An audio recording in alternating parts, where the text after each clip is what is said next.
500 with United Fiber and Data. So look for Carlos and the black and blue number 26. With veterans, as we walk down, we're going to see Marco Andretti suited up, ready to go.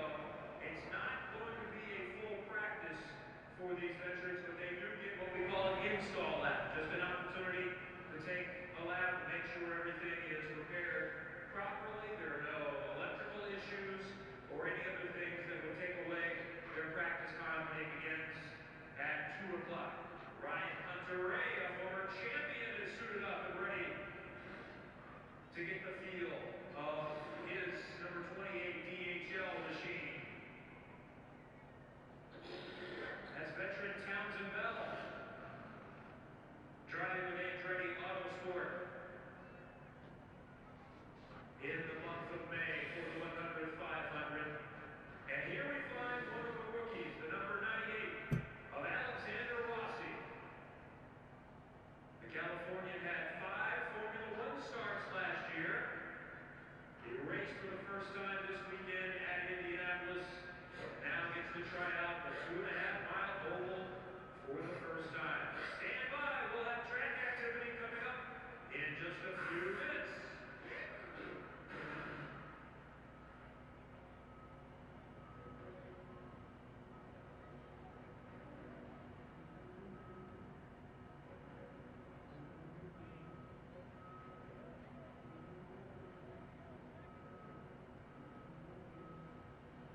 It's 2 minutes.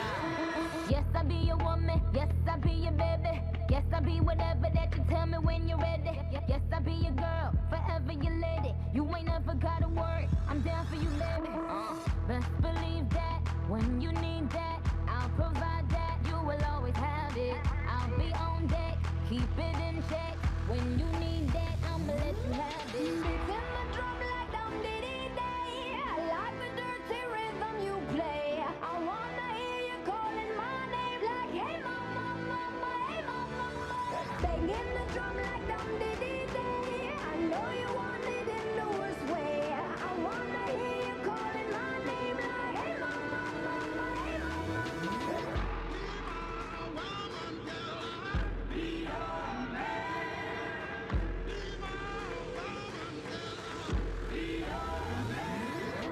Yes, I do the 1 minute. Yes, I do the cleaning. Plus I keep the nana real sweet for your eating. I know, Yes, see. you be the boss and yes, I be respecting whatever that you tell me, cause it's game you be spitting. Oh, best believe that when you need that, I'll provide that. You will always have it. I'll be on deck, keep it in check. When you need that, I'ma let you have it. Beats in my drum like dum-dee-dee-day. I like the dirty rhythm you play. I wanna hear you calling my name like, hey mama, mama, hey mama, mama. Banging the drum like dum-dee-dee-day. I know you want it in the worst way. I wanna hear you calling my name like, hey mama, mama, hey mama.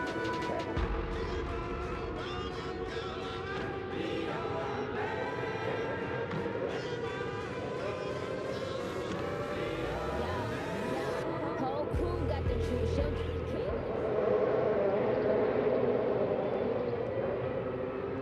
And the track is open for practice for the 100th running of the Indianapolis 500. Jeff Chu from Chevrolet waving the green flag down pit lane. And again, some of the veterans can go out for an installation check, and then the track will be open for rookie practice. Now, this first 5 minutes will be run under what we call a running caution, so they cannot achieve any kind of speed. But the track is open for practice as we get set to set the stage for the 500-mile race.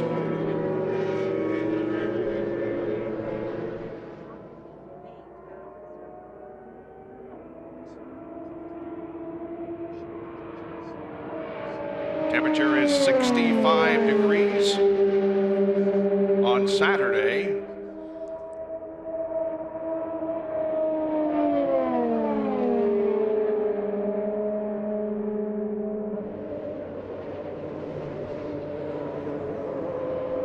Track temperature was 65 on Saturday. It's 95 now.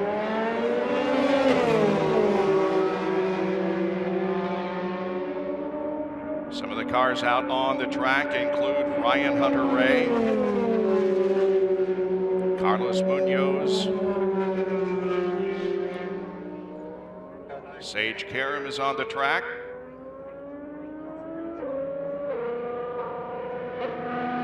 Number 9 of Scott Dixon heads down pit lane toward turn number 1. So does a 15 of Graham Rahal. And the 88, that will be driven by Brian Clausen. 88 is Brian Clausen.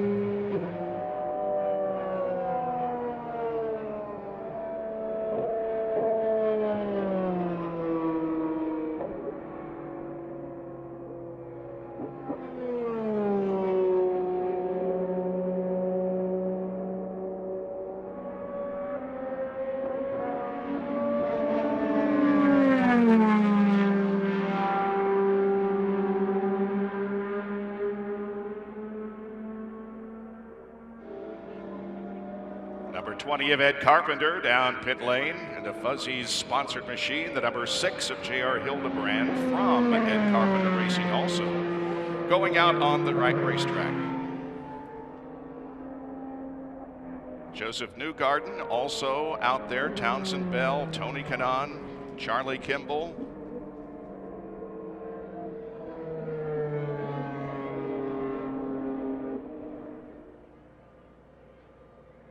There's the bright yellow Pennzoil Colors being carried by Elio Castroneves.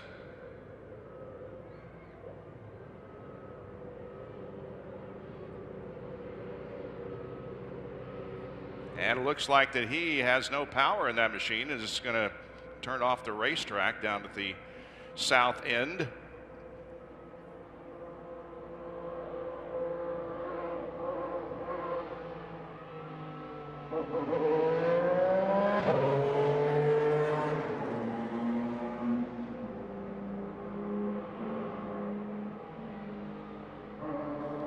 Elio, despite a 13th place start on Saturday for the Angie's List Grand Prix, finished in second position, as we see Marco Andretti on the racetrack.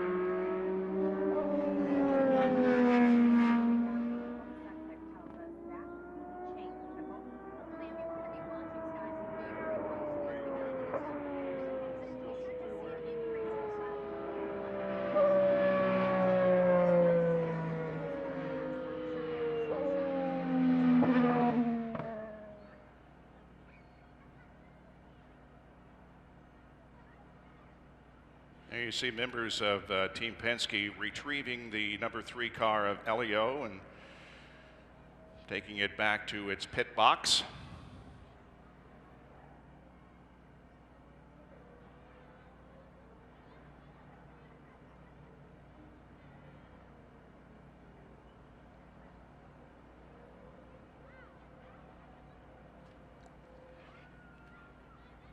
This 5-minute period of running at caution about to expire. 30 seconds. There will be a green flag displayed from the starter stand. That's Tom Hansing up there again, waving the colors. And there is the green flag. So it's a rookie orientation period for the first couple of hours, and also those that aren't full-time in IndyCar. But everyone had the opportunity to do an install lap just to make sure everything is hooked up. Ryan Hunter-Reay, a former champion, one of those. That's like a real tease to go out for just one lap. And by the way, don't go very fast. Yeah, you know, it's part of it. You just got to get a read on everything, make sure that the the whole installation of everything for the Speedway has gone the right way coming off the Indy GP. So, yeah, we'll watch rookie orientation happen here, and we'll be ready to go for 2 o'clock. So looking forward to that. We've been here for a week, and throughout the weekend, a normal IndyCar weekend. What's the feel though today when you go through the tunnel, knowing that you'll practice for the 100th 500? Now you can feel in the air. You know, it's a beautiful day today, and we're starting. This is the week leading up to the 500. So. You know, there's a lot of anticipation. You can feel it. You know, you can feel the energy, and we're just focused. I'm focused about taking each day one step at a time, trying to put the best race car we can together. Thank you. That's Ryan Hunter-Reay, the champion from a couple of years ago. He'll be one of those to watch again throughout the next 2 weeks. Thanks, Kevin. And I think that Ryan Hunter-Reay hit the nail on the head when he said, you can feel it in the air. We had the road course race concluded on Saturday, and now it's time to prepare for the 100th running of the 500.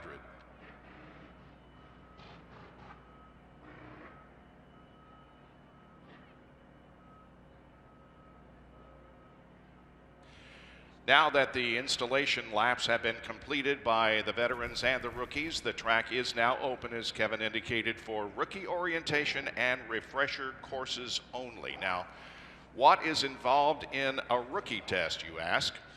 Well, there are 3 phases.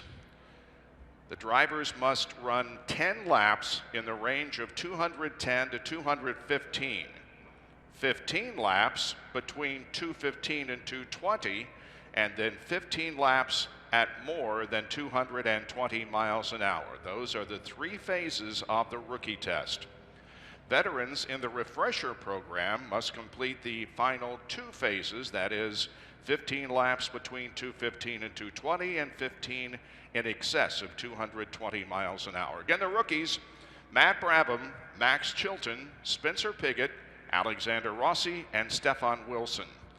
The refresher veterans are Townsend Bell, Brian Clausen, J.R. Hildebrand, Sage Karam, Buddy Lazier, Oriol Servia, and Alex Tagliani.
There's a look at Sage Karam, an Indianapolis 500 veteran, but he's given the opportunity for some extra time on track in this first couple of hours. Sage has been eagerly anticipating, and that's put it mildly, his chance to get back in the race before he had the chance to get in again. And he's driving for Dreyer and Reinbold, Kingdom Racing. His race ended early last year, but he put on a show as a rookie 2 years ago, from 31st to 9th, and also went back to the back at one point in the middle of the race. Watch for Sage Karam this month. Gas Monkey Garage, Comfort Revolution, the sponsors. Sage Karam getting set to go back out and get reacquainted with the 2.5 mile oval.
Taking a refresher track test here this morning, this afternoon, between now and 2 o'clock.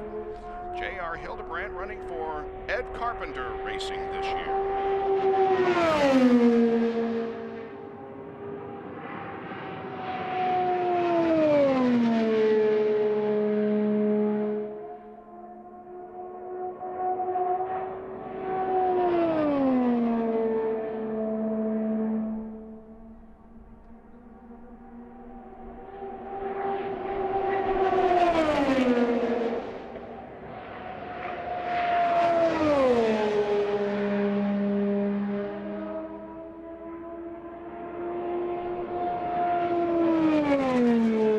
We gave you just a little bit ago on speeds involved in rookie testing. The adjustment has been made. The first phase is 10 laps in the range of 205 to 210, then 15 laps between 210 and 215, and then the final phase is at least 15 laps in excess of 215 miles an hour. Brian Clausen on the racetrack. He has actually turned in the fastest speed at this point, a little over 208 miles an hour, as he again is one of those involved in a refresher course.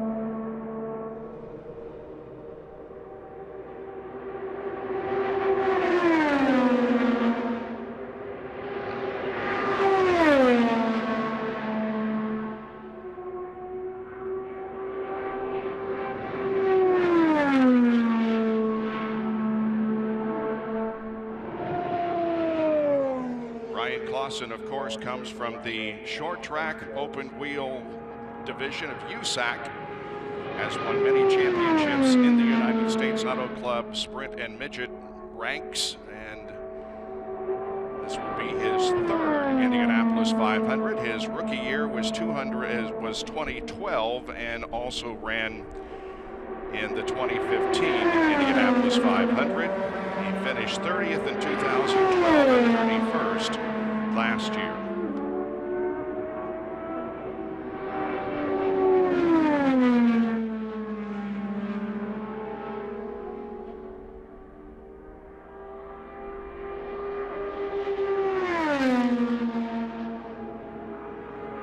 Clausen was born in Carmichael, California, but has been residing in, for many years, the Noblesville, Indiana area.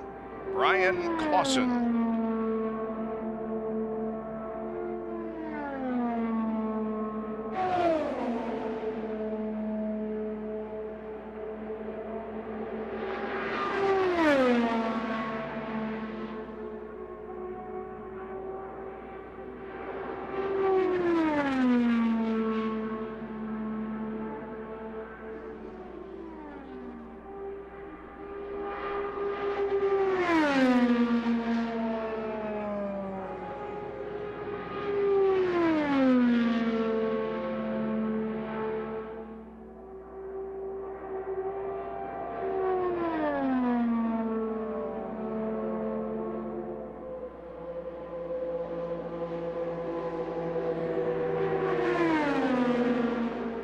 See the number 29 car of Townsend Bell going down pit lane to go onto the Indianapolis Motor Speedway. He'll again be involved in a refresher test.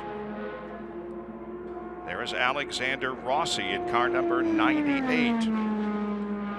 Alexander had a very, very impressive run in the Angie's List Grand Prix. Started in 12th position and ended up 10th, but was the fastest car on the racetrack late in the race, and he put on an impressive performance for Andretti Herta Motorsports in that 98 with Curb Agajanian.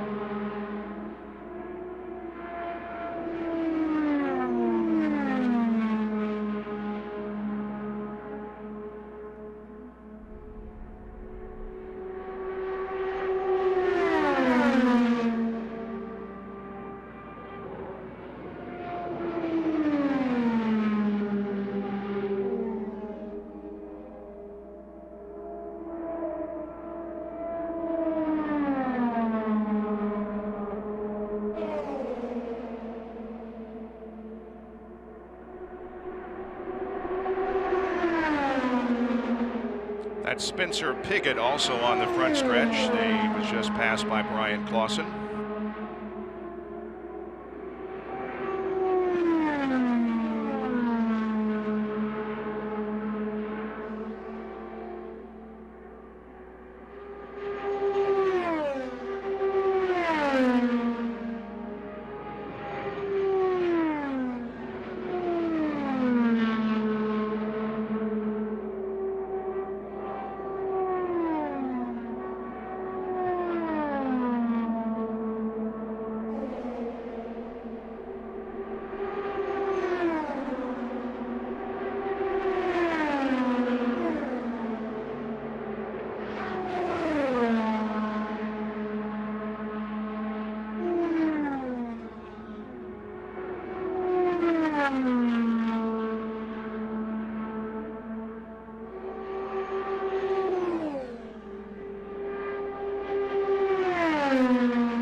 Spencer Pigot driving for Ray Hall Letterman Lanigan Racing here at the Indianapolis Motor Speedway.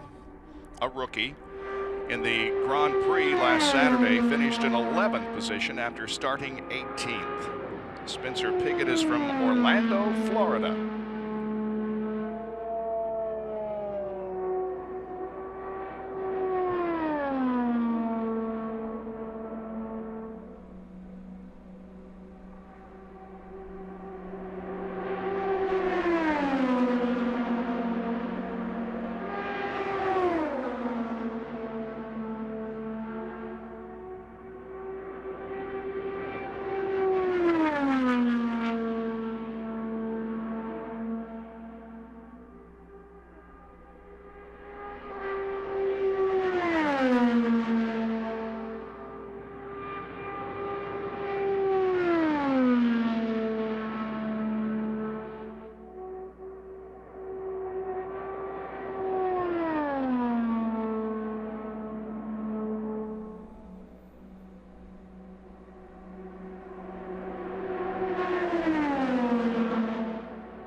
Spencer Pigot is one of those who has been very successful in the Mazda Road to Indy.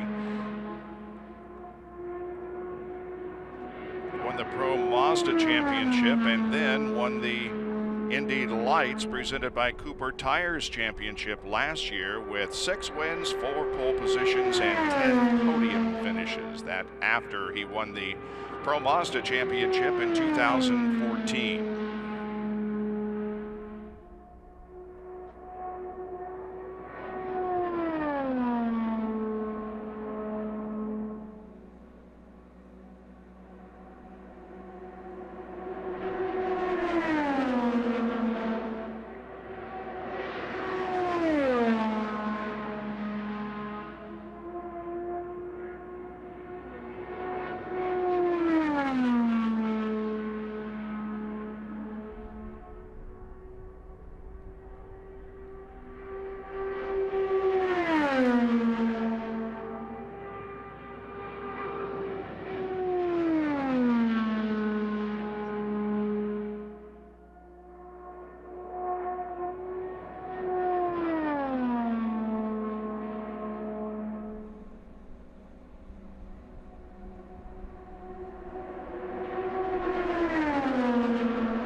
Number 8 car, Max Chilton, is also on the racetrack.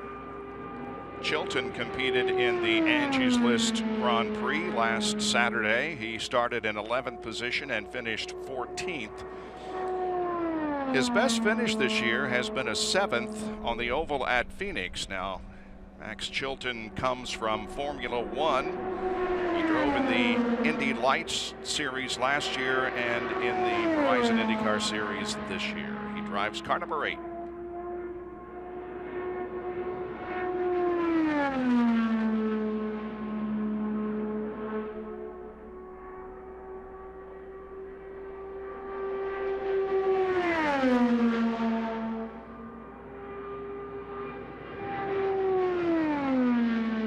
Not that speed really indicates anything at the moment, but just to give you an idea of what speeds they're turning right now, Townsend Bell has the fastest lap at 217.4, and Spencer Pigot, that we are watching right now, is in the 208 to 211 category.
Max Chilton in 2014 made 16 starts in Formula One for Marussia. Best finish of 13th at Australia and Bahrain. He competed in the 2013 Formula One series and became the first Formula One rookie to be classified in every race in his debut season. But as I said, last year he was in the Indy Light Series and finished 5th in the championship with a win from the pole in Iowa, also won at Laguna Seca. Max Chilton.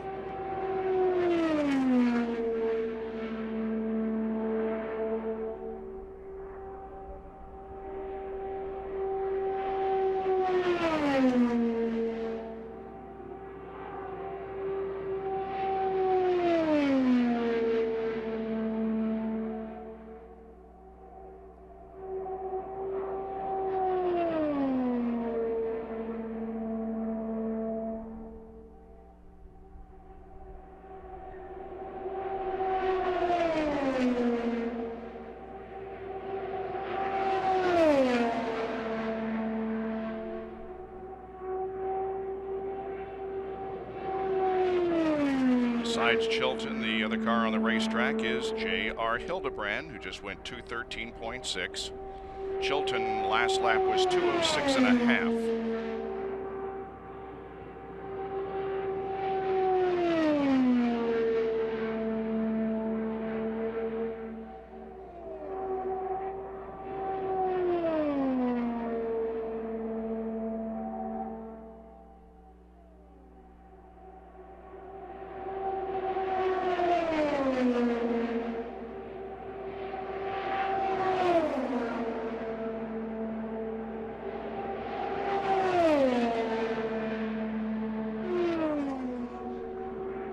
Alexander Rossi goes back on the 2.5-mile oval, car number 98.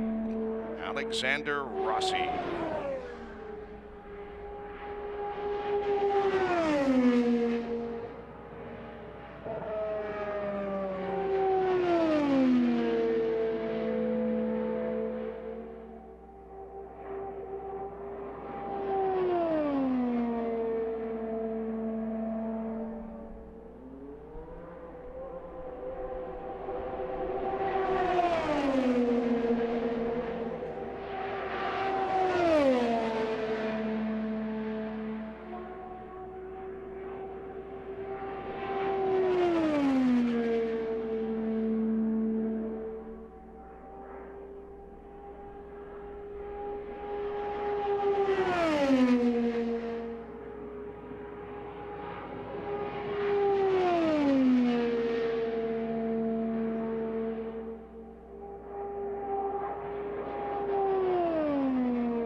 Lap of nearly 2:15.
Watching Townsend Bell.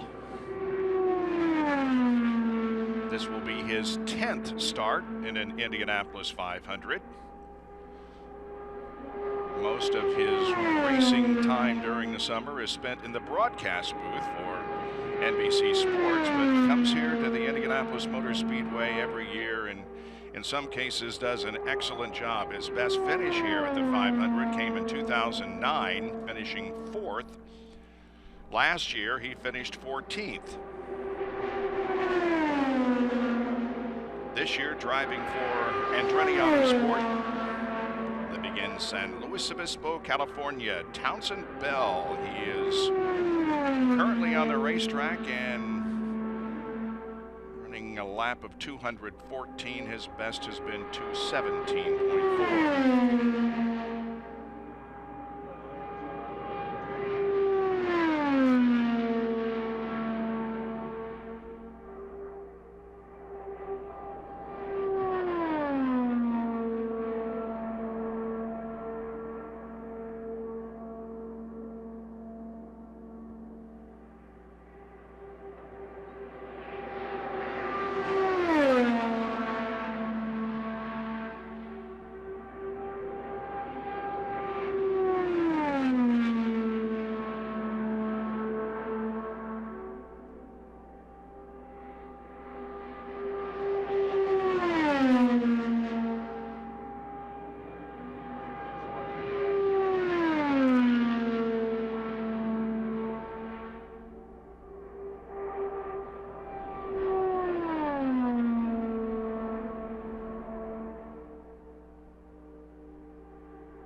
Alexander Rossi is also a former Formula One driver. He made 5 starts for Manor Marussia last year in Formula One. Best finish was 12th at Circuit of the Americas in Texas.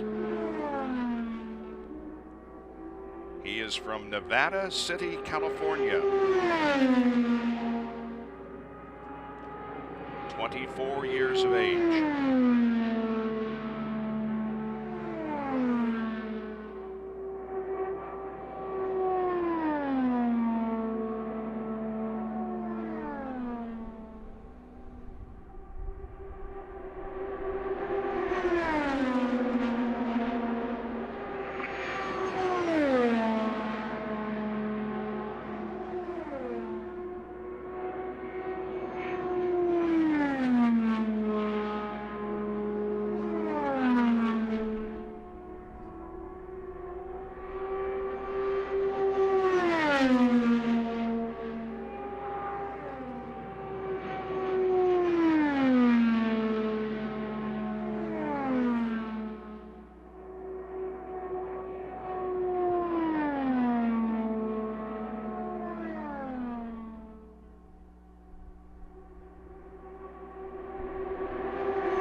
Spencer Pigot is back on the racetrack in the bright yellow car.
ambient temperature is 59 degrees. The track temperature is 95. Not much of a wind today. So some pretty good conditions on the track for these drivers.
Clausen will return to the racetrack on in car number 88.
Rossi putting in a lot of laps, so is Piggott. Rossi has run 22 laps and Piggott has run 23.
Once again, let's review for you the phases involved in a rookie test. The drivers, first of all, have to run 10 laps in the range of 205 to 210. 15 laps between 210 and 215, and then the final phase, 15 laps in excess of 215 miles an hour. Those in the refresher program, which again include Townsend Bell, Brian Clausen, J.R. Hildebrand, Sage Karam, Buddy Lazier, Oriol Servia, and Alex Tagliani, they must complete the final 2 phases of the rookie exam.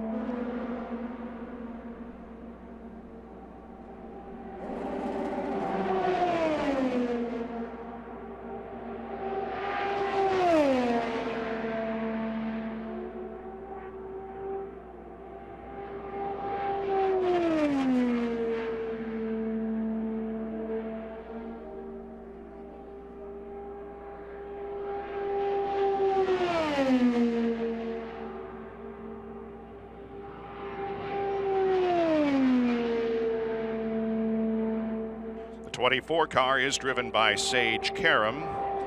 That's an entry from DRR Kingdom Racing. Sage, of course, is from Nazareth, Pennsylvania.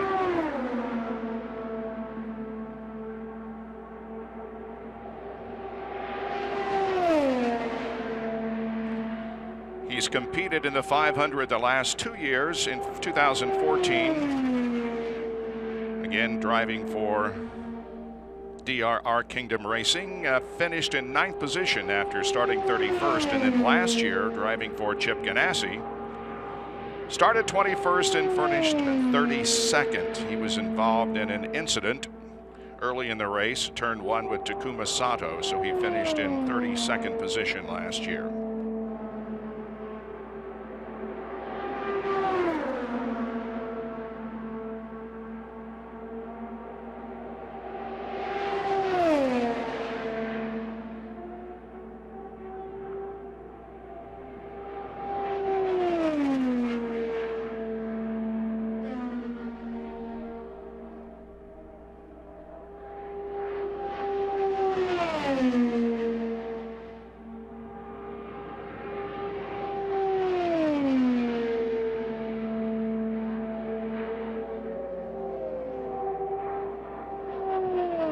'77 car is also on the Indianapolis Motor Speedway. One of the drivers in the refresher program is Oriol Servia, driving a car entered by Schmidt-Peterson with Marathi Racing, sponsored by Lucas Oil. Spanish driver Oriol Servia in car number 77.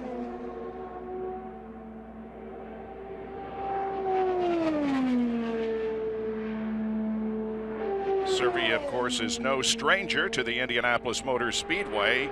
This will be his 8th start in a 500. He's had a couple of top 10 finishes. In 2011, driving for Newman Haas Racing, he finished in 6th after starting on the front row. And then in 2012, driving for Panther, Dreyer, and Reinbold Racing, finished in 4th after starting in 27th. He finished 29th last year after beginning from the 13th position.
180 laps have been run in the first 48 minutes or so of practice.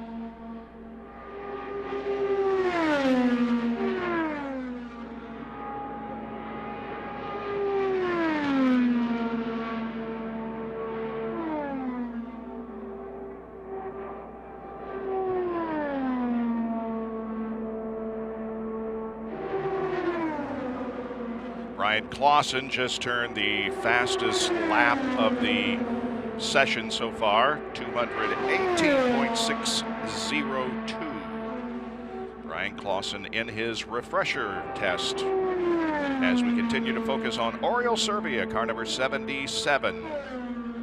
He's running in the 213 to 14 range.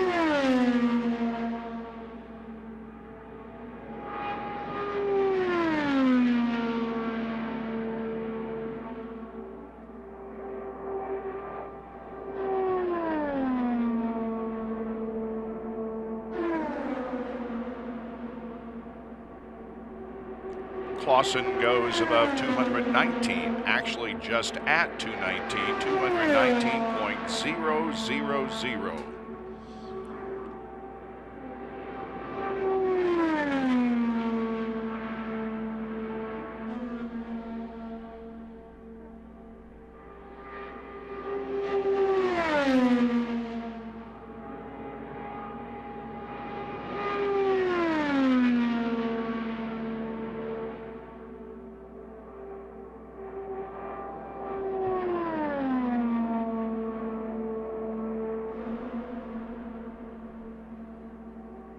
And Clausen a little bit quicker on that lap, 219.017.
Making first appearance on the track is Stephen Wilson in car number 25.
Hildebrand turns the fastest lap of the day, 219.180. Hildebrand in car number 6.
Hildebrand a little bit faster that time, 219.3.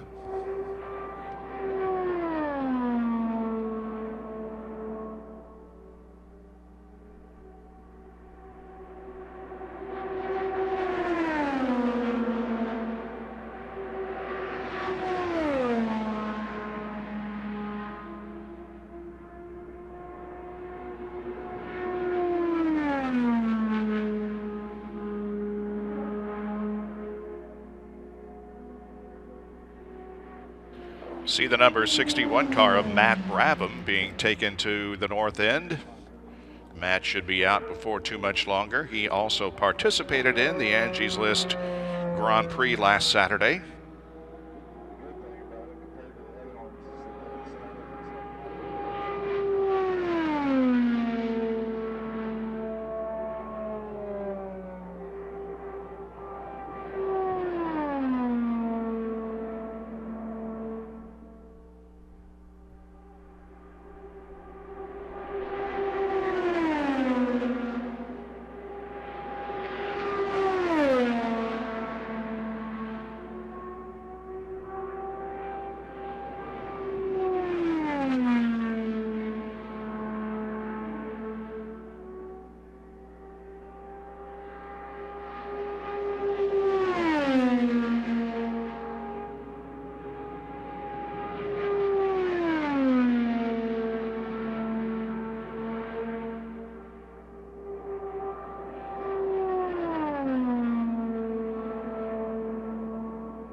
This is the number 24 car driven by Sage Karam.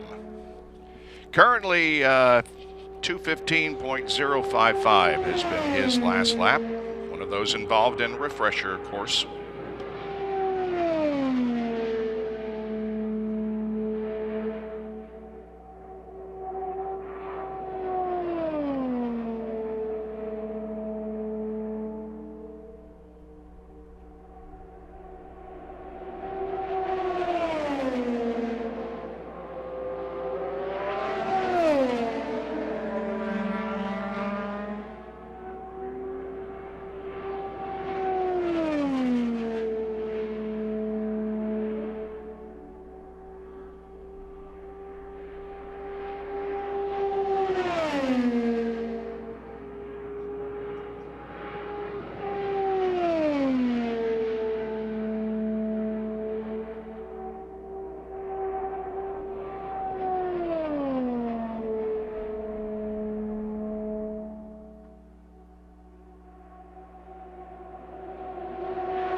Was Karam's 22nd lap of the day and a 2:12.3 for Sage.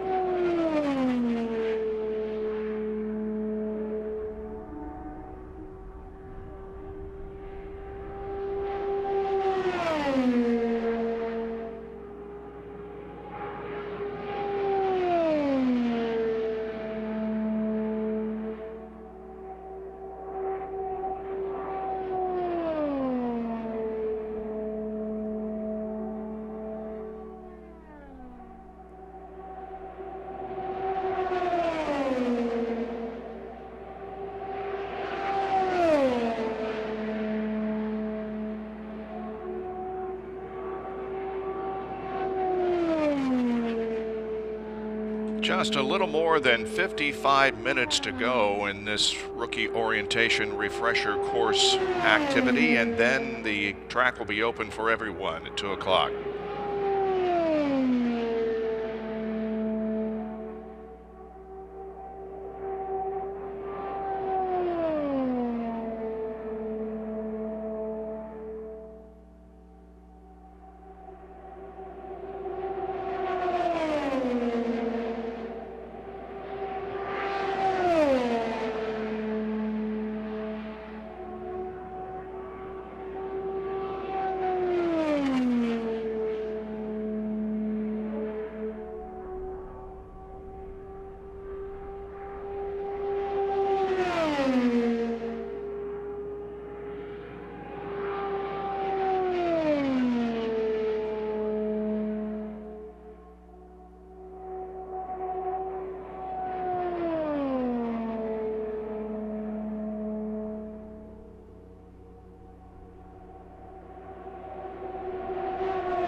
Thank you, Bob Jenkins.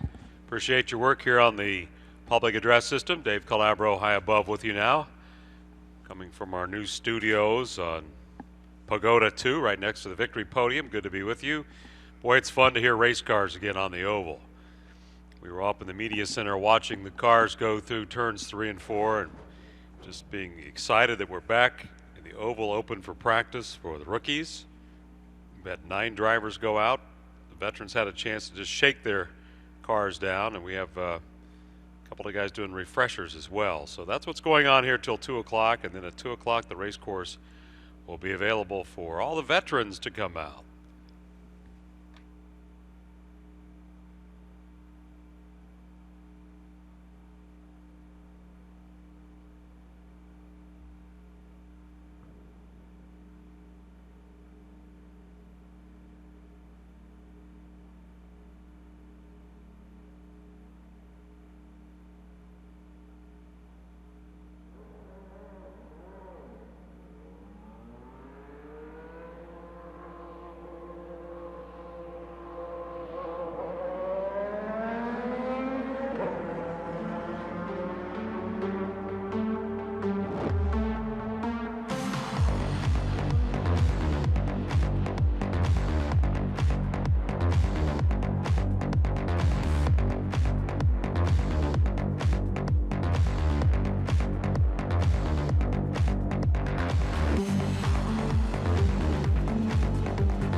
Watching Spencer Pickett out on the race course. He's already passed phase 2 of his rookie orientation, so he's moving up to speed.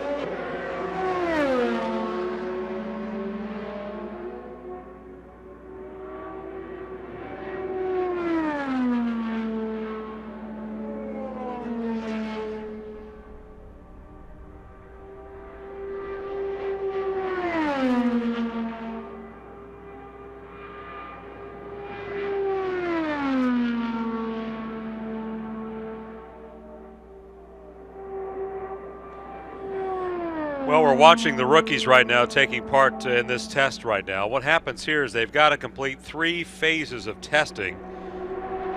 So they'll run 10 laps in various speed ranges. The first phase was 205 to 210. Then they have to do 15 laps between 210 and 215. That would be phase 2. Phase 3 is 15 laps over 215 miles an hour. And we're watching Spencer Pickett on track right now. He's already taking care of phase 1 and 2. He's working on that final phase. 15 laps over 215 miles an hour. Veteran observers around the track, keeping a close eye on what he's doing, watching his line. They'll coach these young drivers, make sure they're good to go when the veterans join the track a little bit later on.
J.R. Hildebrand, that Chevrolet-powered machine back on track.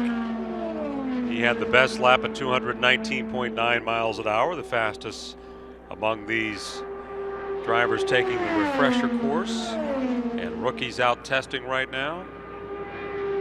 Watching that 16 car continue to take laps. He's had a successful start from Orlando, Florida. Talking about Spencer Pickett, one of the rookies in the field. 2015 Indy Lights champion. He had 4 poles and 6 wins a year ago. So he's worked his way up through the feeder system, and he's having great success right now. 214 miles an hour last time by.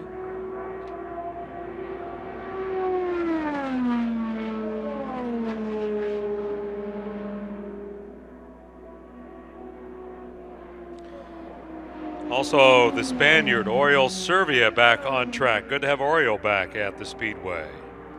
7 starts in the 500. Best finish was a 4th back in 2012. He's in the 77 car, working the backstretch with Max Chilton, a rookie, trying to work around him for a pass. The 8 Gallagher car does so in turn 3. Over in the short chute.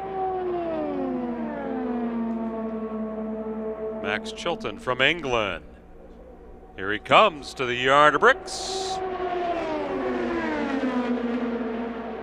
Chilton 218.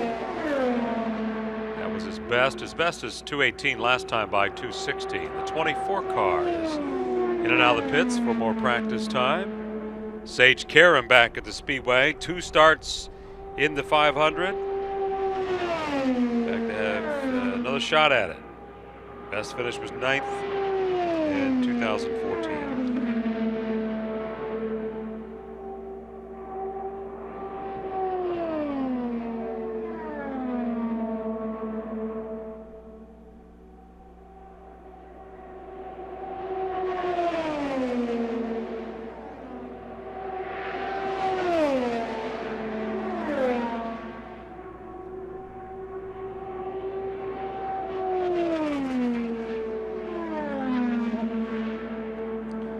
Pretty ideal conditions right now for the drivers. The temperature 62 degrees, the track temperature almost 100. Track temperature's at 98. Got a wind out of the south at 10 at the moment. Ideal conditions. If you're here for the lunch hour, extended lunch hour, welcome to the Speedway. If you're up in the suites or walking around the grounds, we're honored to have you here today. First day of practice on the oval. Watching the rookies having their time.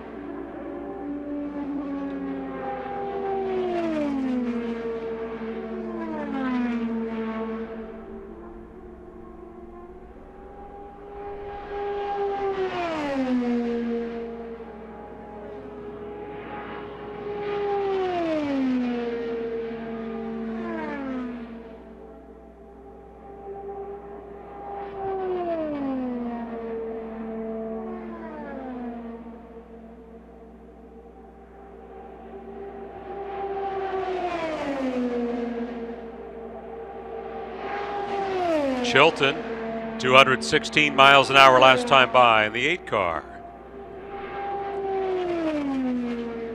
25 years old, a rookie, Max Chilton, getting his first experience at Indy. It's Hildebrand the fastest, Clausen second, Chilton third. Townsend Bell has been out, he's 4th. 5th is Rossi.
Sage Karam working up to speed, 219.4. Sage Karam in the 24, getting a little refresher time, 219.4 for Sage Karam.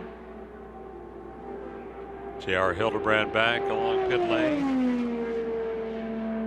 Good to have JR back at the Indianapolis Motor Speedway. He's still the fastest in the Chevrolet, 219.9.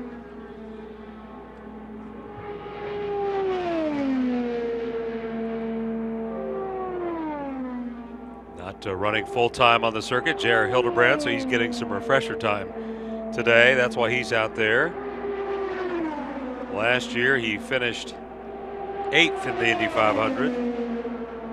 2011 he finished 2nd.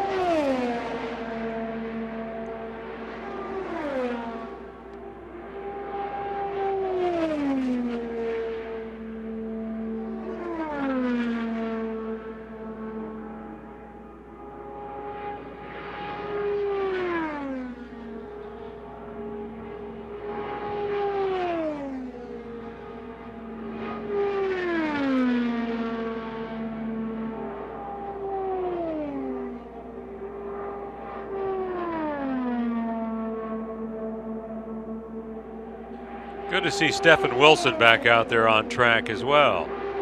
Townsend Bell now over 221 miles an hour. Townsend Bell, 221.914. Bell's in the 29 machine. Can't miss it. You'll see him when he flies by. Rossi in the 98, a rookie, climbing up the charts. He's at 218. Working on the third phase of that rookie test, trying to put together all those consecutive laps. He has to do 15 laps over 215 miles an hour.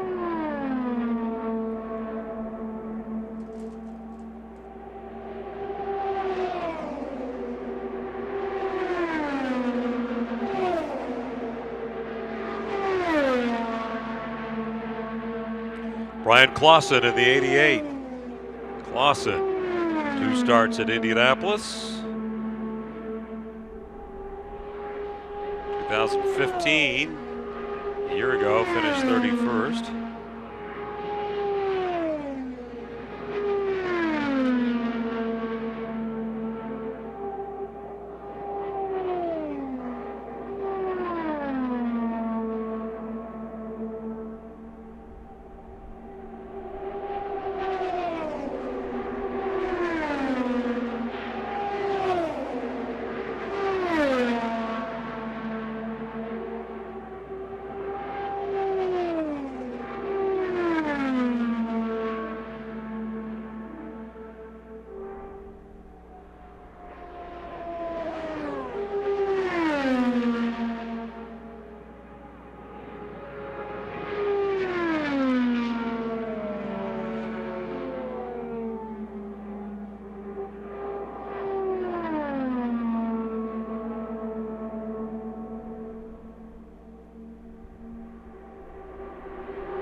I'm just curious, anybody from Speedway, Indiana in the house? Do we have any Speedway spark plugs hanging out over there in bright orange shirts by chance?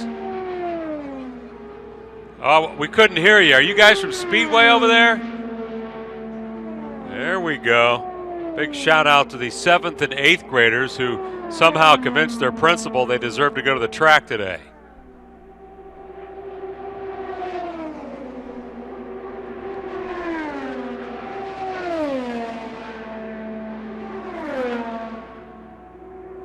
So hope you kids are having fun over there, you 7th and 8th graders. There'll be extra homework tomorrow assigned for the field trip today, by the way. I don't know if your teachers told you that, but there'll be some extra math and science tomorrow for you guys. You'll be doing math problems based on what you saw today and some science solutions based on what you've seen at the track today. So hope you've had fun today. Shout out to the 7th, 8th graders from Speedway.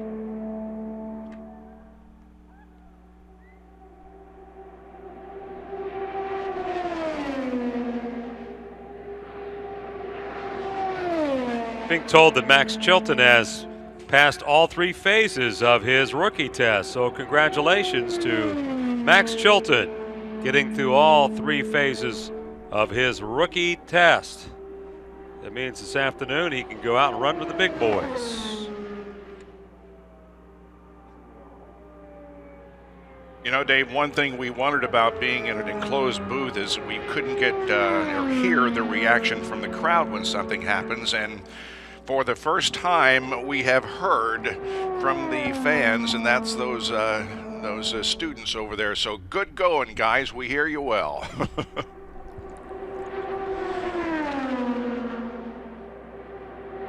Spencer Piggott continues to work on his final phase. He's at 216. That is solid enough.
Matt Brabham is a third-generation racer. His grandfather competed here at the Indianapolis Motor Speedway, Jack Brabham. In fact, he made 4 Indy 500 starts, a high of 9th as a rookie in '61.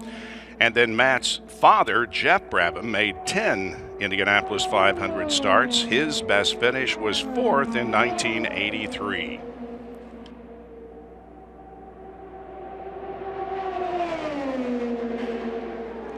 Sage Karam back on the racetrack, headed down into turn number 1. Sage has been running about 2:19.5 for a best lap.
We have just over 20 minutes to go in this rookie orientation refresher session. Just 20 minutes to go, and then the track will be available for everyone.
Fastest lap once again in this practice period, Townsend Bell, 224.024. Spencer Pickett has completed the most laps in this session, 62.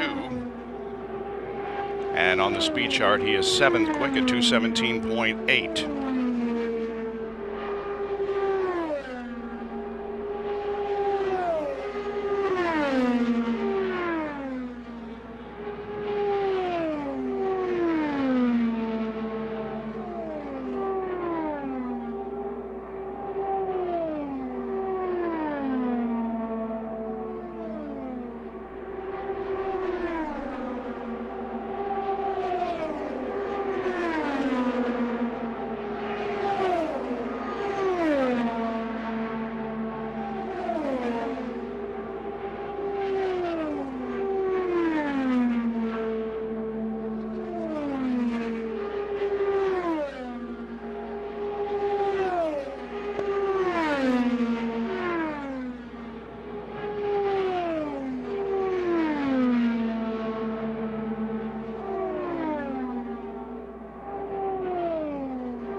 Stephen Wilson has completed phase 1 of his rookie test. Max Chiltron has completed all 3 phases of his rookie test, and Brian Clausen has completed both phases of his refresher test.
Townsend Bell, fastest lap of the day, 224.179. 224.179 for Townsend Bell. That is the fastest lap of the day.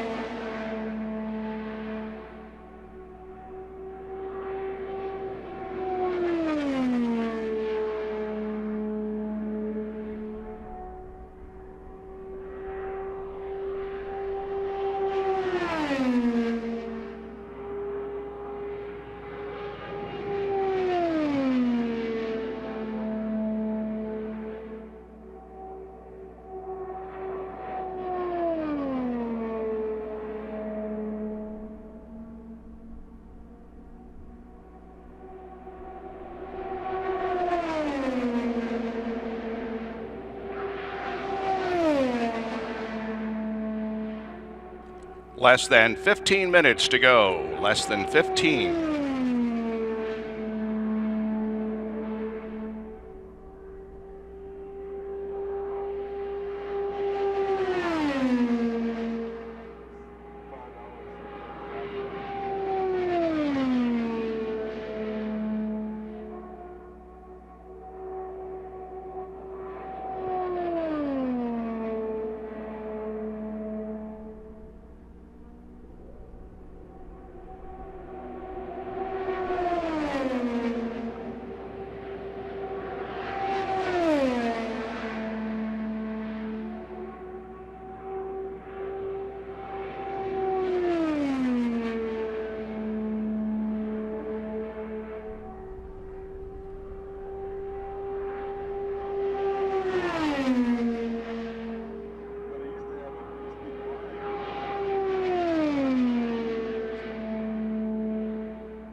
Following Stephen Wilson on the video boards and streaming at home.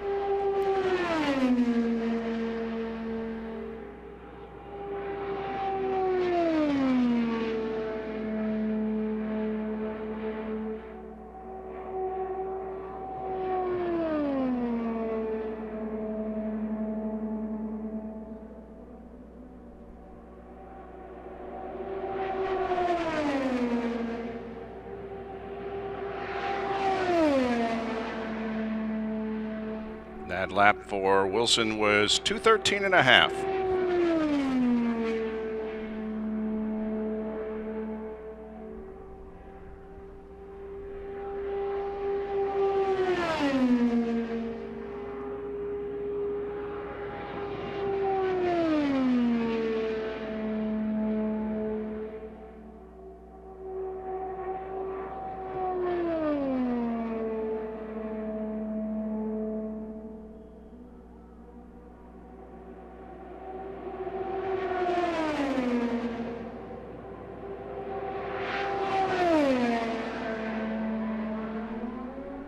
Alexander Rossi has completed all 3 phases of his rookie test.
Just about 7 minutes to go.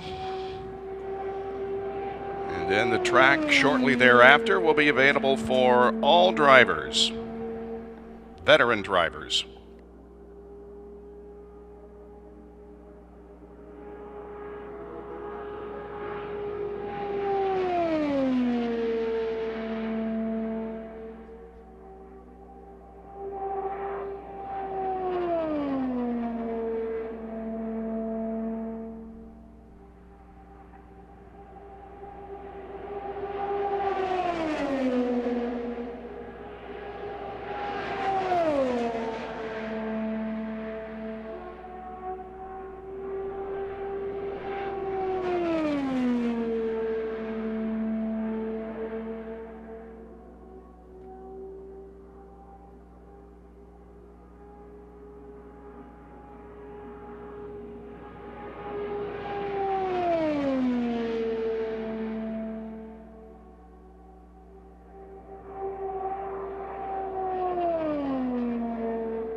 Pat Brabham getting in some final laps here before the session switches over to the veterans. Running 212, almost 213 recently. His best has been 215.9. Total of 479 laps have been completed so far in this session, with less than 4.5 minutes to go.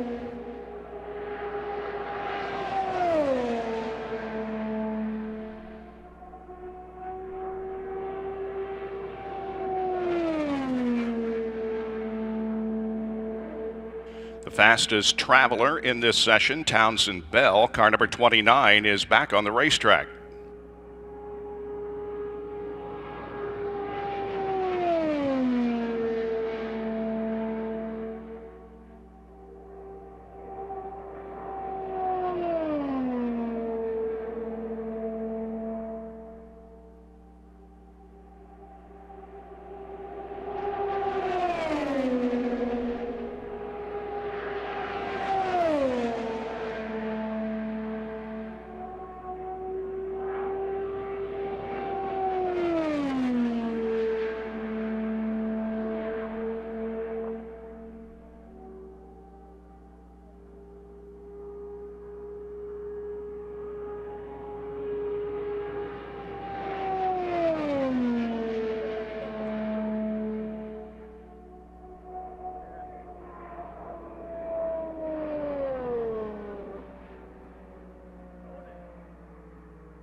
Brabham comes back into the pit area.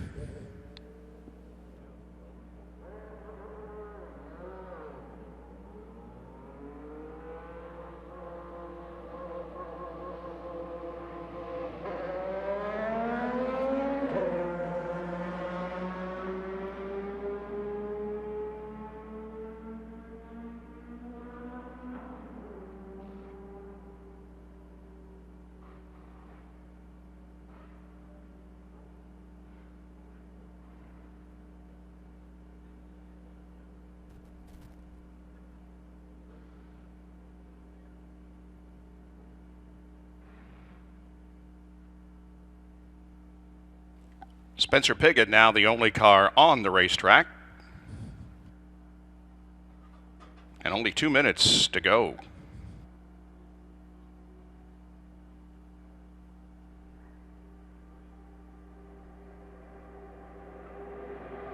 Well, the ambient temperature has reached above the 60 mark. We're at 61 degrees ambient temperature. Track temperature is 98 degrees and a slight southeast wind.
past 2 o'clock, but some drivers getting in some final laps here in their rookie and refresher tests.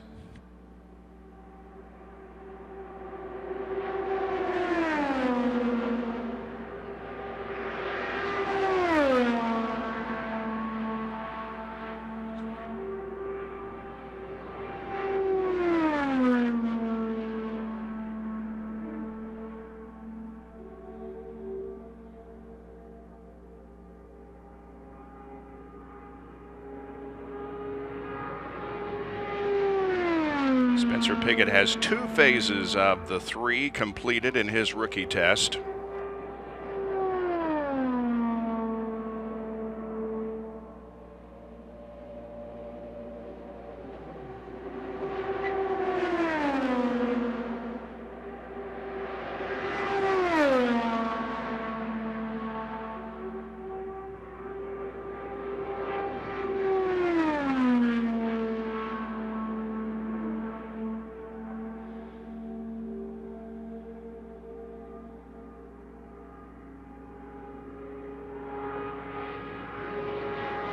Well, it's a big day today for Stefan Wilson. He started an IndyCar race before back in 2013, but he's just finished his first laps on the world-famous Indianapolis Motor Speedway on the oval. How did it go?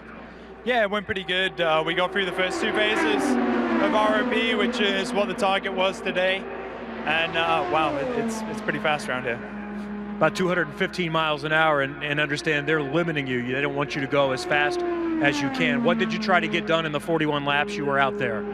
Yeah, really the target was just to finish the first 2 phases of ROP, and as you mentioned, you kind of camped there 205 to 210 and 210 to 215, and it's really tricky because of the headwind. You reach in 224 down the backstretch, and you're like, okay, I've got to back this down to fit in that speed bracket, and then you got the headwind down the front stretch, so it makes hitting that number pretty tricky. You've got to stay on top of it just to get bank those laps. Was it overwhelming at all, or did you feel comfortable enough? No, I felt pretty comfortable. The first lap out there, and you turn it into turn 1, and the distance you travel from corner entry to the apex goes by really quick. So it's just getting used to that and how quickly things happen. So it's sort of good to get out of the car, let it sink in, and we'll be back out this afternoon. All right, thank you, Stefan Wilson. A great program, too. Driven to Save Lives with the Indiana Donor Network. His older brother, Justin, was an organ donor, and he saved 5 lives. Now Stefan is continuing that campaign. Sign up to be an organ donor. Thanks, Stefan and Kevin. Good luck, Stefan, in the rookie year here at the Indianapolis Motor Speedway. Glad you're here.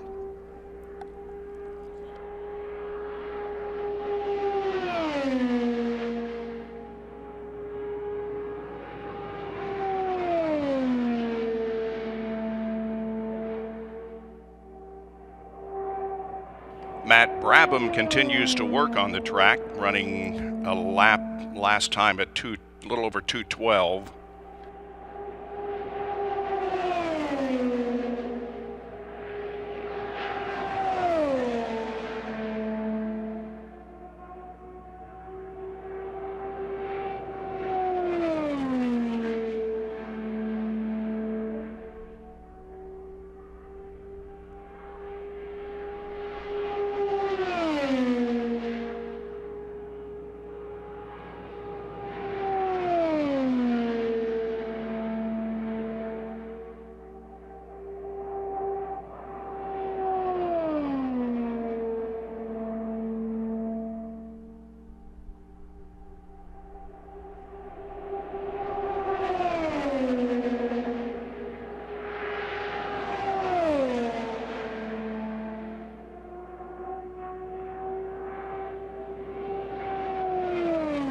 Brabham at 2:11.7 last lap.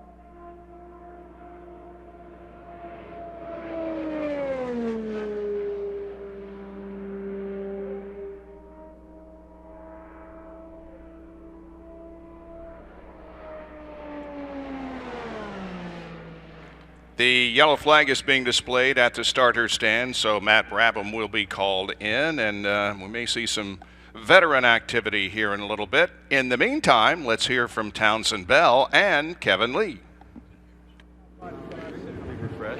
So far, the fastest is veteran Townsend Bell, who got an opportunity with the rookies and those that aren't competing full-time, over 224 miles an hour. That's getting on your giddy up pretty quickly. Yeah, car feels good. It's great to come out here for the first time, this year in an Indy car. But it all comes back pretty quickly. The Andretti cars seem to be strong out of the box so far, but we'll have to see once everybody starts running what it's like in traffic. And that's the big question. Do you have any sense so far of how the car is going to handle? Everyone's talking about changes this year with the under tray. Do you know yet, or do you have to run behind someone? I've done only a couple corners behind someone, but it feels similar. But we'll really know probably this afternoon when a lot of cars are running in traffic. All right, I know you're ready to get back to work. That's Townsend Bell. Watch for him in the number 29, Robert Graham, and the California Pizza Kitchen Special. Very good, Kevin. Townsend Bell, always a good performer here at the Indianapolis Motor Speedway. Caution is out, cars brought in. We're going to do a track inspection, make sure it is good for high speeds because the veterans will be out before too much longer. So stay with us. Before long, we will have the track open for the veteran competitors.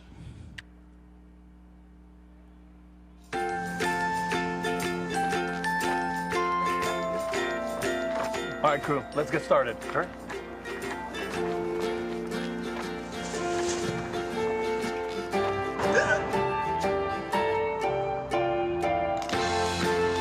Don't ignore the law. You must call 811 at least 2 to 3 days before any digging project so you can avoid hitting our essential buried utilities. For digging projects big or small, make the call to 811. Thanks for coming today. How you doing? Well, today's going to be pretty easy. I want each of you to grab a 2x8 and cut it. You'll have 2 saws to choose from, a power saw or a hand saw. So which saw did you use? Power saw. Power saw. Power saw. You all chose the most powerful tool. Wouldn't it make sense to make the same choice when it comes to your truck? Absolutely. This is the 2016 Chevy Silverado. It offers the most powerful engine in its class. Awesome. I'd say it's the best tool for the job. Right on.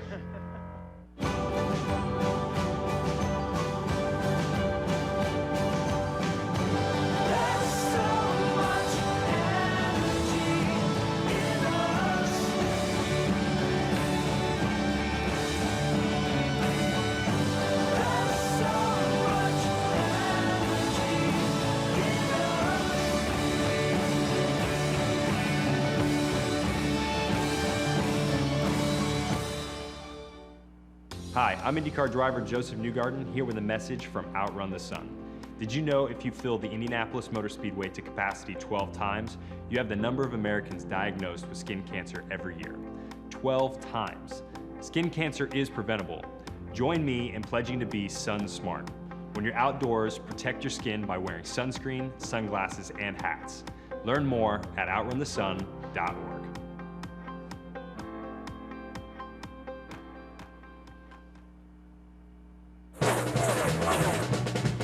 Crown Royal 400 at the Brickyard.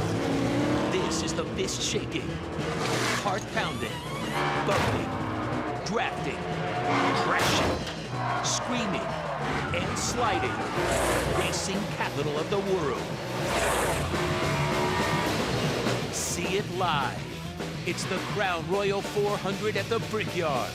For tickets, go to ims.com today. Are you ready to get inside the racing action? Follow this hashtag all weekend long for the latest news from the teams, the track, and the drivers. Be sure to use that hashtag and join the conversation. You get the news before it breaks. And for updates all season long, follow Verizon IndyCar Series at IndyCar.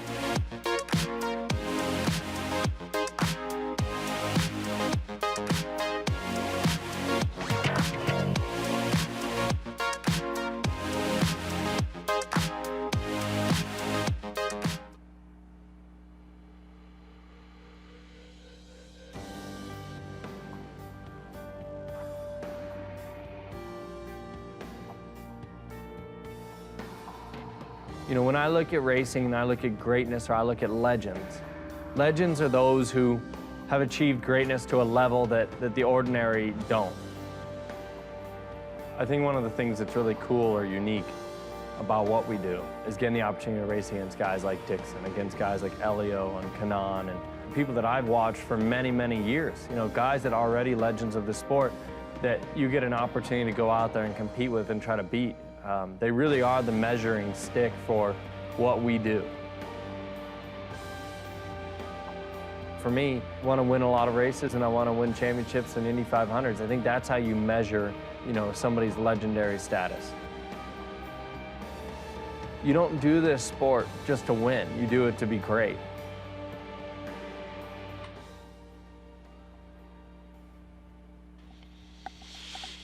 All right, the track being prepared for the veterans. Let's recap what took place in the rookie and refresher tests. Max Chilton, Alexander Rossi have completed, and Spencer Pigot have completed all 3 phases of their rookie test. Matt Brabham and Stefan Wilson completed 2 of 3. And then in the refresher category, Clausen, Karam, and Servia all completed. And we see some of the veterans, as you can see, in their cars, getting set to go out. Marco Andretti will be among those on the track. When we open it up here in just a few minutes, we are under the 3-minute mark.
Ryan Hunter-Ray also getting set to go out.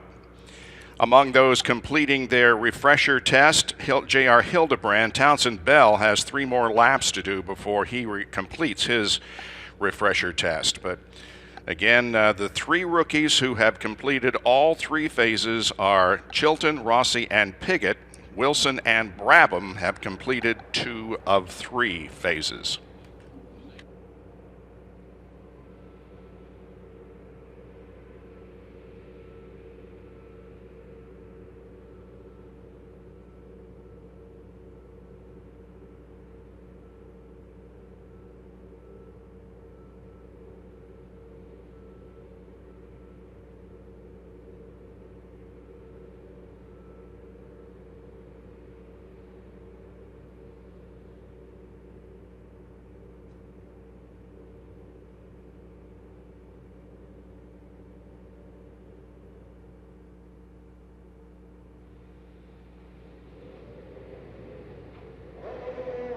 And the track is open for practice for everyone. And by the way, Matt Brabham and Stefan Wilson can complete the 3rd phase of their rookie test in this session with the other drivers.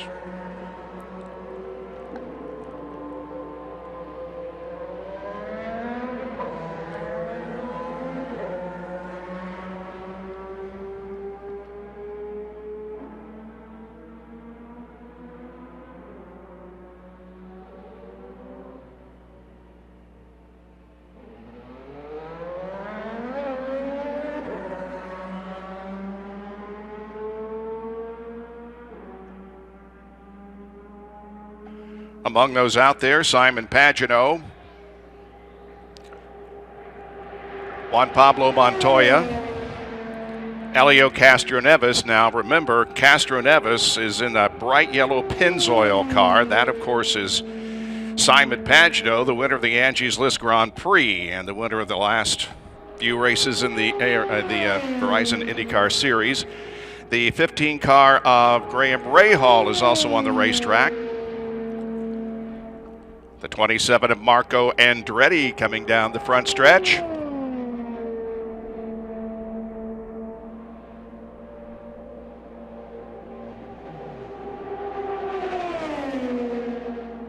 Some drivers will go out and do an installation lap and then come back in to check to see if everything is functioning properly. There's no leaks.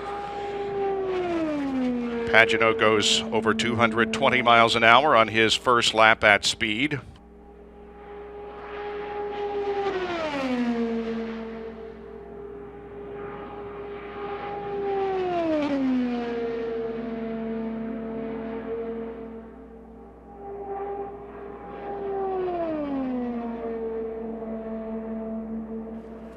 Marco Andretti goes almost 222, 221.7.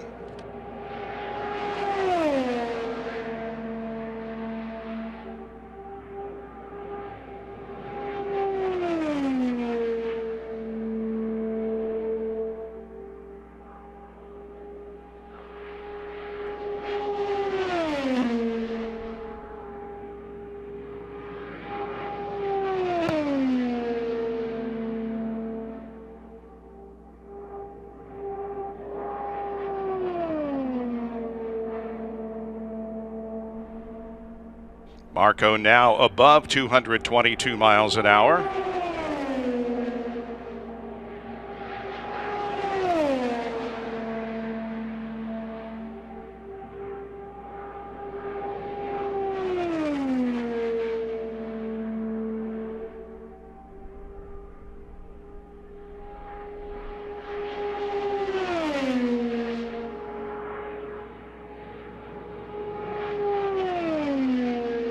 Simon Pagenaud in his second year with Team Penske. Last year started third in the 500 and finished in 10th position. Marco continues to up the fastest of the day so far, 222.110 for Marco Andretti. Pagenaud's at 221.188.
Will Power on the racetrack, running 216.4 in his warm-up lap.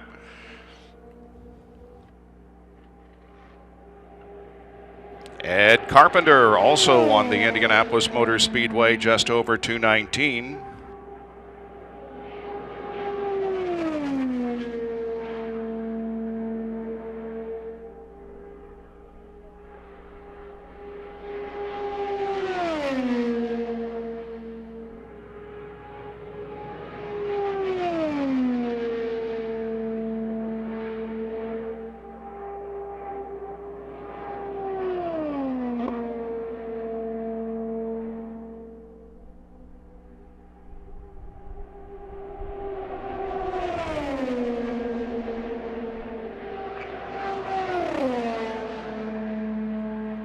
Two-time pole sitter here at the Indianapolis Motor Speedway in the 500. Ed Carpenter won the pole in 2013 and 2014. Has a 3-car entry in the Ed Carpenter Racing stable this year, and Ed will come back into the pit area. Willpower 219.8. Fourth quick.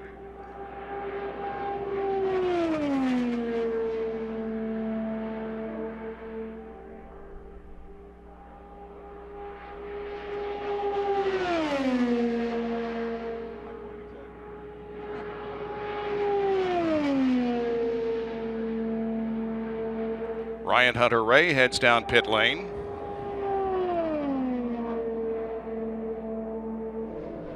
Joseph Newgarden is on the track, turning a lap at 220.5.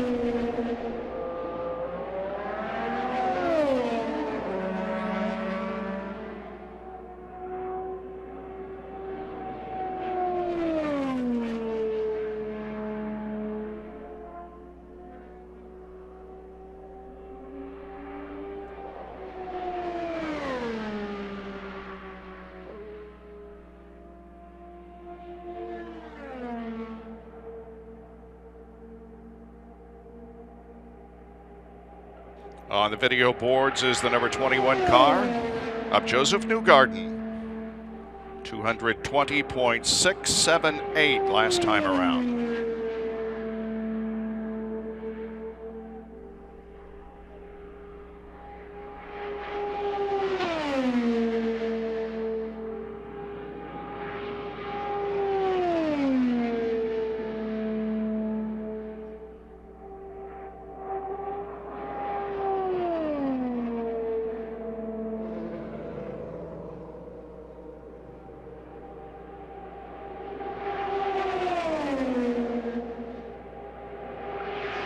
Newgarden up to just over 221.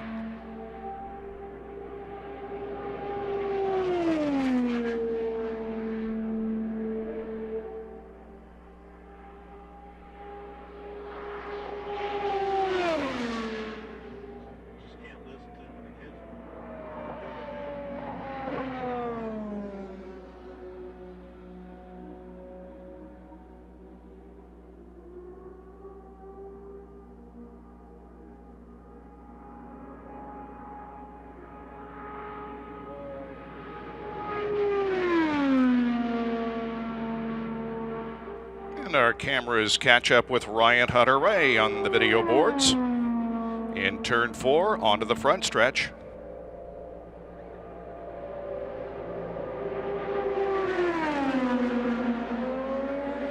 And the second fastest lap of the session so far, 221.647 for Ryan Hunter-Reay.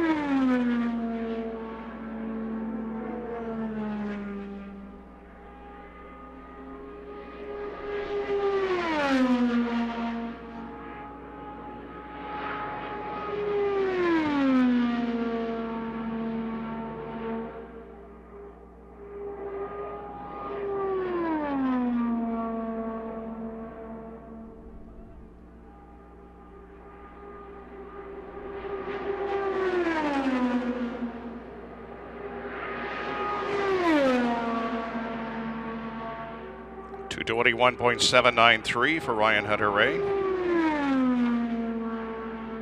Just a tick of the watch, in fact, 0.05 of a second slower than teammate Marco Andretti, who has the fastest lap of this early session.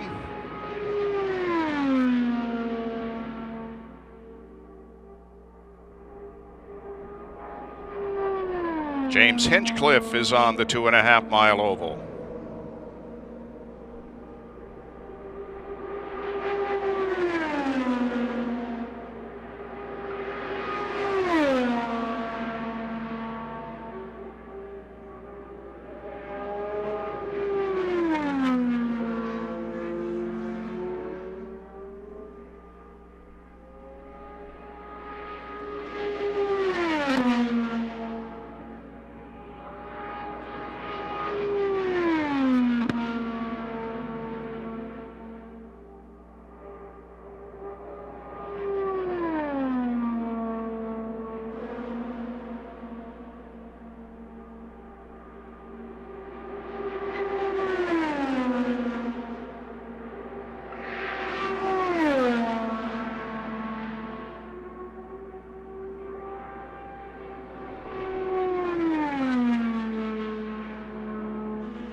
Here's James Hinchcliffe.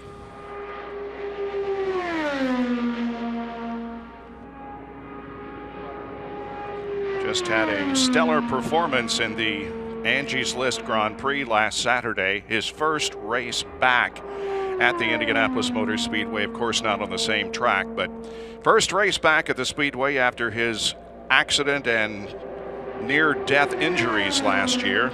Started in third position last Saturday and finished on the podium in third place.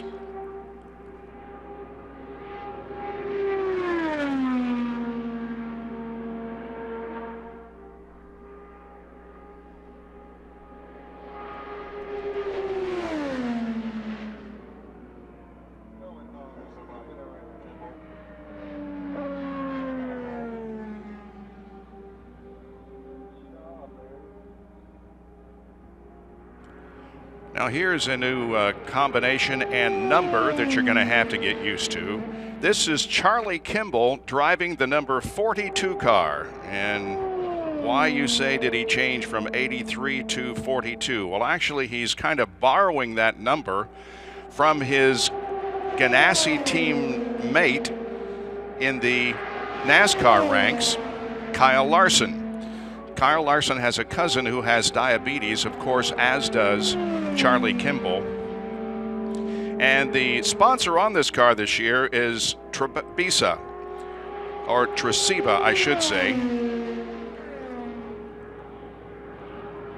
It's a product of Novo Nordisk, which has been with Charlie for several years. The number 42 is a reference to the duration of the action of Tresiba, which is a once daily long-acting basal insulin. So new number and kind of a new look for Charlie Kimball. The number is 42.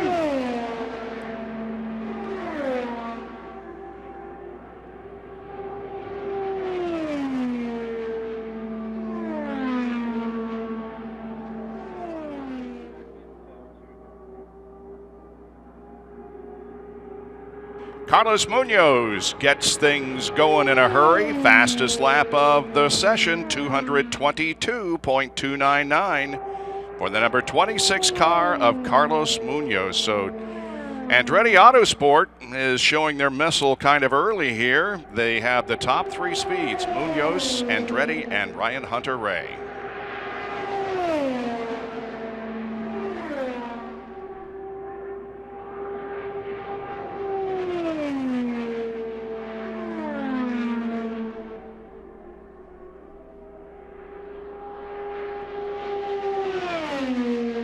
Munoz goes a little bit faster on that lap, 222.474.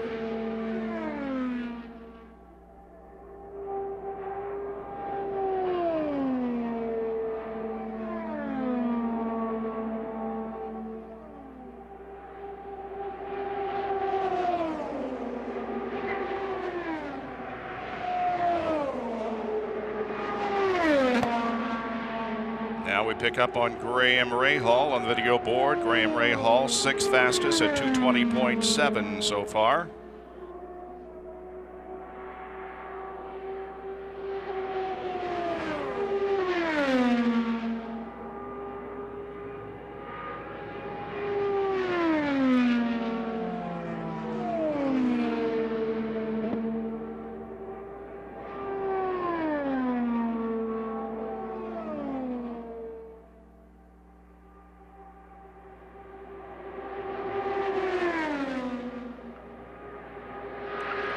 Doesn't time fly?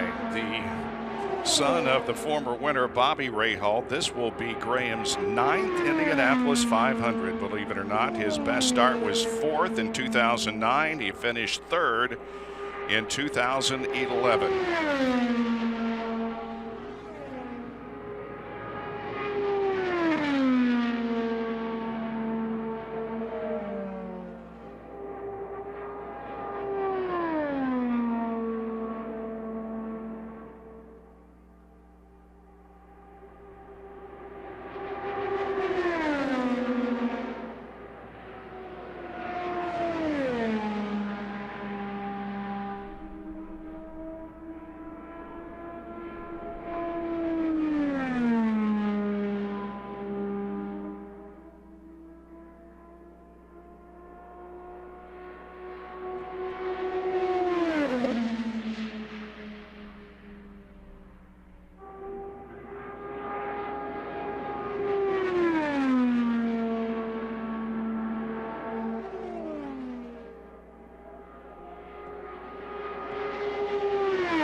Ed Carpenter and Carlos Munoz are back on track. Carlos had a lap just over 222 last time by, 222.5, his fastest and the fastest of the group.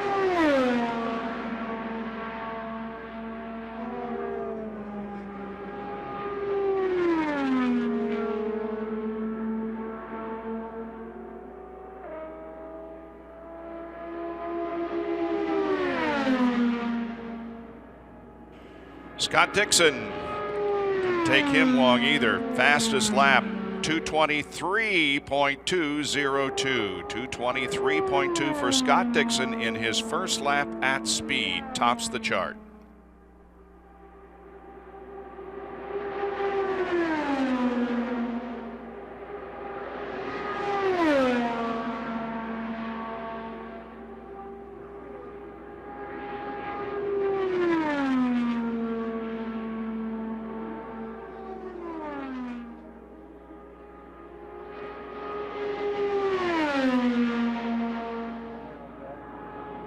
And Dixon goes faster, 224.474.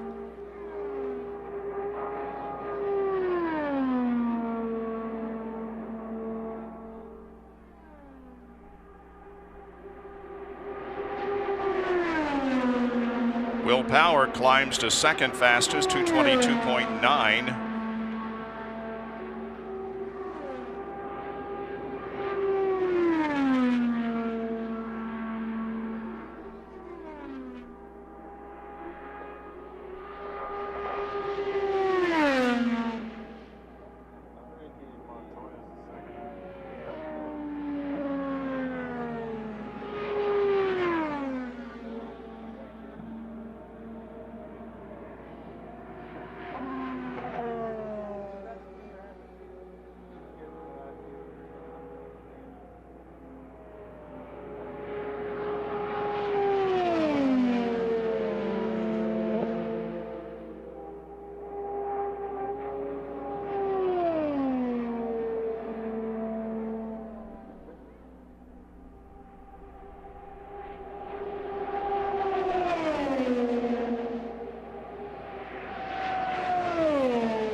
We mentioned that Townsend Bell had 3 laps to go on his final phase of his refresher test, and he's just turned in 1 lap at 223.288, third quickest, so he's finishing up his refresher test in style.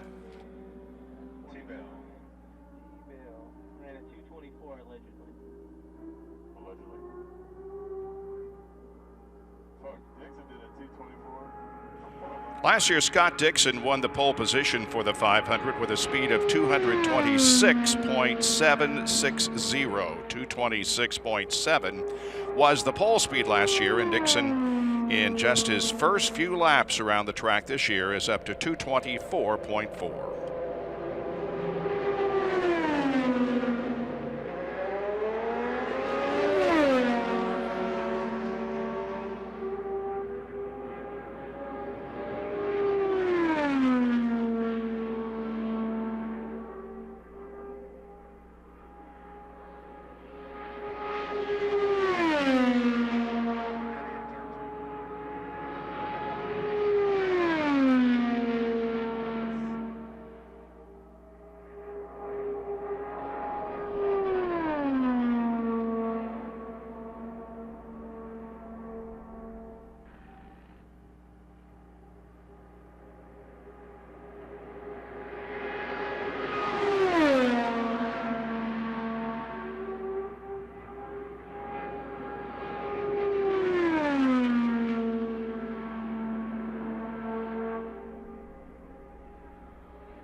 Mario Castroneves, 219.6. Spencer Piggott, who completed his rookie test earlier today, is on the track.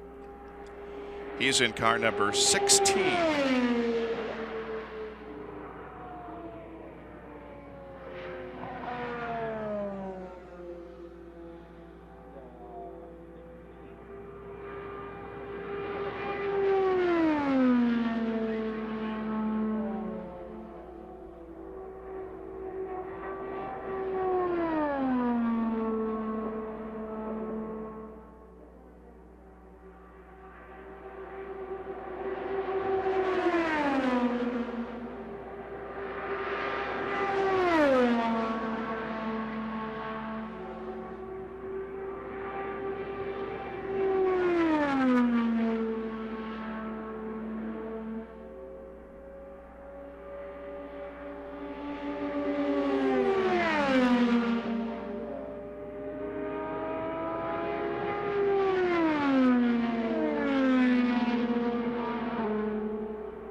Steady 218.3.4.5. Headed north on pit lane is the number 4 car of Buddy Lazier, former winner here at the Indianapolis 500. Buddy Lazier's car being towed to the north end. We'll see him in a few minutes.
Just a recap for you here in the first, a little over a half hour of practice. Scott Dixon has the fastest lap at 224.474. Will Power, second quick at 223.801. Townsend Bell, 223.288. Graham Rahal at 222.946. Carlos Munoz at 222.525. Marco Andretti at 222.193. Ryan Hunter-Ray at 221.883. Eighth is Simon Pagenaud at 221.334. Joseph Newgarden is ninth best at 221.286. And Charlie Kimball is 10th quick at 221.098. Others who have been on the track include Ed Carpenter at 221.067, Elio at 219.654, Montoya 219.513, Spencer Piggott 219.137, Mikhail Aloshin at 213.847, and James Hinchcliffe at 213.501.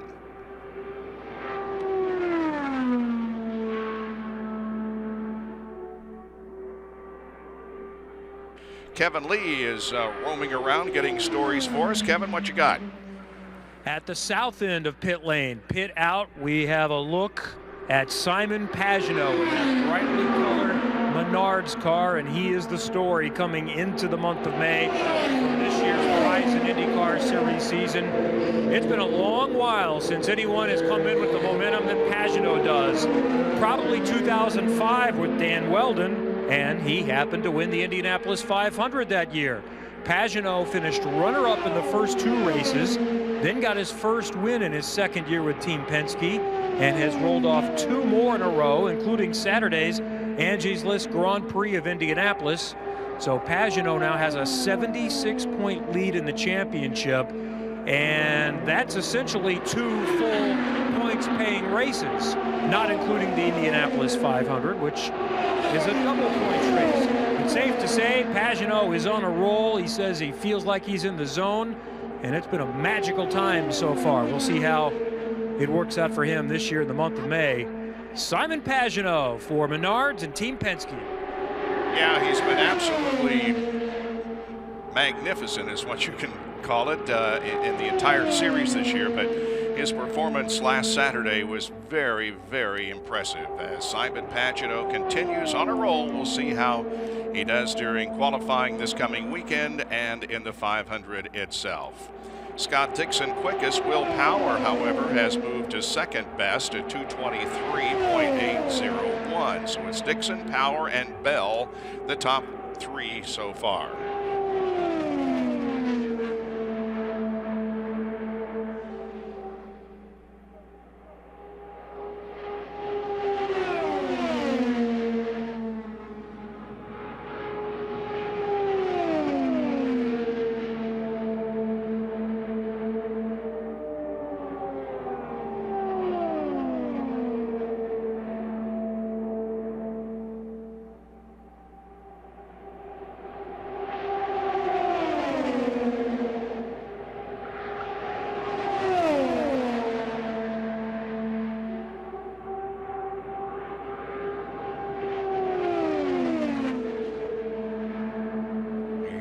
Tow or draft all the time. That last lap, Will Power, the lead car there, was at 220.1. Joseph Newgarden, the second car there, was 221.1. Second car faster than the first.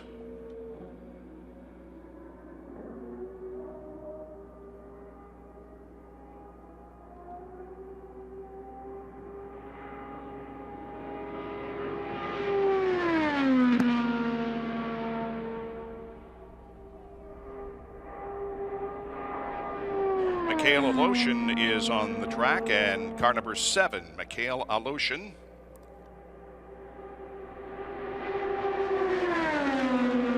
Started 9th, finished 13th last Saturday in the Grand Prix.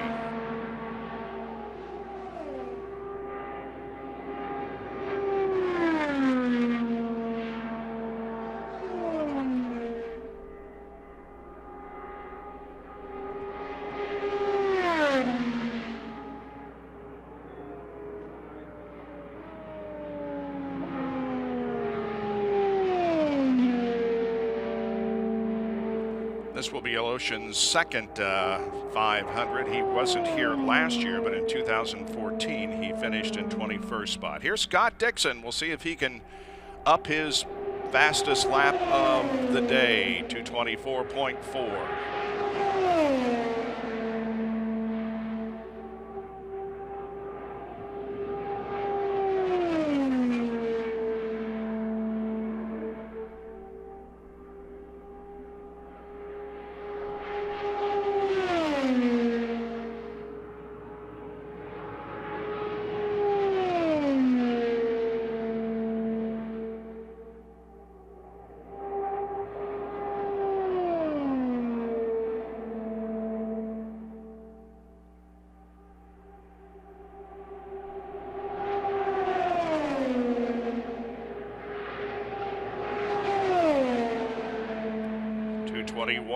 .278.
.63 degrees right now, 99-degree track temperature, and a southwesterly breeze at 10 miles an hour.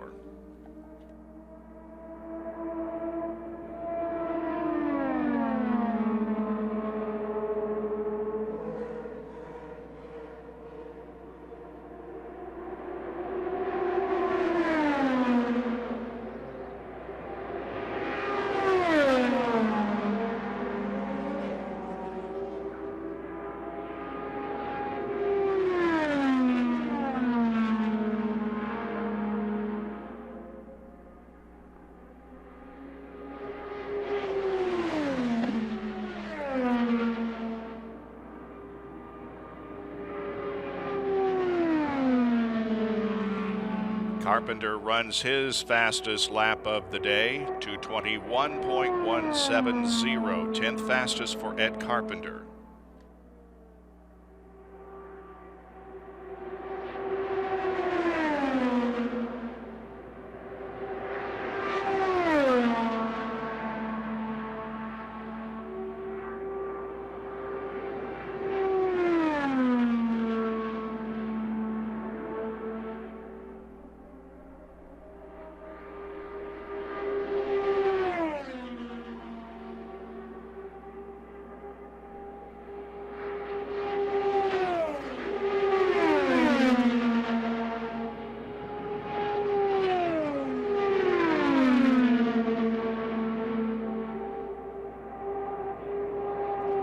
Teammates Andretti and Munoz working together out there behind Simon Pagenaud. Munoz to the inside of Andretti and makes the pass. Meanwhile, that was the fastest lap of the day. Carlos Munoz to 26.098. How about that? In just 12 laps, Carlos Munoz does a 226.098.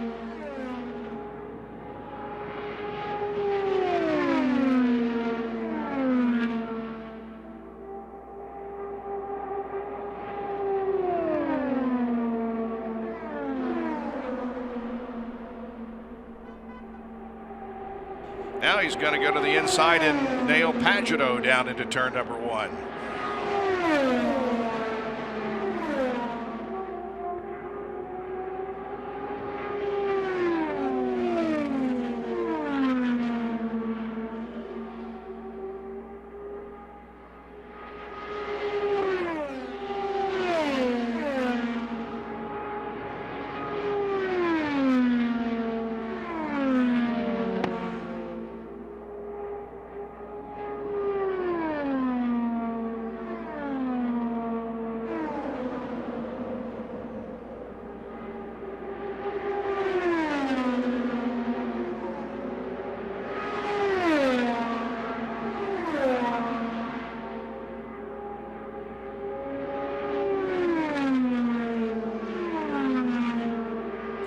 Top 2 speeds from Andretti Autosport are Hondas.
Juan Pablo Montoya just working up to speed. His best has been a 2:19.5.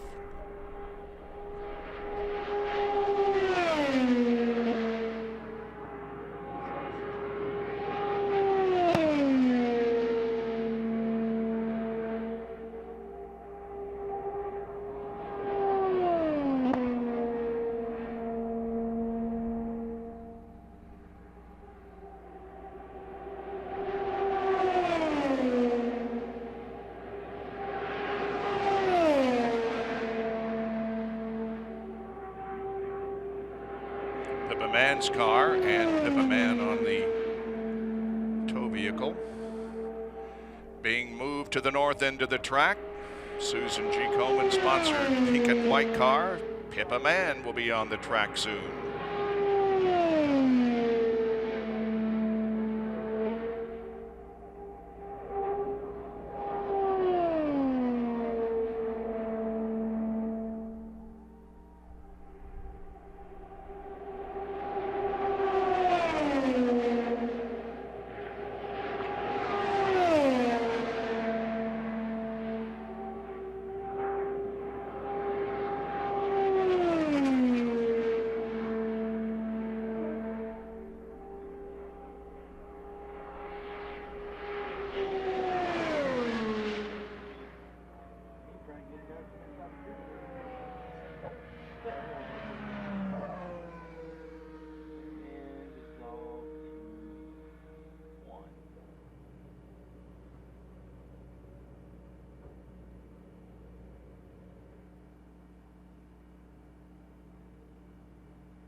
Not much going on right now in terms of speed after we saw the Carlos Munoz lap of 226.098. Things kind of settled down here, so we'll review the top 10. It's Munoz, followed by Andretti, 224.5. Scott Dixon at 224.4. Power at 223.8. Townsend Bell, 223.2. Ray Hall, 222.9. And Carpenter, 222.0. Eighth is Ryan Hunter-Ray at 221.8. Joseph Newgarden, 221.4. And Simon Pagenaud at 221.3. Those are your top 10.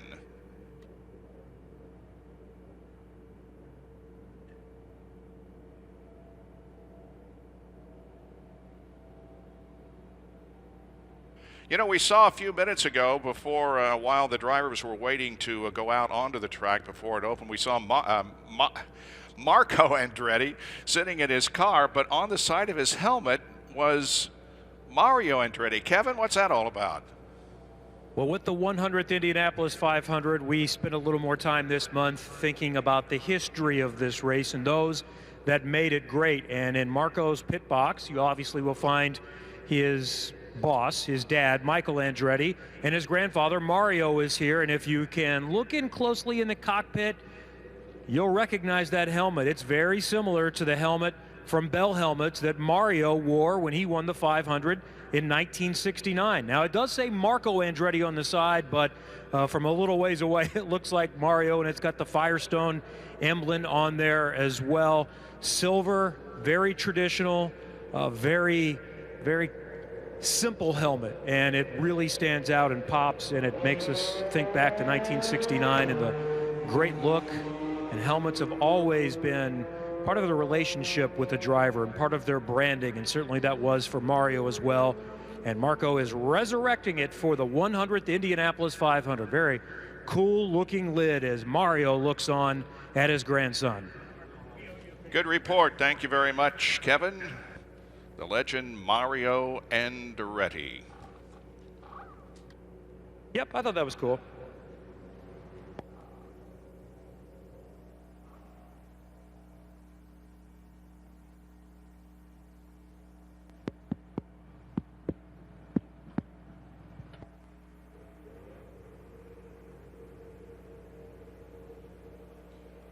Pippa Mann puts on the head sock and the helmet soon, getting ready to go onto the track. Track is still green, but, well, now we see a car, Michaela Lotion, moving on to the racetrack. So activity picking up once again. 232 laps have been turned in during this all-skate session since the rookie orientation and refresher courses ended. And of course, we will be open until 6 o'clock tonight, little less than 3 hours away.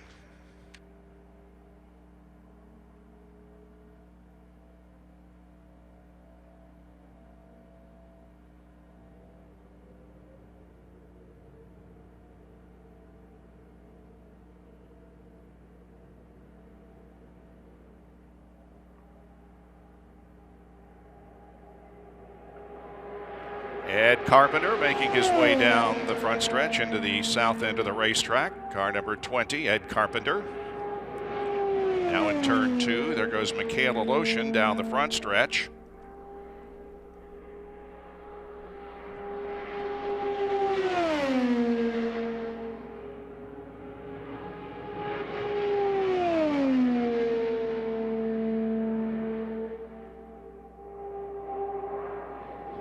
Spencer Piggott also going on to the track. And there's a former winner, Buddy Lazier, with helmet on, ready to go.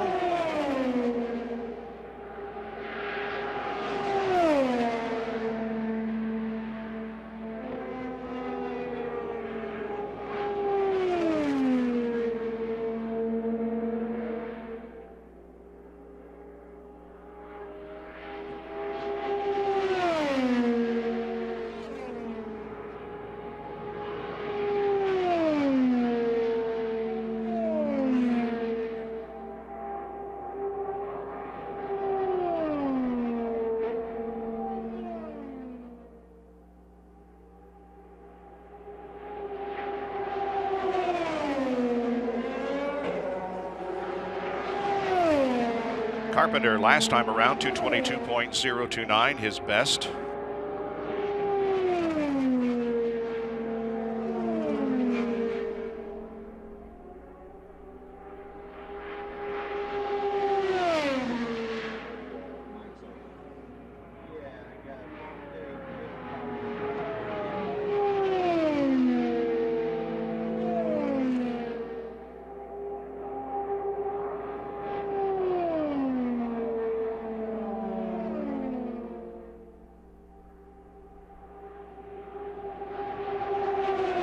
Scott Dixon also back on track.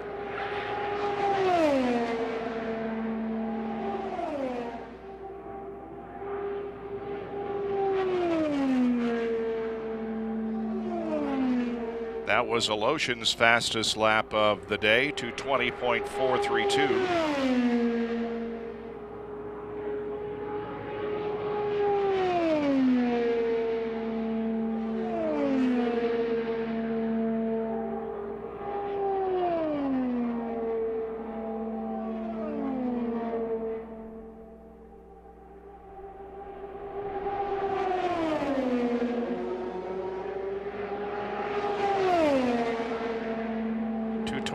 .7 for Dixon last time by.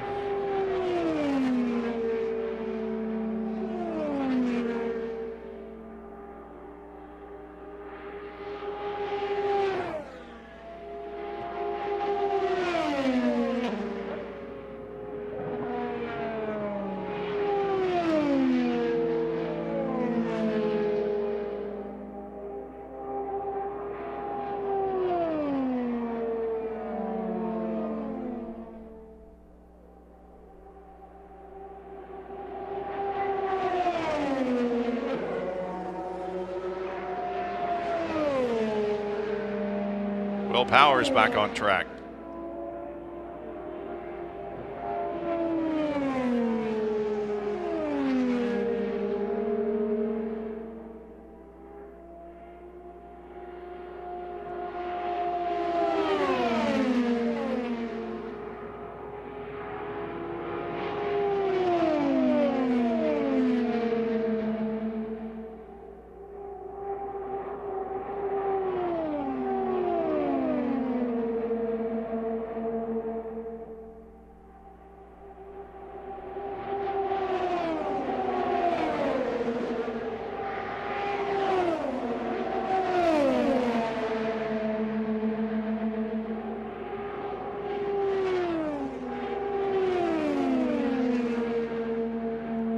Now we have Power and Pagano playing a little drafting game here.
See what Pagano does here on the yard of bricks. Makes a pass to the inside on Power and assumes command of that duo.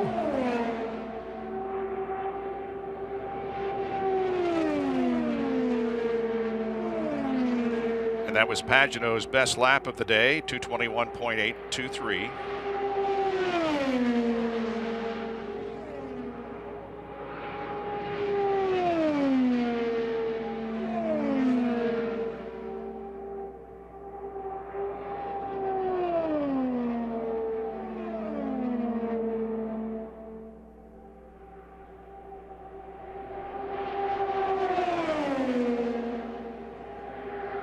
Now Tony Kanaan is on the track for the first time at speed today. And he moves up to 7th best with just 2 laps in. 222.215 for TK. 7th fastest after just 2 laps.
TK with, of course, a very disappointing Angie's List Grand Prix, being involved in a incident with Sebastian Bourdais on the first lap down to turn number 1, eliminating him and finishing last. But Tony Kanaan, former winner of the Indianapolis 500, on the track for practice today, and his best speed is 222.379. That's 7th fastest.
Well, here's the second fastest of the day, Marco Andretti, 224.5. See if he can up that.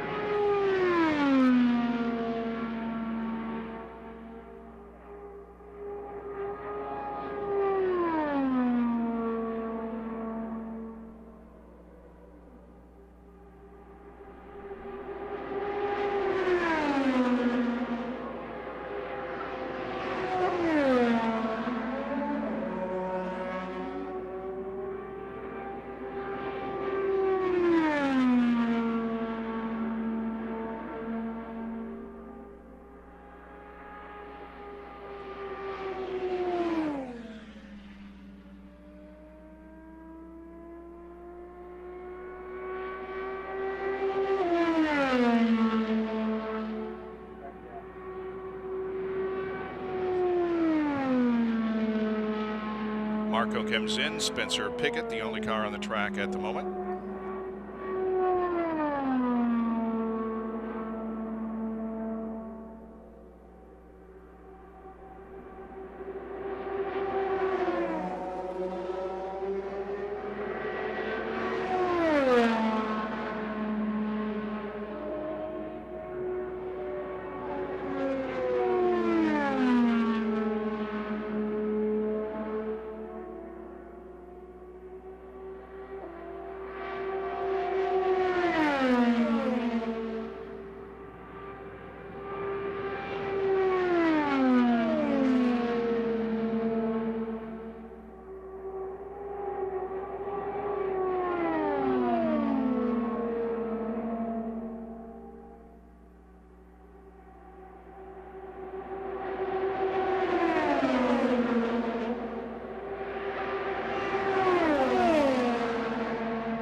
Carlos Munoz, still the Quest fastest today, 226.098.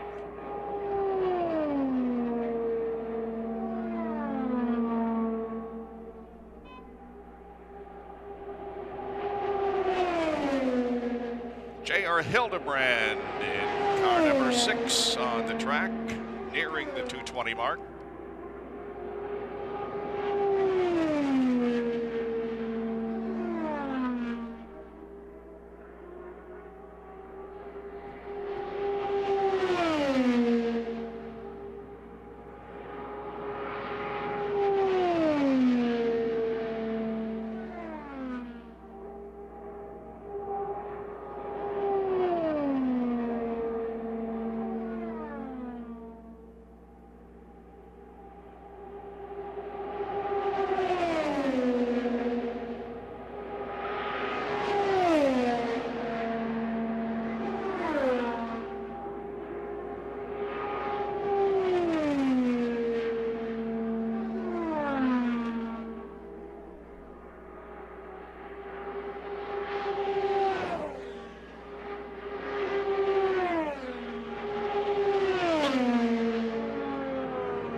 Juan Pablo Montoya comes back in.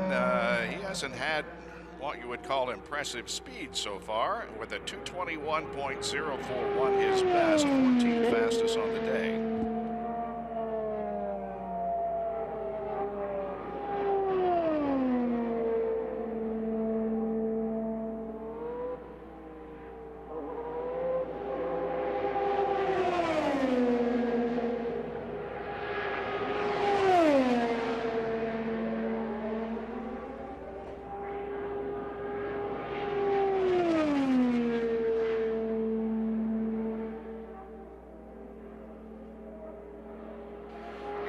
Carpenter ran his fastest lap of the day just a few moments ago at 222.366. We'll see if he can up that here on this lap. Ed Carpenter driving car number 20.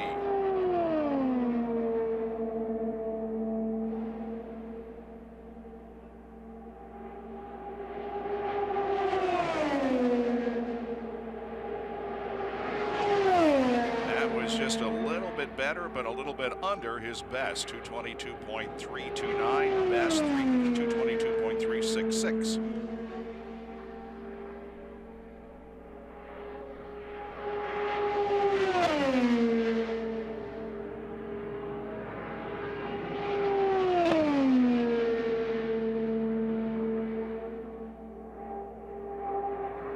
Alexander Rossi, one of the rookies who successfully passed his rookie exam earlier today, is on the track in number 98.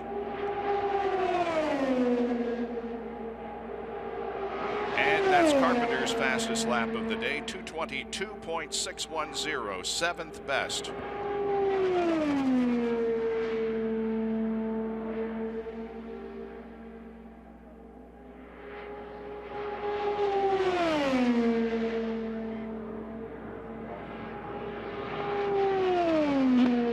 Car number 98 down in turn 1.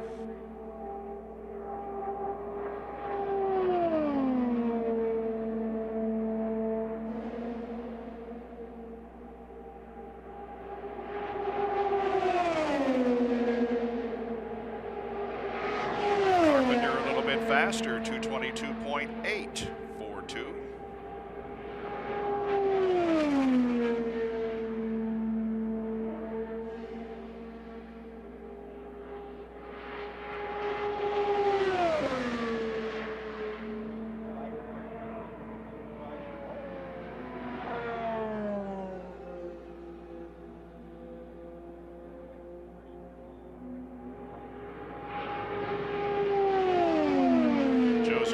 Newgarden and Will Power running together at the north end of the track in turn number 4 now.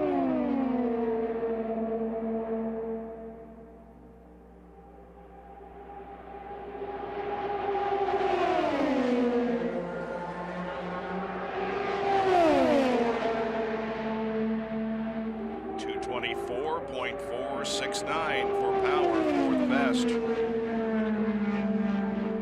And likewise, Joseph Newgarden's best lap, 222.568.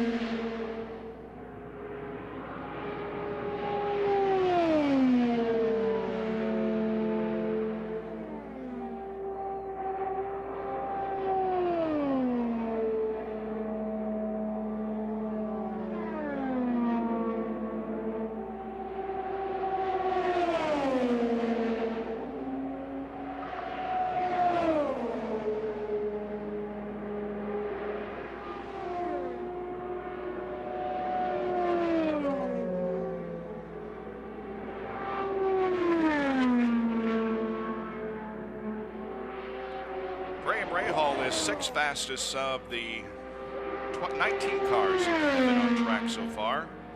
He is on track right now. Rahall's best 222.946.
Stretch.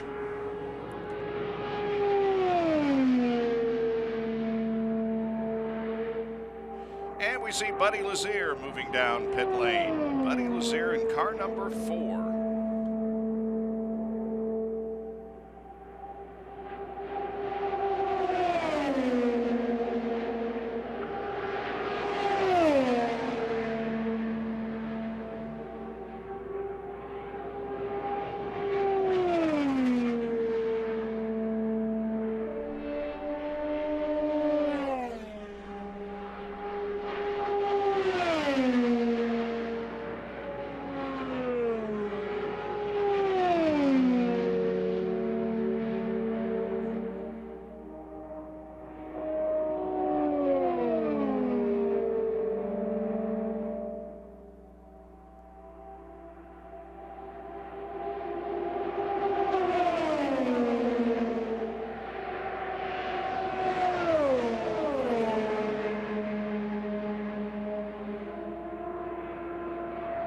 Max Chilton is also on the racetrack. That is Chilton right behind Elio there coming out of turn number 2. Chilton successfully passed his rookie test between 10 and 12 today.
Well, while the track is relatively quiet, let's review what has happened so far today. First of all, as far as rookies and refresher tests are concerned, Max Chilton, Alexander Rossi, and Spencer Pigot all completed their rookie test earlier today. Brian Clausen, Sage Karam, Oriol Servia, and J.R. Hildebrand and Townsend Bell wrapped up their refresher test. Now, when the track opened for veteran practice, a little after 2 o'clock, the fastest has been Carlos Munoz, 226.098. Marco Andretti, second quick at 224.595. Third best, Scott Dixon, 224.478. Then Will Power at 224.469. And Townsend Bell at 223.288. Graham Rahal is sixth fastest, 222.946. Ed Carpenter at 222.842. Joseph Newgarden, 222.568. Tony Kanaan at 222.379. And Ryan Hunter-Ray, 10th fastest at 221.883. Then comes Simon Pagino at 221.8. Elio at 221.7. Alexander Rossi at 221.5, Charlie Kimball at 221.0, same speed for Juan Pablo Montoya. 16th, J.R. Hildebrand, 220.4, Mikhail Aloshin also at 220.4. 18th fastest, Spencer Pigot, 219.137, James Hinchcliffe at 218.154. And Max Chilton was just out a few moments ago working up to speed in his car. We have also seen on the racetrack Buddy Lazier, Oriol Servia, and Matt Brabham. We have not seen Pippa Mann on track yet, but her car is on pit lane.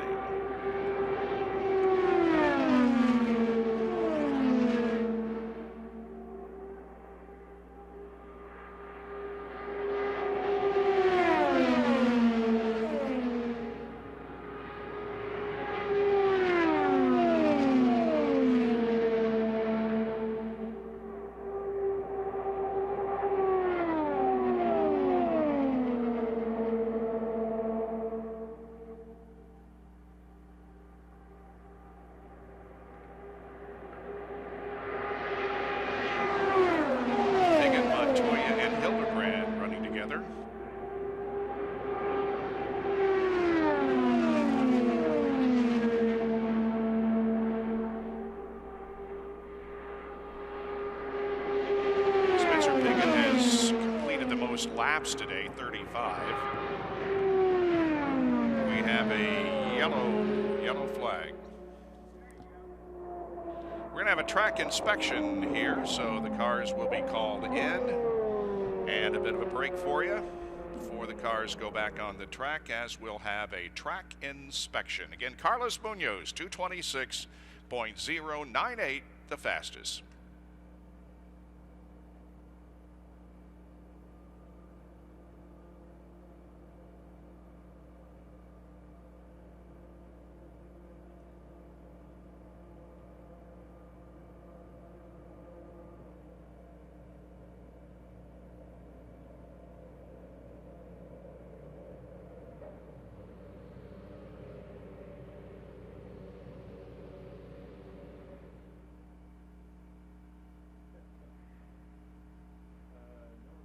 What defines a legend?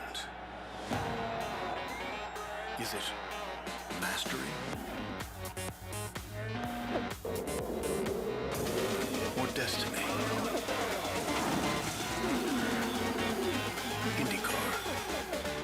The heart of racing. The legend continues. Go to IndyCar.com for upcoming race details, live timing and scoring, and to join the conversation.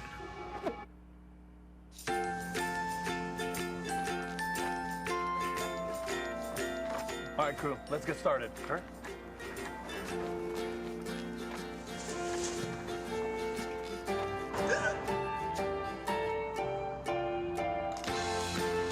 Don't ignore the law. You must call 811 at least 2 to 3 days before any digging project, so you can avoid hitting our essential buried utilities. For digging projects big or small, make the call. to 811.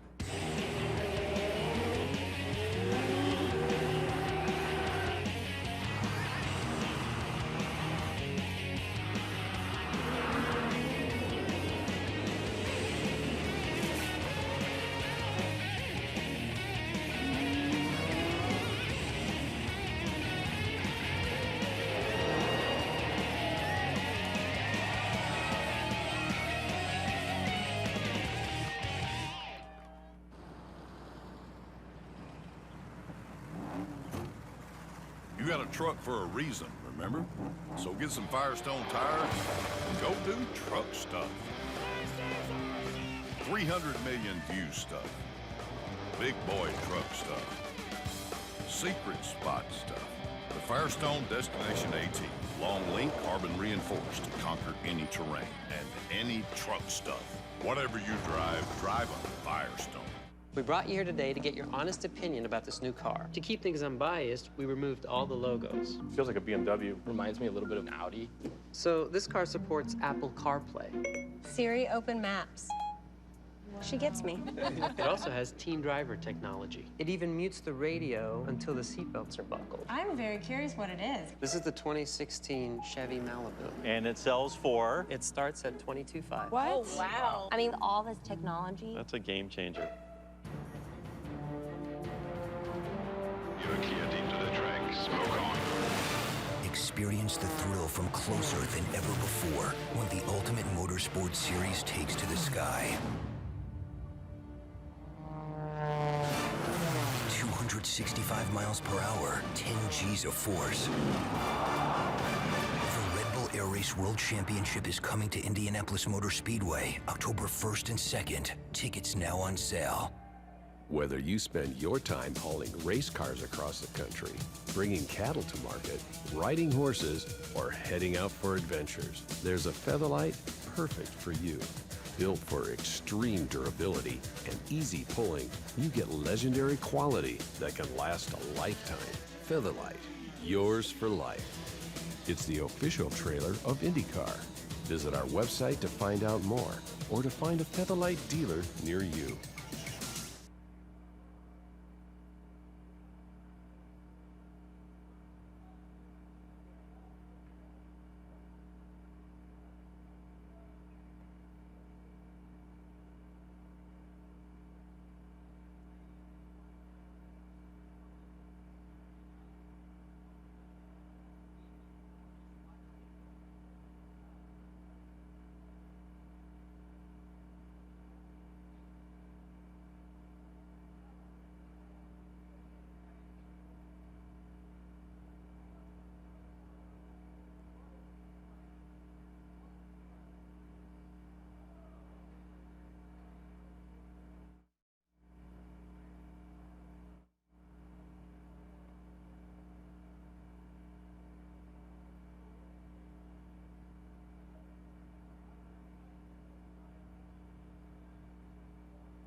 Thanks for coming today. How you doing? Well, today's gonna be pretty easy.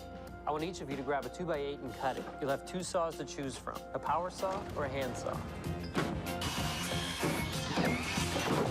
So which saw did you use? Power saw. Power saw. Power saw. You all chose the most powerful tool. Wouldn't it make sense to make the same choice when it comes to your truck? Absolutely. This is the 2016 Chevy Silverado. It offers the most powerful engine in its class.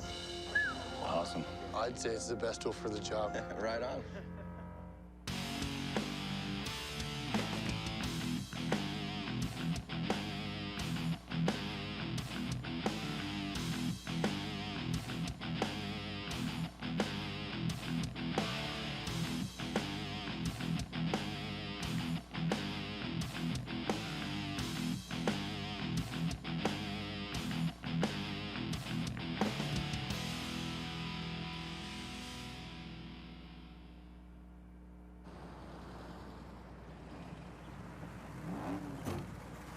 You got a truck for a reason, remember?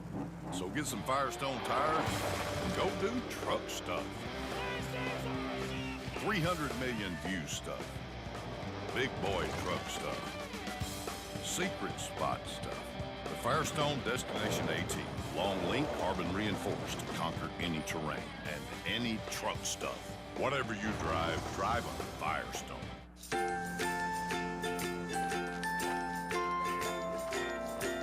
All right, crew, let's get started. Sure.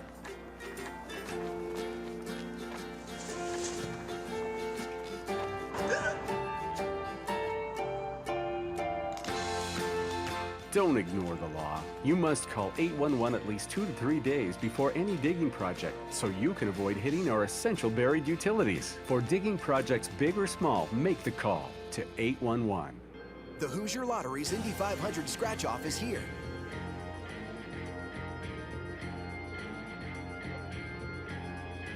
You could win up to 100 grand, or one of thousands of $100 prizes. Collect all 6, and scratch away to epic. Get your Hoosier Lottery Indy 500 scratch-off today.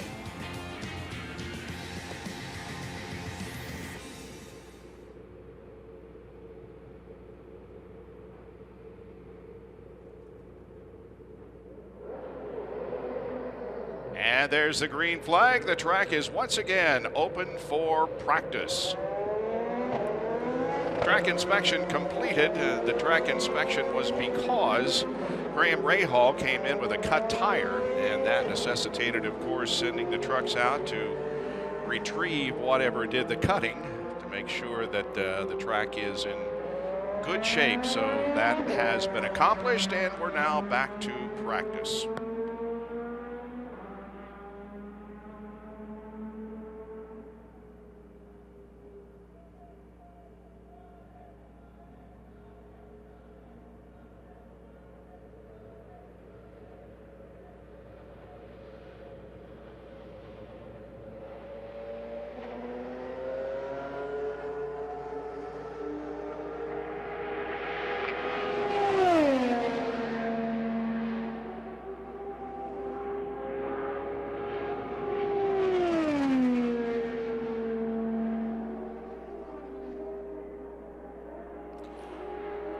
This is Ed Carpenter, 7th fastest today, 2:22.842. He's completed 30 laps of practice.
Alexander Rossi in car number 98 just goes to the 5th fastest speed of the day, 224.025.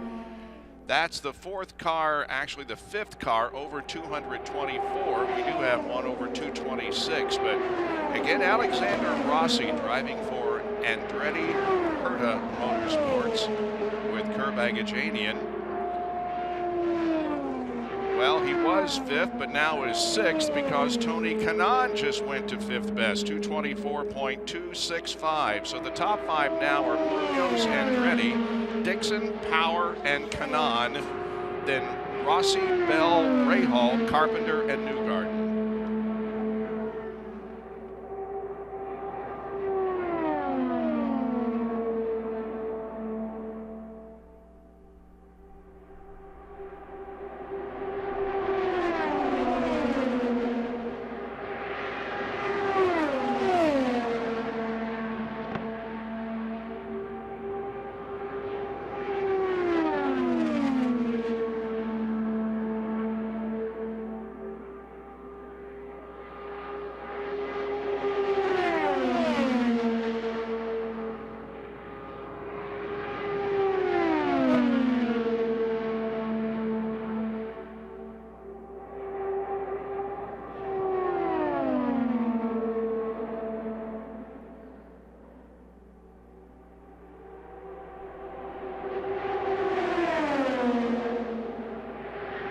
Joseph Newgarden and Spencer Pigot into the short chute.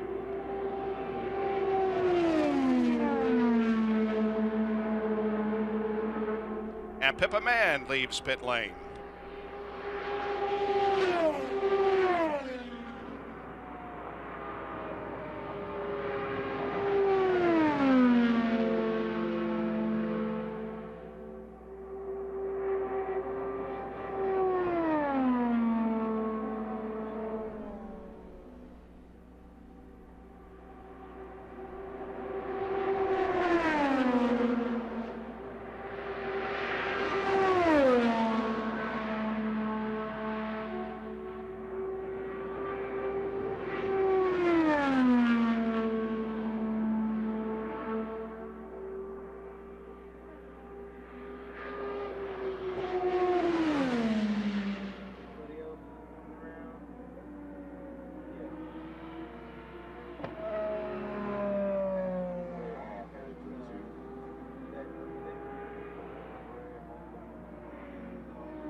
Pippa Mann getting her machine up to speed.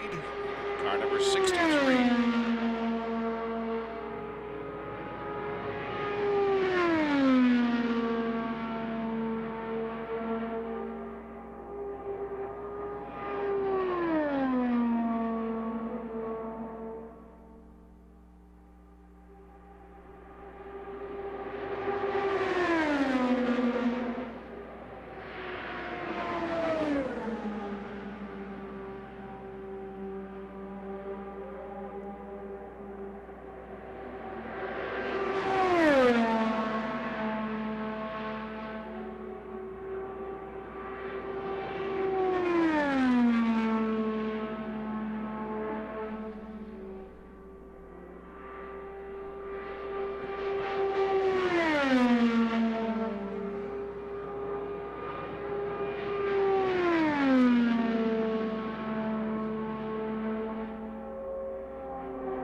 Captain is driving another entry from the Dale Coyne stable.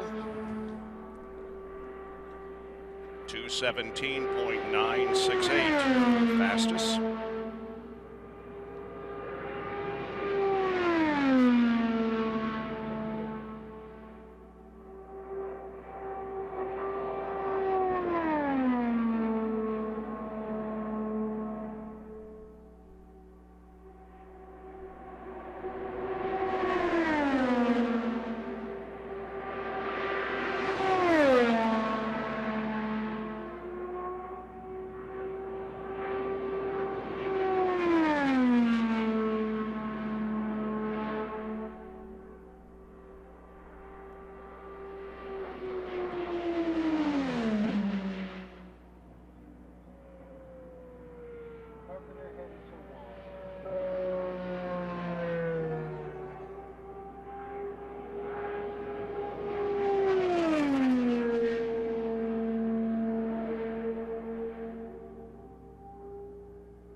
On the track, and the only other car about to go onto the backstretch is the 16 of Spencer Pigot.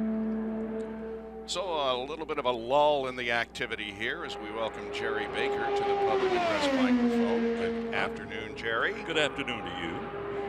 Been a fun day. We had rookies busy. We had those who needed refresher tests busy between 10 and 12, and then, or rather 12 and 2, and then a little after 2 o'clock, we turned them loose.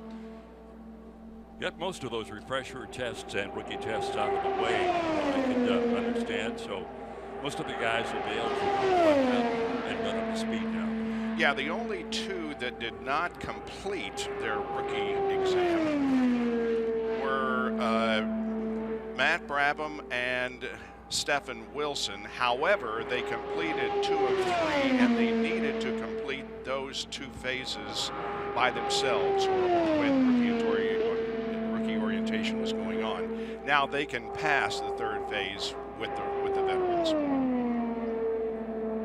Sandra, seeing to note, Bob, as I slide into the chair here, that Honda's got the two quickest speeds of the day. I'm not sure what that tells you early on, but the folks from Honda would be happy to know that they're up the top of the speed charge right now. Yeah, and those are, of course, Andretti Autosport cars, Munoz and Andretti, so they are looking good. But, you know, if you were to give the tip of the Stetson to anybody at this point, it would have to be, once again, a very impressive performance by Alexander Rossi, the rookie in that 98 car, who was 6th quick at over 224 miles an hour. That's kind of a pretty car. I was down along pit road in Hollywood, just kind of wandering around.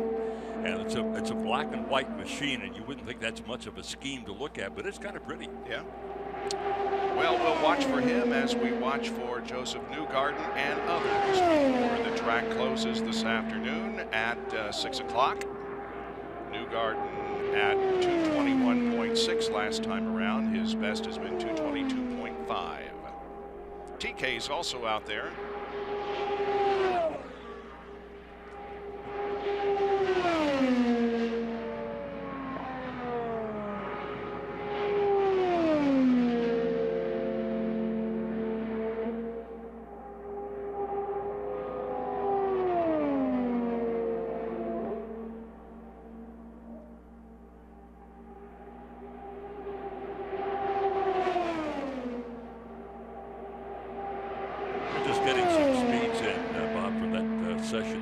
One you talked about a while ago.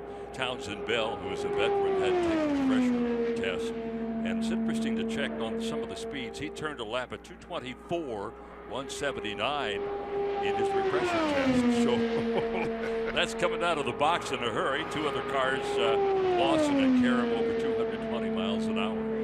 Yeah, the last phase of the refresher test is anything over 215 miles an hour, so that was pretty easy for him. J.R. Hildebrand down the front stretch with a 219.9 lap.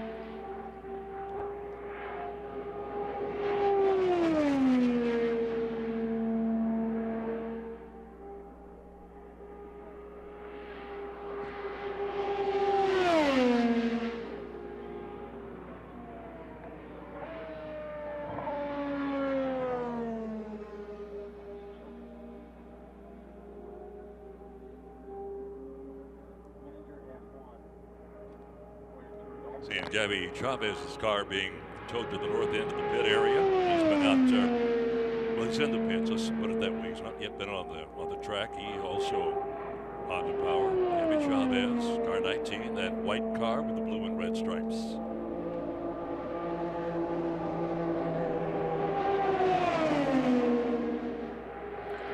Max Chilton also turning in some laps, number 8. Tony Kanaan streaks by at 221.7.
This is James Hinchcliffe out of turn 2 down the backstretch.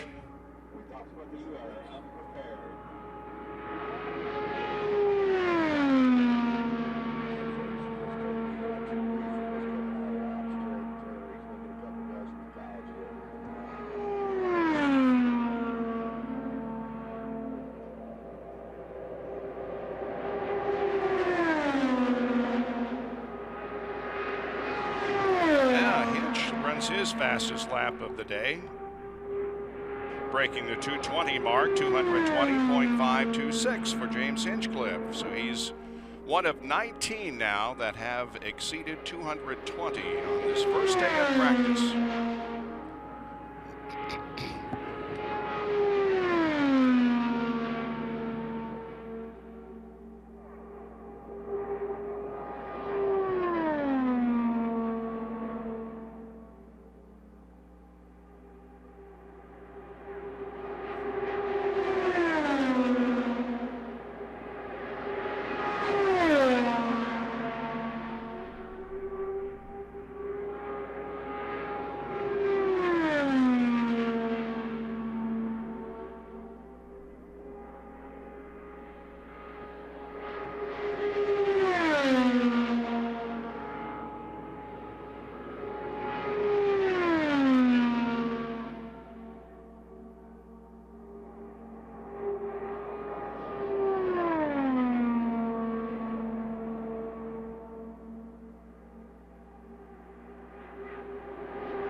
Faster, 221.213. He's 16th fastest today, 221.213 for James Hinchcliffe, car number 5.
By far the busiest driver today has been Spencer Pigot that we are following around on the video board. This will be his 54th lap today.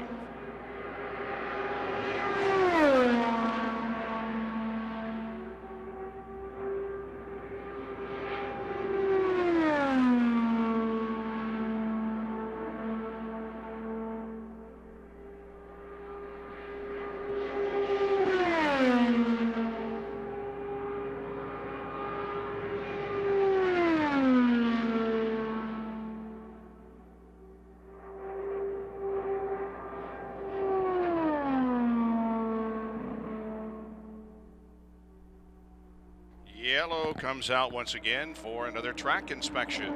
Yellow flag.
We brought you here today to get your honest opinion about this new car. To keep things unbiased, we removed all the logos. Feels like a BMW. Reminds me a little bit of an Audi.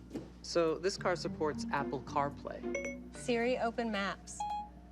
She gets me. It also has teen driver technology. It even mutes the radio until the seatbelts are buckled. I'm very curious what it is. This is the 2016 Chevy Malibu. And it sells for? It starts at $22,500. What? Oh, wow. I mean, all this technology. That's a game changer. Every customer follows a unique path with ever-changing expectations, and every one of them wants support when and where they need it. Keeping up can be a challenge. With a cloud contact center, you can deliver a consistent customer experience across every channel, transforming engagement and putting you ahead of your competition. Visit ININ.com to find out more.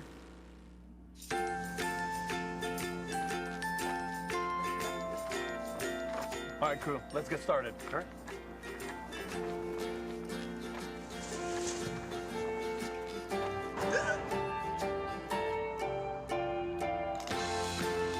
Don't ignore the law. You must call 811 at least 2 to 3 days before any digging project so you can avoid hitting our essential buried utilities. For digging projects big or small, make the call to 811. This is your daughter, and she just got this. Oh boy. But you've got Hum, so you can set this. And if she drives like this, you can tell her to drive more like this, because you'll get this. You can even set boundaries for her. So if she should be here, but instead goes here, here, or here, you'll know. So don't worry, Mom, because you put this in here. Hum by Verizon, the technology designed to make your car smarter, safer, and more connected. Put some smarts in your car. There is a very easy way for you to get inside the racing action. Follow this hashtag on Instagram all weekend long for the latest pictures from the drivers, crews, and fans. Be sure to use that hashtag and upload your own experience.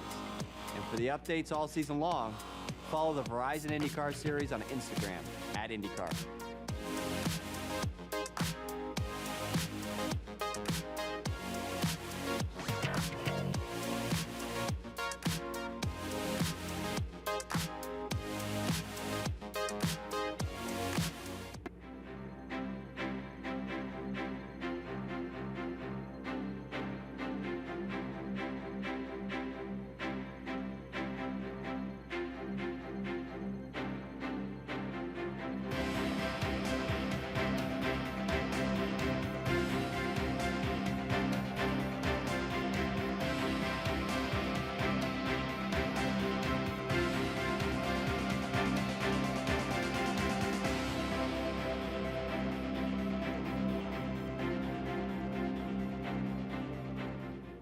Whether you spend your time hauling race cars across the country, bringing cattle to market, riding horses, or heading out for adventures, there's a Featherlight perfect for you. Built for extreme durability and easy pulling, you get legendary quality that can last a lifetime. Featherlight, yours for life. It's the official trailer of IndyCar. Visit our website to find out more or to find a Featherlight dealer near you.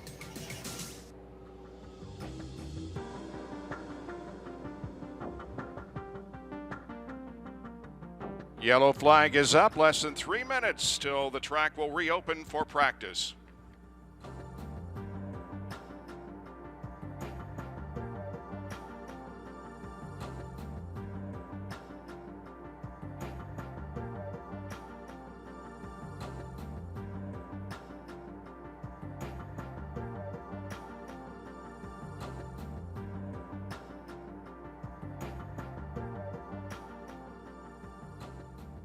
Extract, the transmission technology specialists.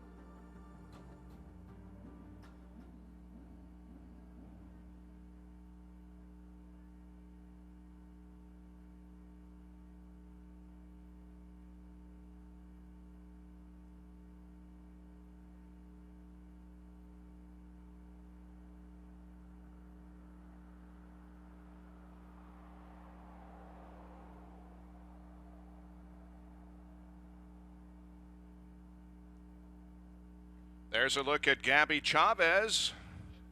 Has the helmet on, ready to go out on the track. He has not been on the track so far. This is another entry from Dale Coyne Racing, along with Connor Daly and Pippa Mann. Last year's Rookie of the Year. That's right. For the 500. Started 26th, finished 16th, completed all 200 laps. In the Grand Prix, as of Saturday, started 23rd, finished 17th in that particular event.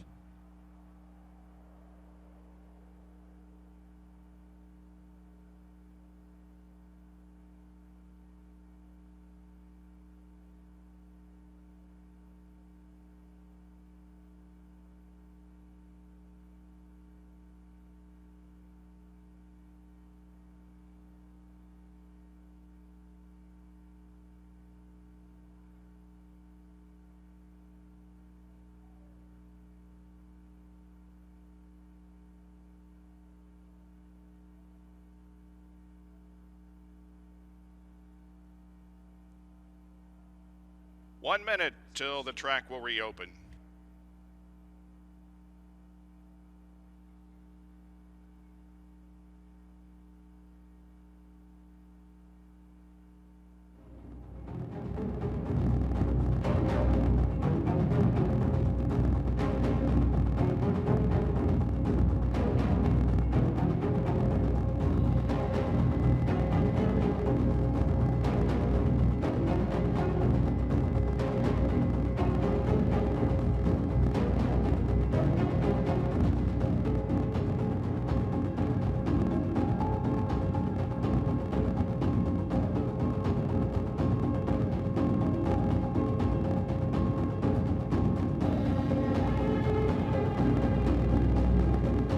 Green flag, we are back to practice. Track is open.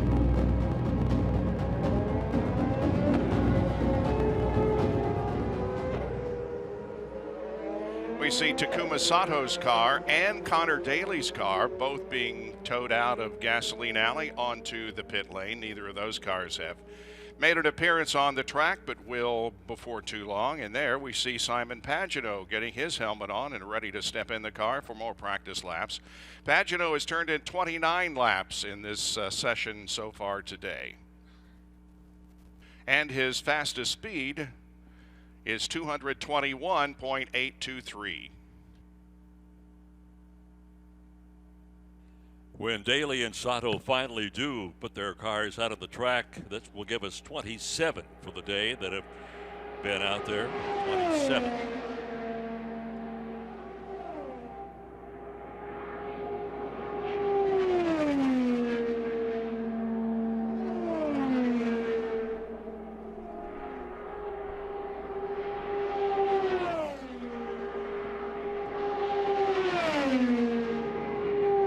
Hildebrand, Cannon, and Carpenter on the track at the north end.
Townsend Bell, almost 221 that last lap. Best 223.2.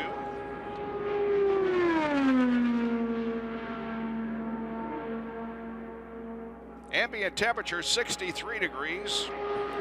The track temperature 91, and the wind from the south-southwest just about as low as it's been all day at 8 miles an hour. We have completed a little more than 500 laps in this session, which began at 2 o'clock this afternoon.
Carlos Munoz among those on the track.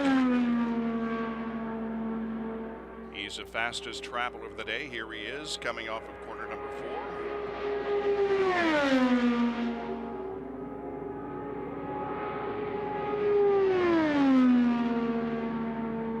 A little over 223 on that lap.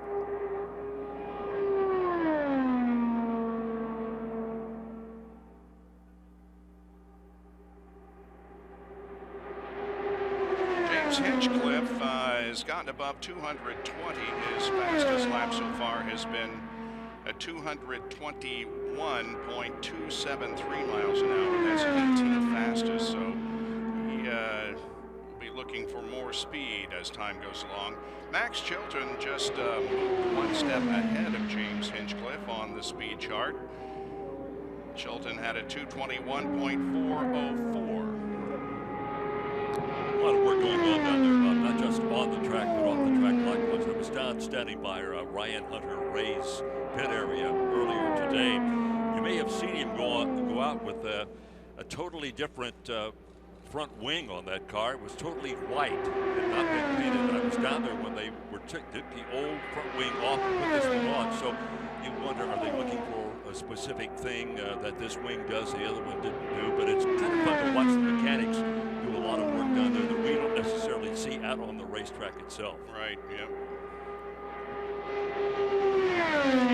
There's Mikhail Aloshin, car number 7. He's 11th fastest today, 222.2.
This is Max Chilton, one of the rookies that completed the rookie test earlier today.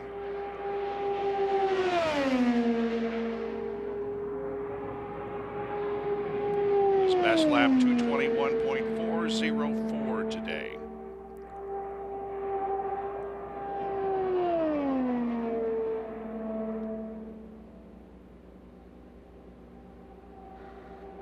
A couple of more cars have been presented on pit lane, so that if they make it out would give us a total of 29 cars on the track for this first day of practice. Right now we have had 22 that have turned a lap at speed.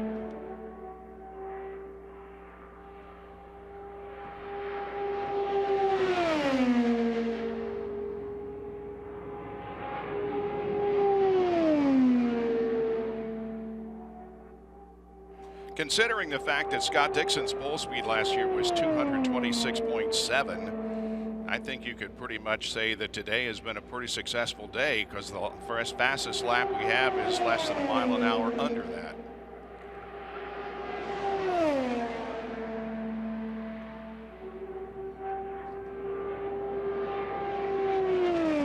The conditions, Bob, are pretty good right now. Likewise, not much wind out there. The track is cooled to the point where the guys are getting some pretty good grip.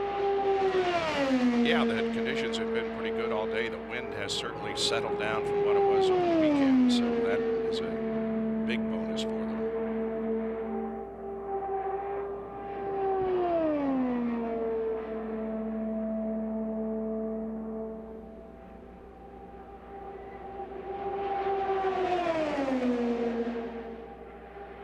At the moment, Chilton seems to be the only car on the racetrack turning laps at last time around at 2:18.8. He's been above 2:21, just barely above it.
Matt Brabham, car number 61, leaves the pit lane.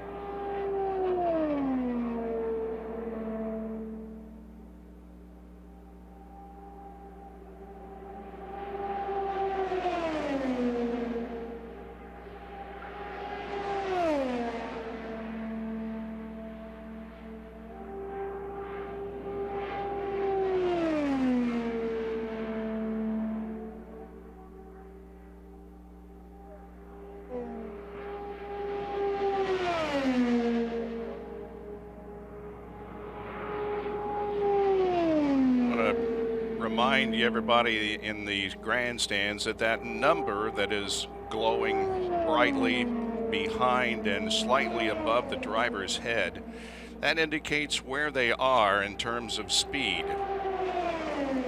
So Chilton, who just flashed by, had on his area 17, so that means he is 17th quick for today.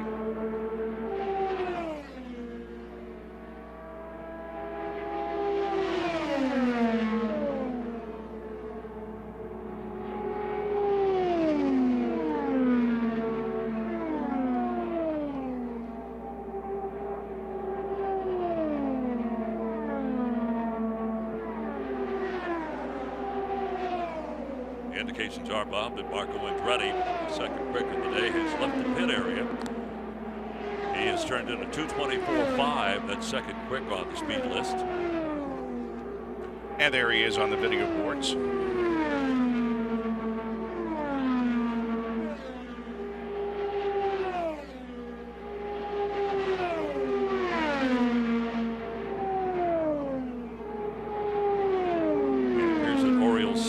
Has also left the pit area, along with Ryan Hunter-Reay. Matt Brabham heading out to the racetrack. And Takuma Sato has also left his pit stall. This is going to be, I believe, the first time that he's been on the track today. I mentioned Marco went out. Didn't take him long, did it, Bob? He is now the quickest of the lot. He joins the 226 mile per hour category at 226.194. And again, that's in a Honda. He's been strong all day, hoping that it will continue into the weekend. He's going to come off the track, and Ryan Hunter-Reay is going to remain out there. But Marco has been very impressive here on day one.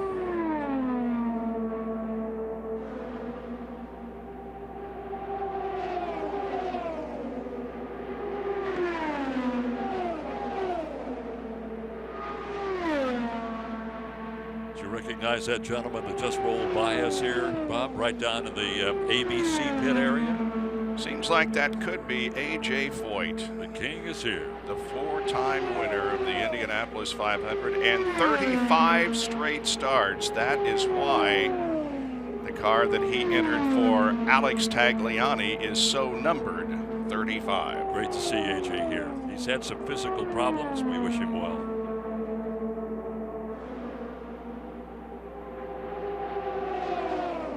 Ryan Hunter-Reay has stepped it up, 224.318.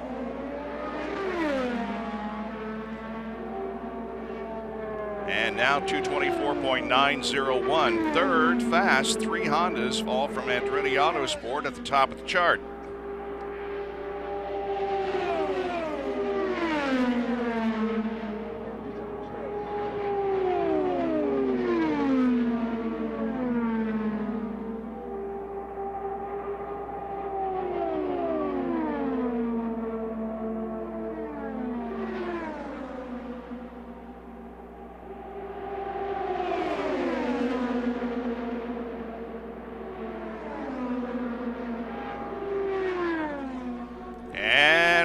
Hunter-Reay is quickest, 227.554, and look how close these guys are working down the backstretch. That's an impressive lap, but you got to think maybe toe. No, I think so. Yeah, that's something that we always look for, because if you get a tow or a draft from somebody ahead of you, you're going to turn at a very, very fast speed, and certainly Ryan Hunter-Reay has. Now they've moved him out the front of the field, so we'll maybe get a better reading on his speed this time by as he crosses the yard of bricks. Bright yellow and red car.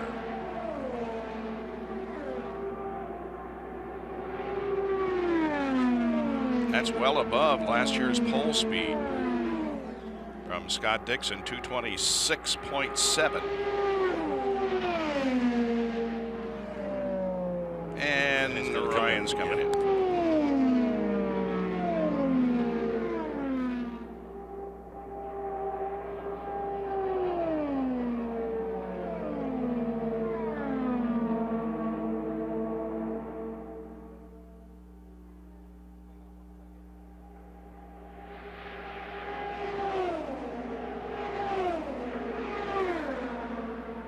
Pippa Mann has cracked the 220 barrier, 220.364, 22nd fastest.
Stephen Wilson just left the pit area now. This is the first time that he has been out since he completed his rookie exam.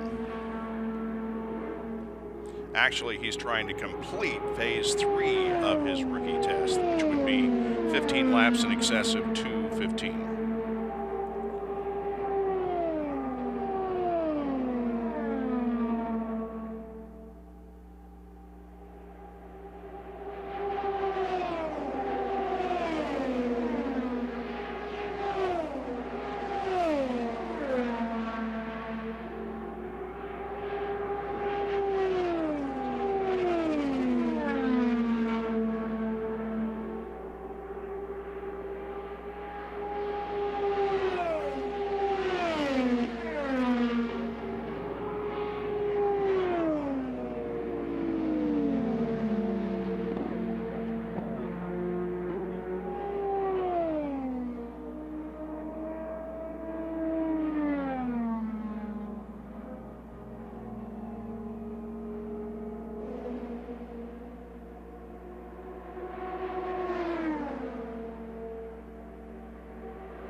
Understand that the car of Matt Brabham came in with no power. You notice that normally you have to enter the pits in the third turn, but he had no power when he entered the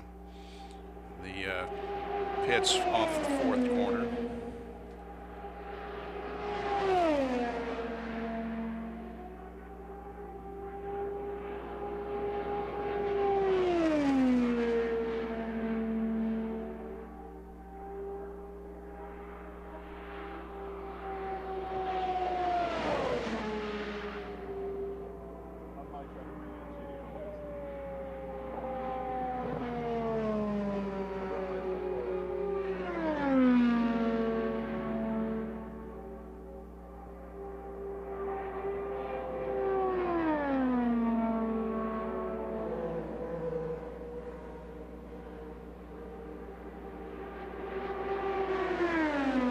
the video boards. It's Pippa Mann. We're trying to find some speed. This is the second or third time she has been out so far today. She is 17th on the speed chart in a Honda. 221.789 is her best lap. Last time we're out at 219.9.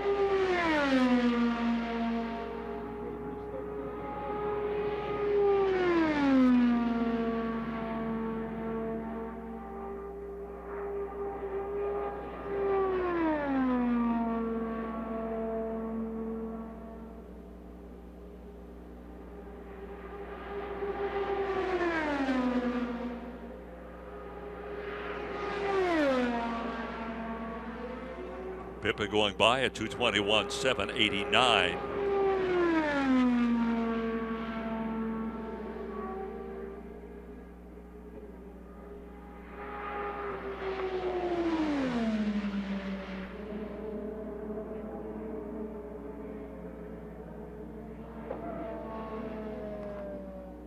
Leaving the pit area, the 14 car of Takuma Sato.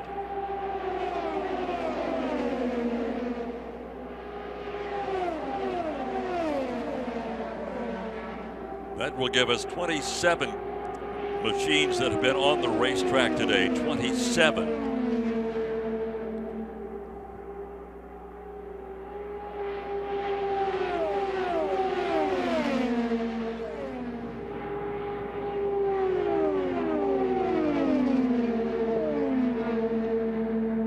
Marco Andretti is going back out onto the racetrack.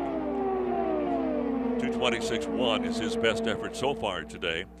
The top three speeds turned in thus far are all being powered by Honda. The next three by Chevy, and then the next three by Honda. So 6 of the top 10, 6 of the top 9 are Honda powered.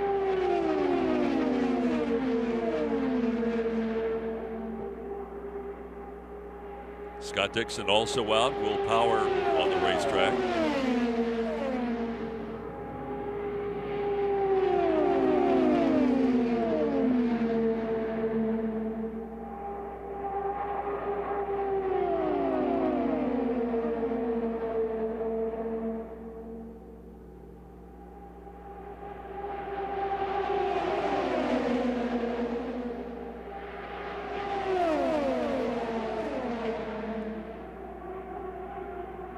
A very busy racetrack out there all of a sudden. Drivers getting some drafting practice in. Simon Pagano, Will Power in a line with Ed Carpenter and others.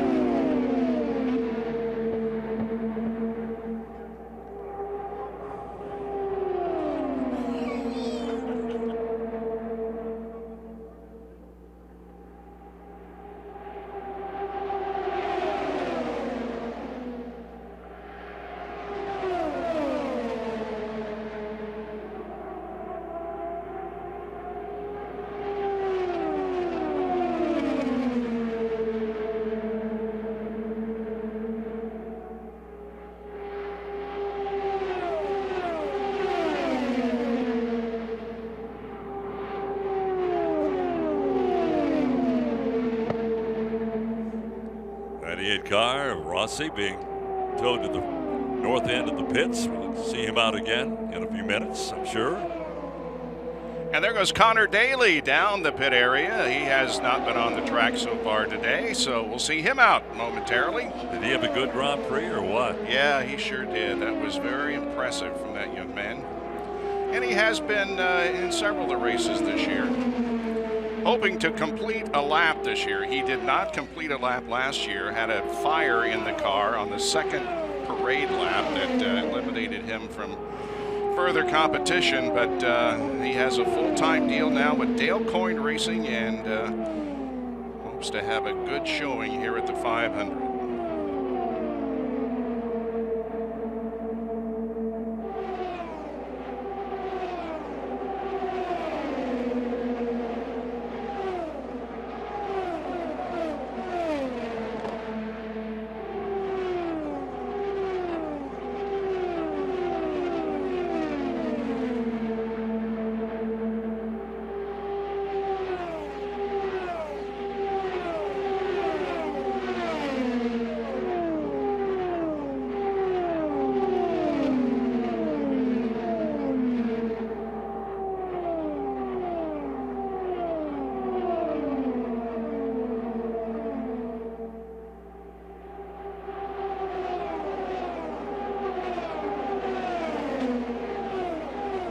and Montoya racing together down in turn number 1.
Nice to see Elio, excuse me, Bob. Nice to see Elio back in that yellow machine.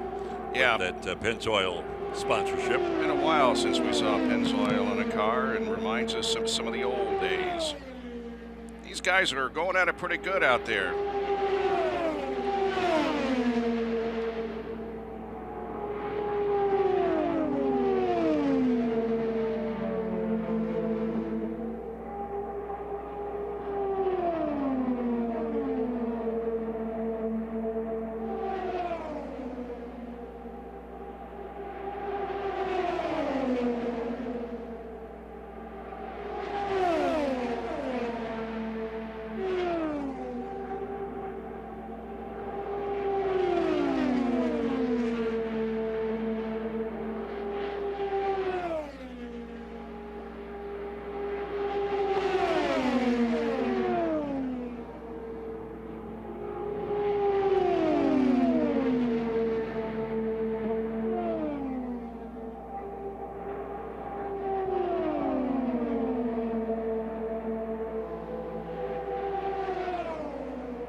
This is something we see every year, Team Penske cars going out and running together, and that's what we've been watching for the past few minutes. Looks like that Simon Pagenaud is going to come in, but Will Power is going to stay on the racetrack.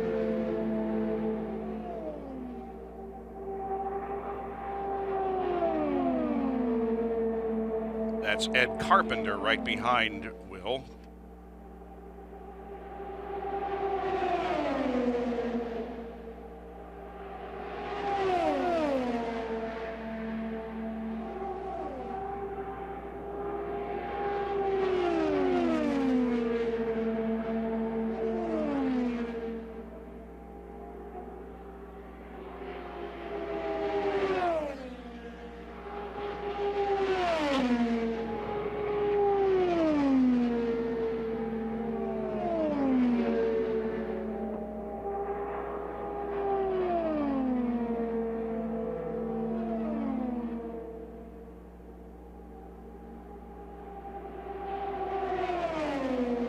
Ed Carpenter has driven in only one race this year. That was the oval race at Phoenix. Had a good start there, and that race started 5th, but fell back and finished in 21st position. 28 cars have been out on the racetrack so far.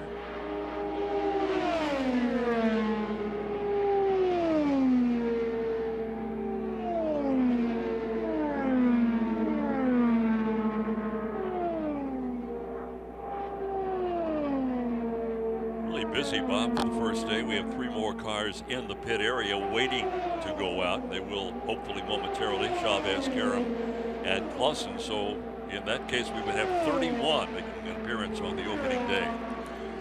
Yeah, you know, I don't have a very good memory, but it seems like that would be close to a record, having almost the full field out for practice on the very first day. We turned over 700. In fact, we're almost at 800, 766 laps today. So it's been busy right from the get-go. You're told there's a yellow flag that's out for debris on the racetrack. Debris on the racetrack, so they'll call all the cars in. There's a look at the starter stand.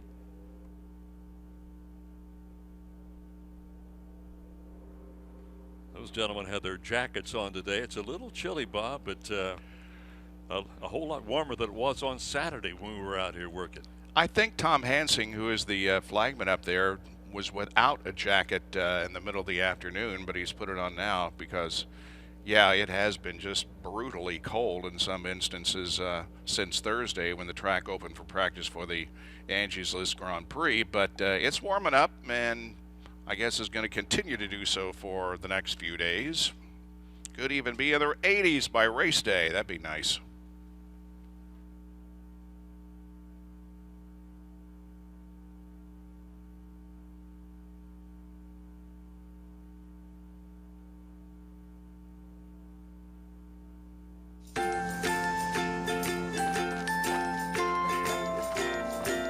All right, crew, let's get started. Sure.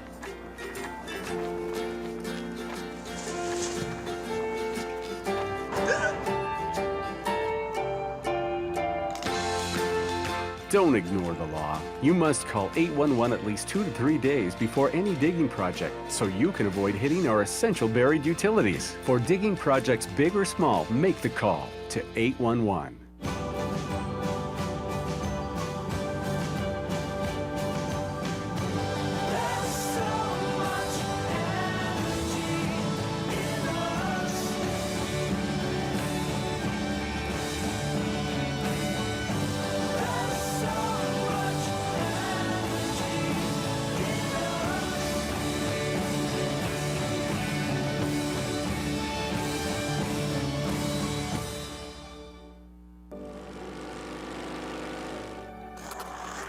Every customer follows a unique path with ever-changing expectations, and every one of them wants support when and where they need it.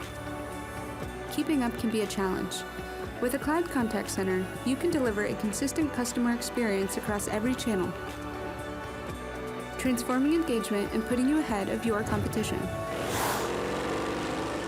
Visit inin.com to find out more. Are you ready to get inside the racing action? Follow this hashtag all weekend long for the latest news from the teams, the track, and the drivers. Be sure to use that hashtag and join the conversation. You'll get the news before it breaks. And for updates all season long, follow the Verizon IndyCar series at IndyCar.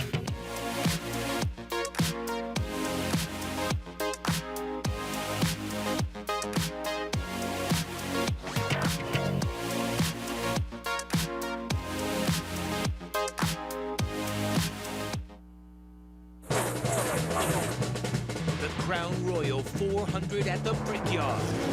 This is the fist-shaking, heart-pounding, bumping, drafting, crashing, screaming, and sliding racing capital of the world.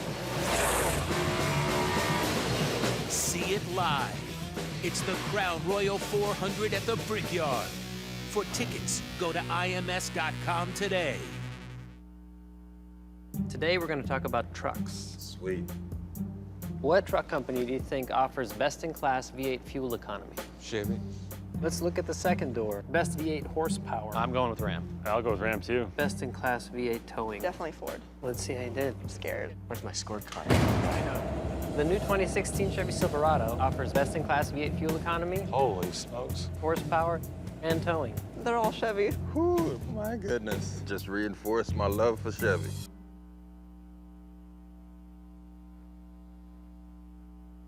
The track inspection continues here at the Indianapolis Motor Speedway. And our tradition of giving you a warning of the final hour of practice, we call it happy hour. The tradition is back. There's the graphic. Here we go. It is happy hour. It's 5 o'clock, and we got 1 hour to go before the first day of practice comes to an end here at the Speedway. And if you're a newcomer to the Speedway, that means more than just an hour of practice, Bob. This is generally, now it may be a little early in the week to start thinking about this, but this is generally when things get a little exciting out there on the racetrack. You are right about that. And, you know, we just saw some pretty good stuff going on out there with the Team Penske drivers. And the Andretti Autosport team has certainly shown its muscle today with Ryan Hunter-Reay, Marco Andretti, and Carlos Munoz at the top of the chart. Those three have been the fastest. Led by Ryan Hunter-Reay. Yep, looking down at the cockpit, Bob, of the 77 machine. That's Oriol Servia. Just got out a few minutes ago. He has run the laps in just over 221 miles per hour. It's also good to see Lucas Oil as a sponsor on Oriol's car. There's Marco. We talked earlier about the fact that he has his grandfather's name on the side of his helmet to kind of remind us that there have been heroes and those who have built this race into what it is today, namely Mario Andretti. And the yellow flag is about to go up, indicating that there will be a continuation of practice in less than 3 minutes.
One minute till we go back to green.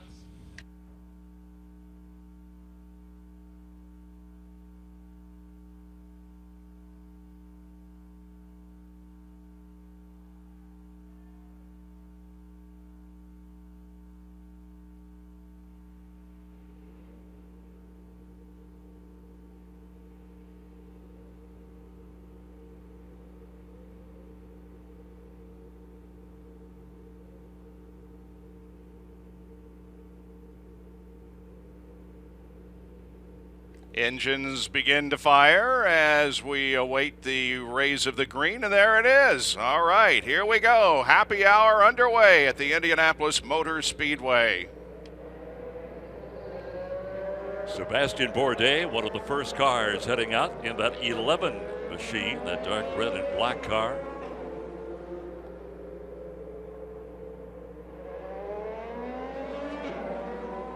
Sage Karam. First time we've seen him today heading out of the pits. Yeah, he was, of course, in the early session between noon and 2, getting his rookie test or his refresher test out of the way, but he has successfully completed that. So Sage now with the veterans on the track.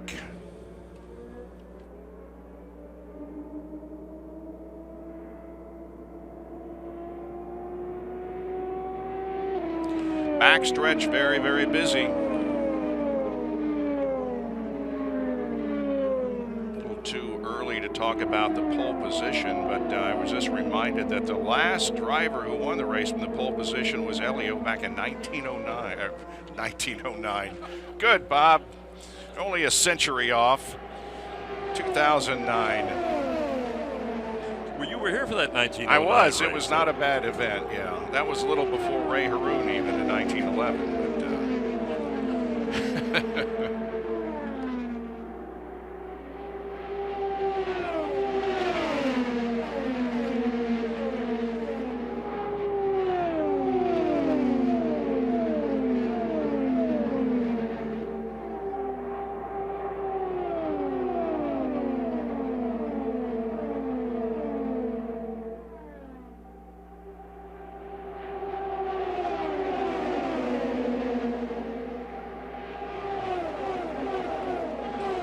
this is the kind of thing that you usually don't see until Thursday or Friday.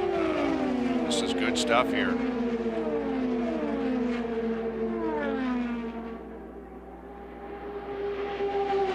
Pagano to the inside of Elio at the end of the backstretch.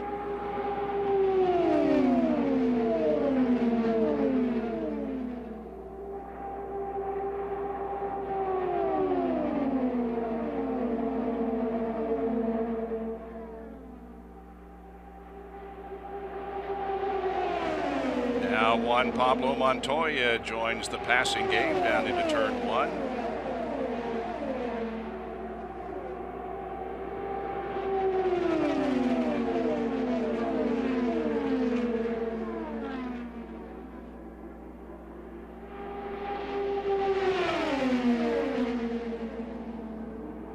And Munoz now above 228. Carlos 228.033. And again, that's Honda Power. Then Hunter Ray and Marco Andretti, second and third on the list. Here they come.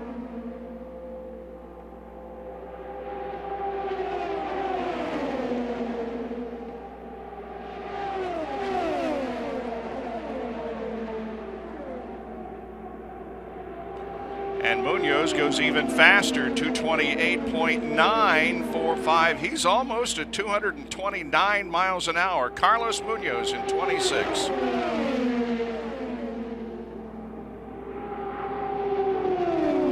Cars have been out so far. We have a total of 33 that have presented themselves. A couple of the cars in the pit area have not been on the racetrack yet, but we're going to see perhaps an entire starting field out today.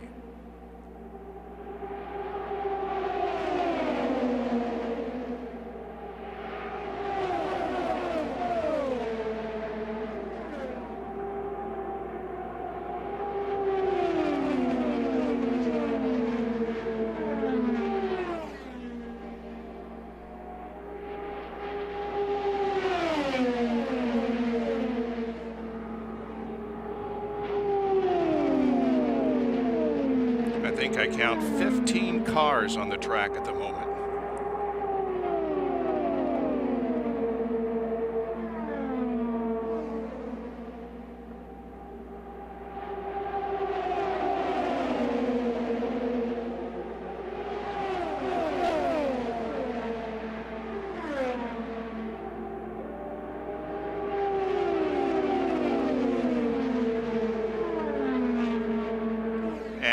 Look at this. Marco Andretti is the fastest, 228.978, just a little bit ahead of Carlos Munoz at 228.9 miles an hour. Andretti Autosport has come to play. And Alexander Rossi, the rookie, is fourth fastest at 226.865.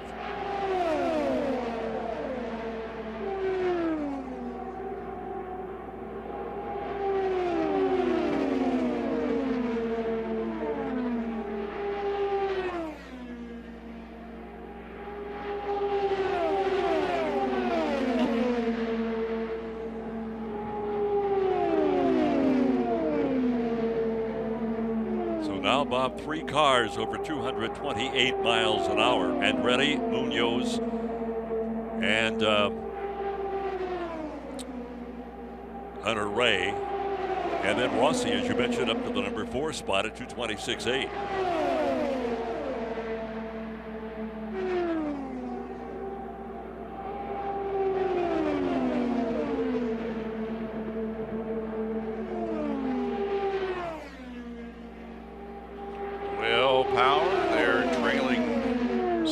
Pagano setting him up for a pass at the end of the backstretch.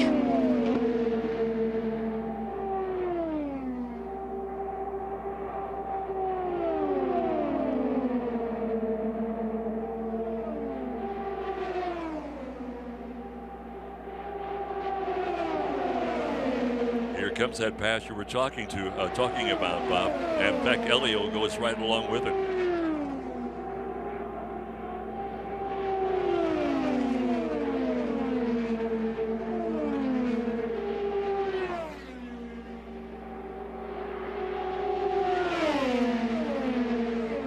It's Power and Montoya running together. Montoya leads the foursome into turn 3. I think maybe one of them has dropped out. That would be...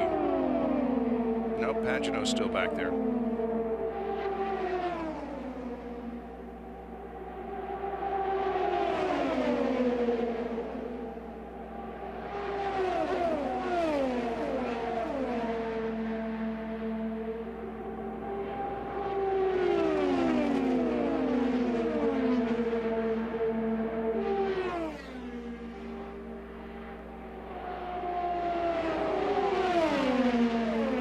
Spectator standpoint, really kind of difficult to tell the difference between Will Power and Juan Pablo Montoya. Silver cars. Juan Pablo Montoya has black numbers on that wing, and Will Power's numbers are red, although if you can read them at 228 miles an hour, good luck to you.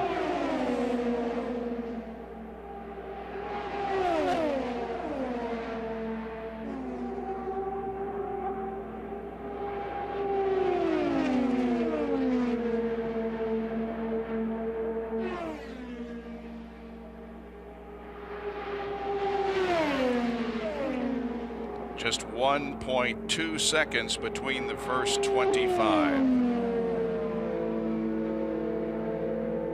And less than a second separates the top 16.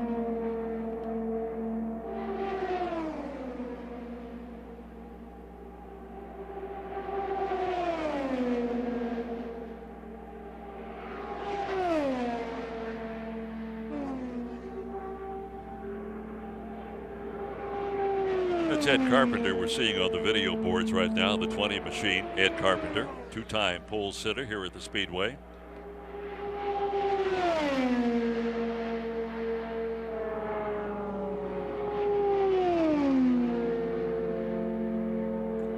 Stephen Wilson, one of those who completed 2 of 3 rookie phases this earlier today between 12 and 2. He has now completed the 3rd phase.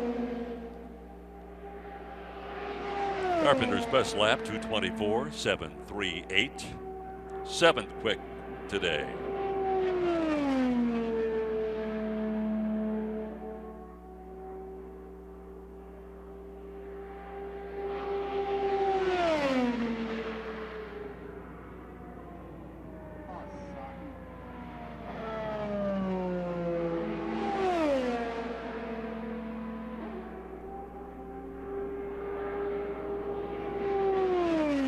What Mr. Kanaan can do here. Tony Kanaan, car number 10, off turn 2 down the backstretch.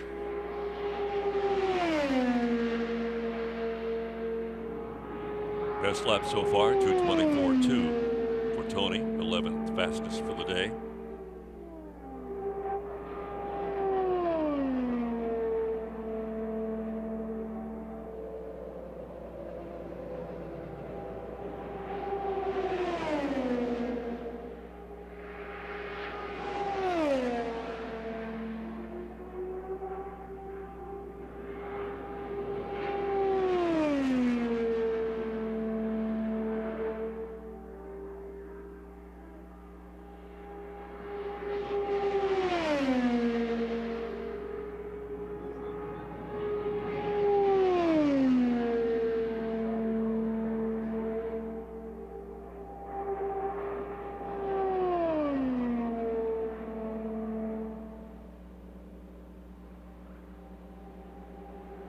Less than 45 minutes to go in practice.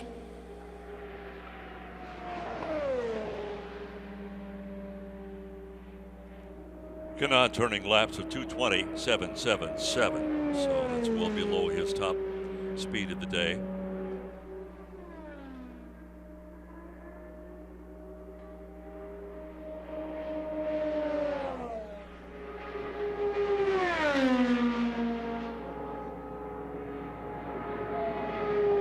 Kanaan comes in, and we'll follow now James Hinchcliffe around the 2.5-mile oval.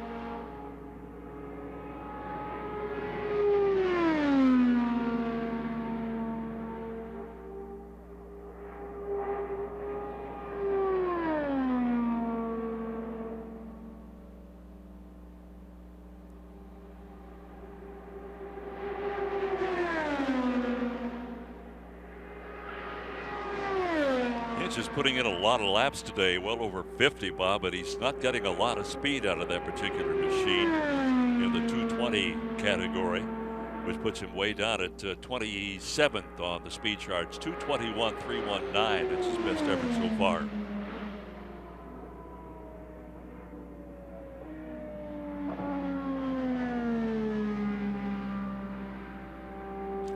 Mentioned earlier today, though, that he sure did have a good Grand Prix last Saturday,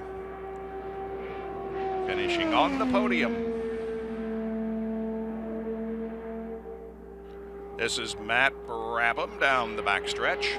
And a new arrival on the track, Hawksworth in the 41 machine will take to the racetrack Jack Hawksworth and that red, white, and blue car. He is one of the last ones to go out. Bob, that'll give us 32 cars that have been so far on the course today.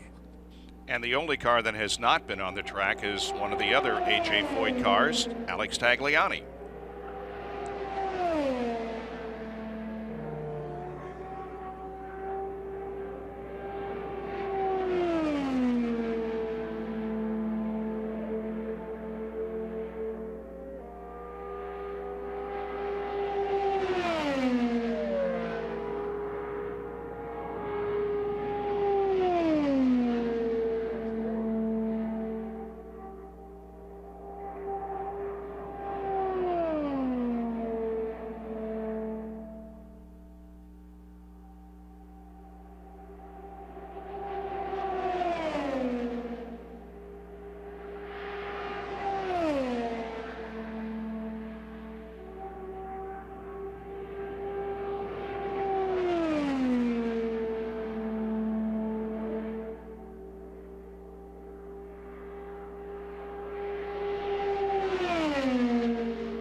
And once again, we have a yellow flag waving from the flag stand for debris on the racetrack.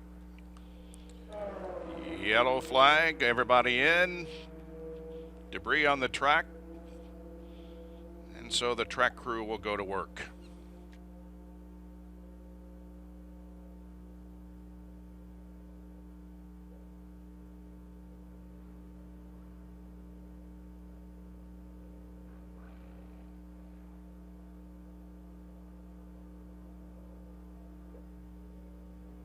The Hoosier Lottery's Indy 500 scratch-off is here.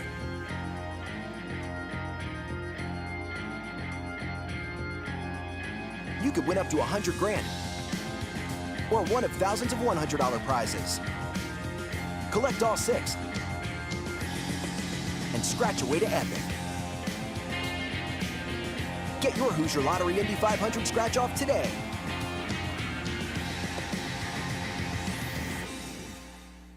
Today we're going to talk about trucks. Sweet. What truck company do you think offers best-in-class V8 fuel economy? Chevy. Let's look at the second door. Best V8 horsepower. I'm going with Ram. I'll go with Ram too. Best-in-class V8 towing. Definitely Ford. Let's see how you did. I'm scared. Where's my scorecard? I know. The new 2016 Chevy Silverado offers best-in-class V8 fuel economy, Holy smokes. horsepower, and towing. They're all Chevy. Whew, my goodness. Just reinforced my love for Chevy. You're cleared into the track. Smoke on. Experience the thrill from closer than ever before when the Ultimate Motorsports Series takes to the sky. 265 miles per hour, 10 G's of force. The Red Bull Air Race World Championship is coming to Indianapolis Motor Speedway, October 1st and 2nd. Tickets now on sale. You got a truck for a reason, remember? So get some Firestone tires and go do truck stuff. Saw this in a movie stuff. Get off the internet stuff. Donde estoy stuff. Firestone Destination LE2. Built with patented treads for maximum wet traction and 60,000 miles of truck stuff. Whatever you drive, drive a Firestone.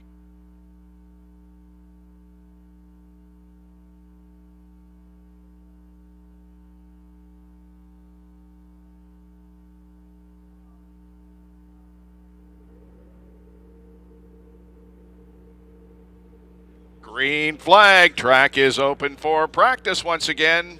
That was a short yellow food to get the debris from the front stretch. So now we go back to the green flag.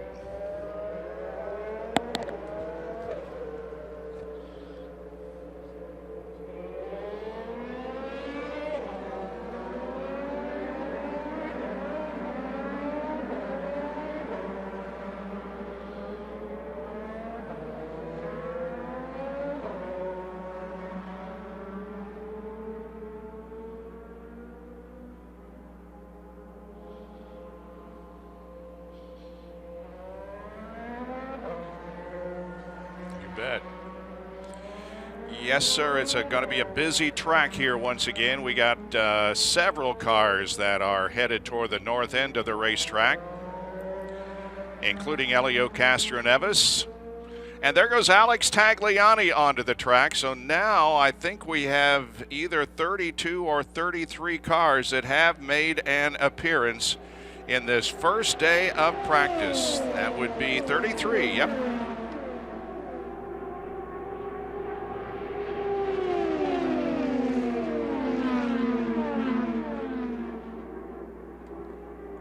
Hard to keep track of all this in your mind, Bob, but I don't remember an opening day at the track that was quite this busy. And the speed is almost irrelevant right now because what we're looking at is getting the cars set up. Yep. And the fact that we've gone over 228, 2 cars over 228 is almost an added bonus today. Yeah, you know, again, that could be from a tow, but I really think that what the guys are doing now are getting their race day setups. They're going to worry about speed. For one thing, as we have just passed the 1,000th lap today, for one thing, they're going to get more boost on Friday, Fast Friday, to prepare for Saturday and Sunday qualification. So this is more of a race day setup that they're working on now than a qualification setup. Yeah, because they're going to go back to these specs, if you will, right, on race day. Right. So they can say, okay, we've been out, we've done that. And that's not to say the rest of the week is not going to be busy, because I believe it will, Bob. Yep. But you're right, on Friday we're going to see some kind of a shootout based on what we're seeing today. Yep.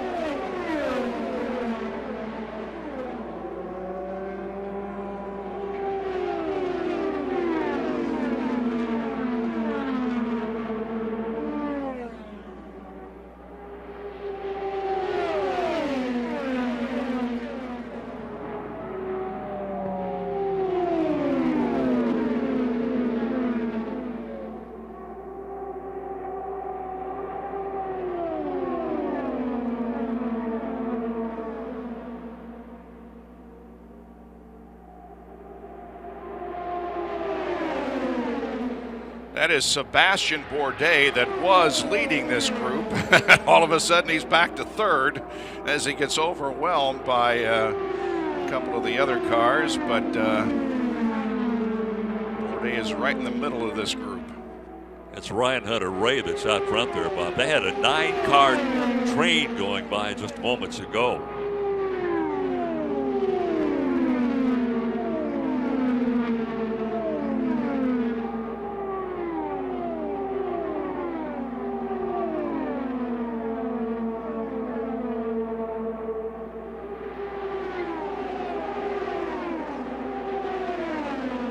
Marco passing Pagano.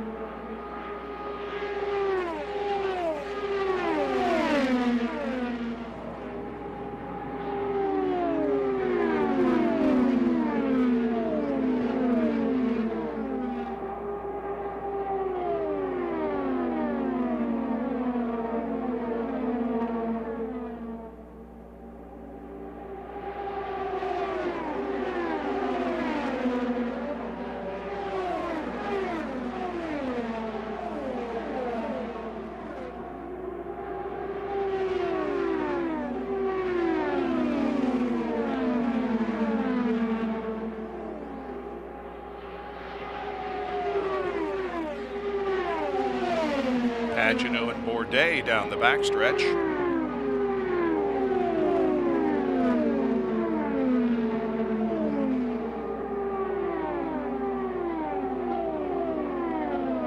And that is Sage Karam in car number 24.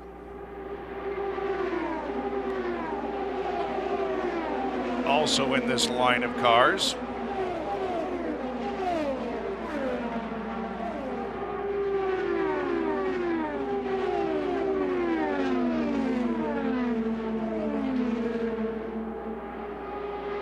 Joseph Newgarden just ran a 224.279, moving him up to 12th best.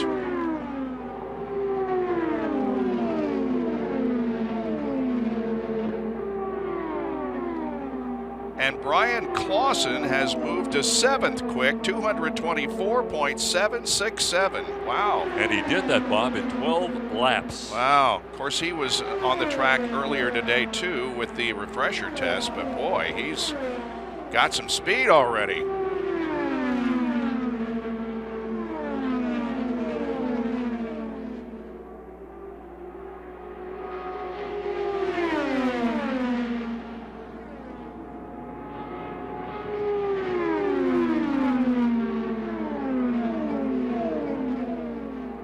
Bob, it's an interesting story on Clausen. This year, this racing season, he's going to attempt to make history with a schedule consisting of 200 races.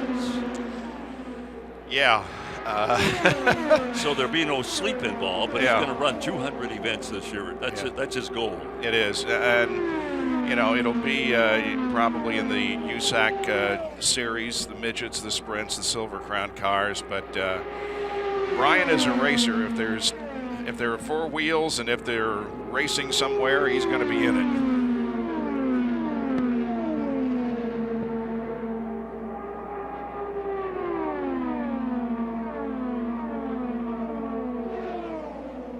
And the top four cars on the speed list are on the track right now. Andretti, Munoz, Hunter-Ray, and Rossi. And then Power and Clausen.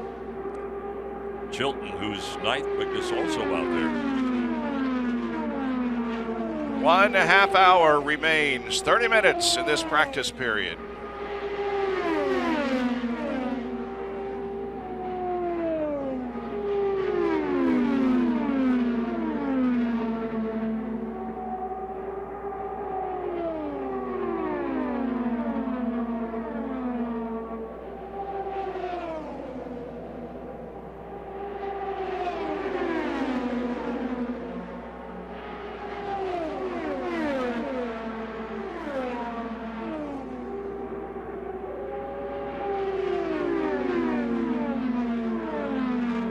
Townsend Bell, 5th best now, over 226 miles an hour, 226.7 as a matter of fact. Townsend Bell, 29.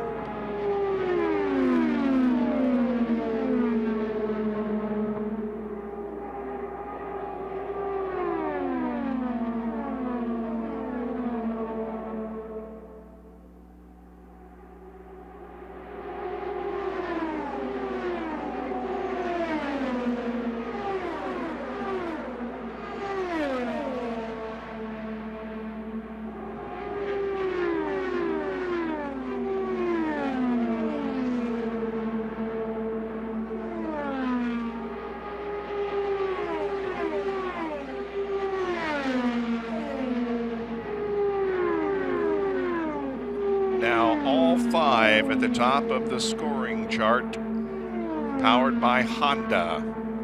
Top 5 are Hondas.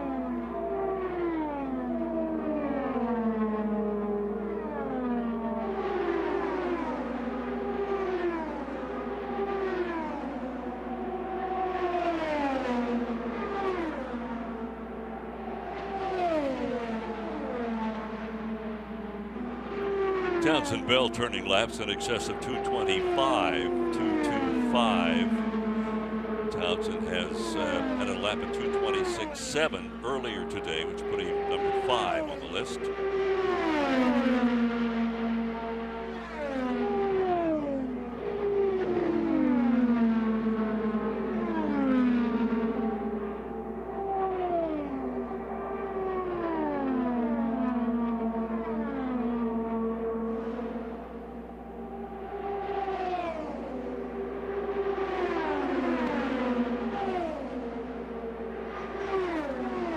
So at this moment, Bob, the top 18 cars are separated by less than 1 second, and you go on down the list, and the top 29 are separated by less than 1.5 seconds.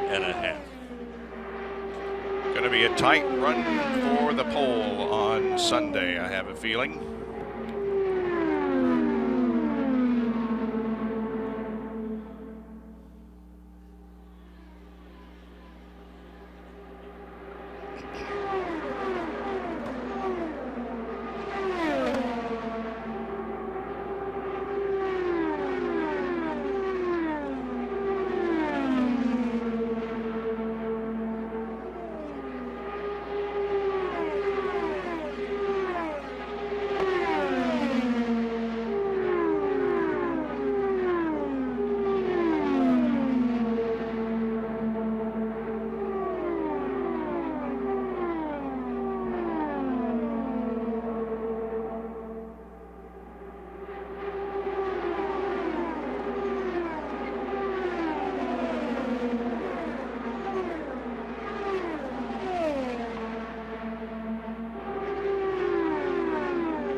cars are trying to do, what the setups are, anything of that nature. But what I'm noticing is that even with the tow, nobody's putting into acceptable speeds right now. Marco last time was 222.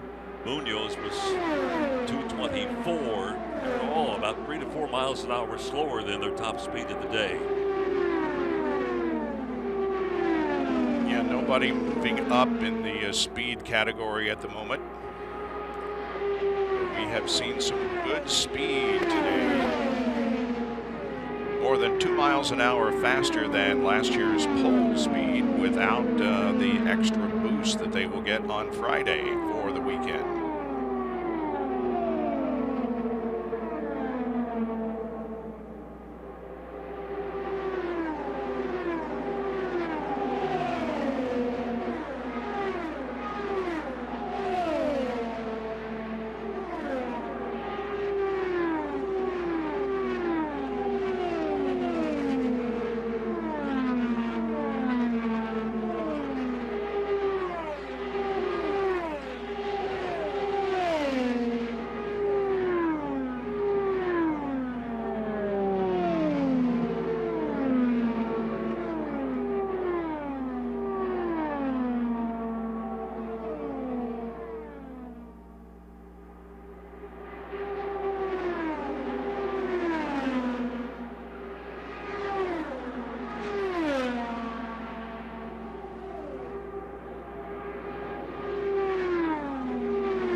We have 2 rookies in the top 10 in speed today. Max Chilton is 10th fastest and Alexander Rossi is 4th. This is Rossi in car number 98.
Little less than 20 minutes to go. Less than 20 minutes.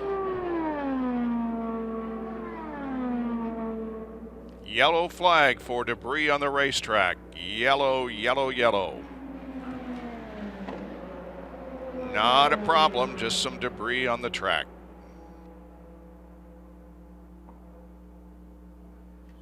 Well, let's review for you the top 10 in speed now with just about 19 minutes to go.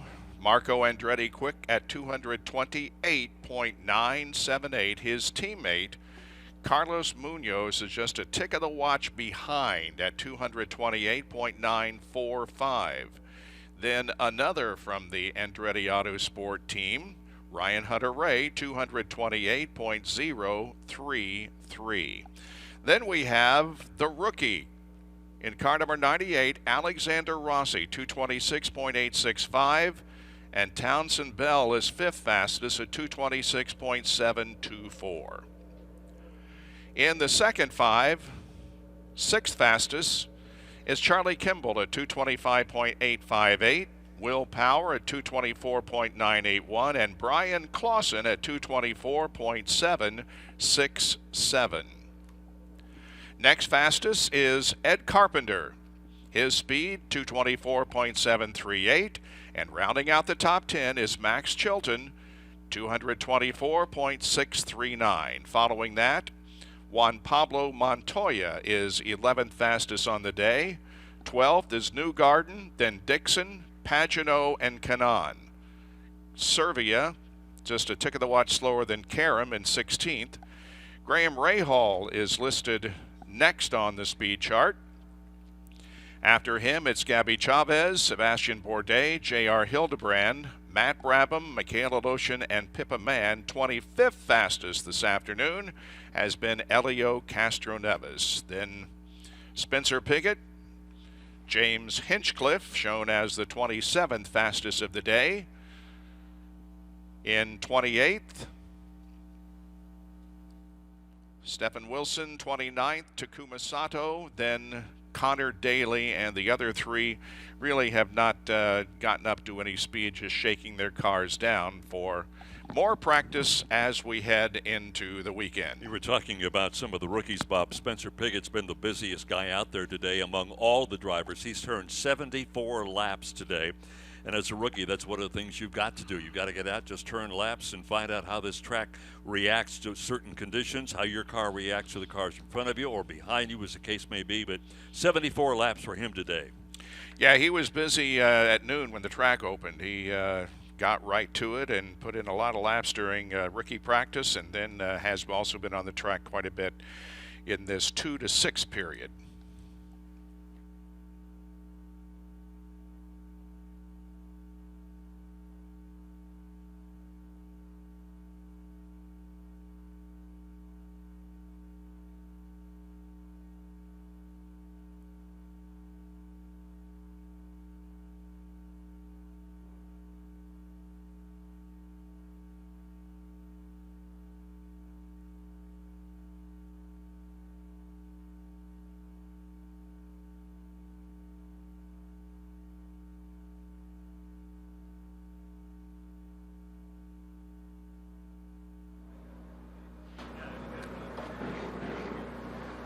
Well, what a debut here at the Indianapolis Motor Speedway on the oval for rookie Alexander Rossi. Andretti Autosport is 1, 2, 3, 4, 5, and Alexander is fourth quick. What did you make of this place? Yeah, it's pretty special. I'm very happy to be here, and it was an eye-opening experience this morning, so I think we had a pretty successful first day, and we'll carry that into tomorrow. What was the biggest challenge about trying to get comfortable at this track with a lot of other cars out there? I think the biggest thing is just the group running. By myself, I think came pretty quick, but running as a pack there at the end was interesting. It's different than Phoenix, which was the last kind of oval I did. So, it was a learning experience, but like I said, we'll carry that into tomorrow and the rest of the week. There's been a lot of conversation about how the cars are going to handle in traffic. So how did they handle? Yeah, it's on the limit. We'll keep working through it and seeing what we can do to make it better. But yeah, it's certainly not going to come easy in 2 weeks, but it's not supposed to be. All right, good first day. Thank you. Thanks. Alexander Rossi, he drove in Formula One last year. The Californian is a rookie in IndyCar, and he is quick right off the bat. He is. Looked good in the Grand Prix and has looked exceptionally good here in the first day of practice on the oval. And we have less than 3 minutes to go, and we'll go back to green.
I'm not quite sure what to expect here in the final 10 minutes of this session.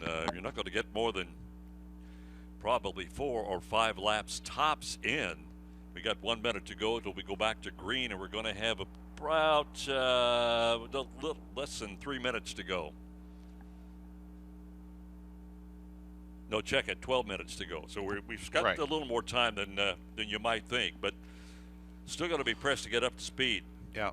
There's Marco debriefing with some of his team members. Marco, good job today. Looking very, very fine there in the first day of practice.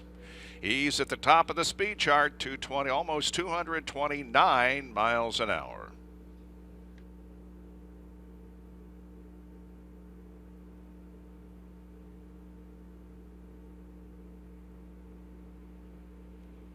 Kurt Cavan had a nice article on Marco in the paper, and like maybe he feels like this is his year. Maybe it's time.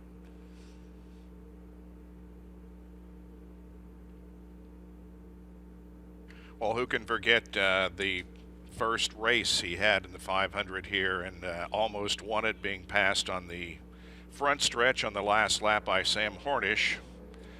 And he hasn't come as close since, but yes, this could very well be his year. All right, here we go again. Just a little less than 12 minutes.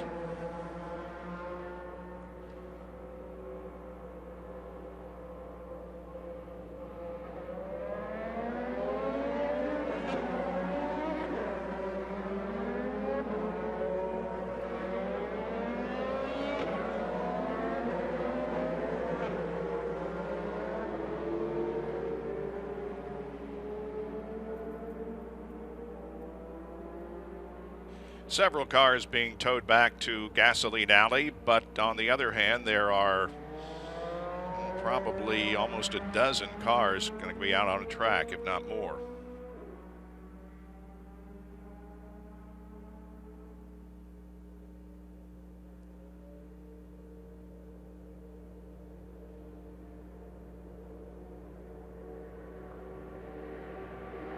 Sage Karam will lead the parade down the front stretch for the first time.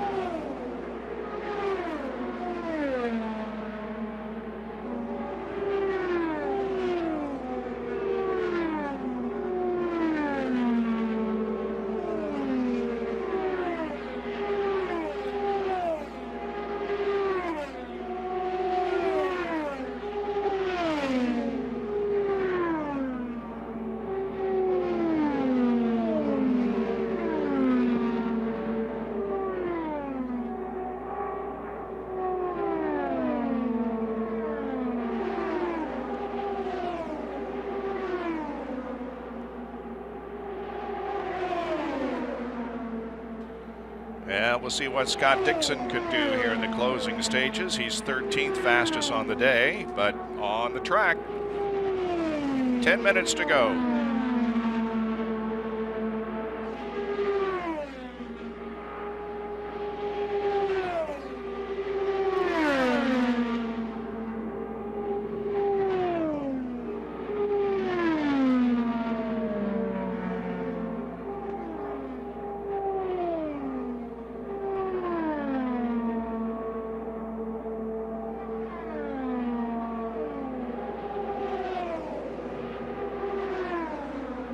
Buddy Lazier goes out once again in car number 4.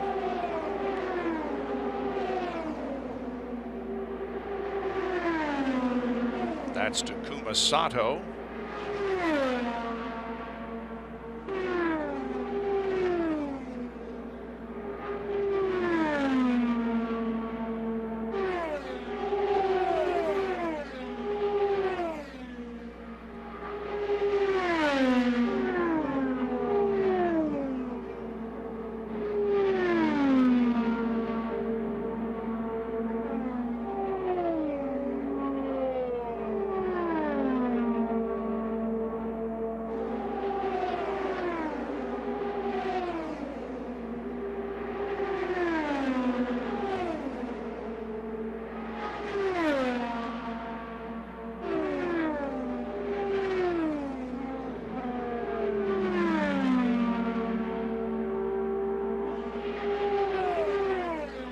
Elio just turned his fastest lap of the day, 222.013. 26th fastest overall.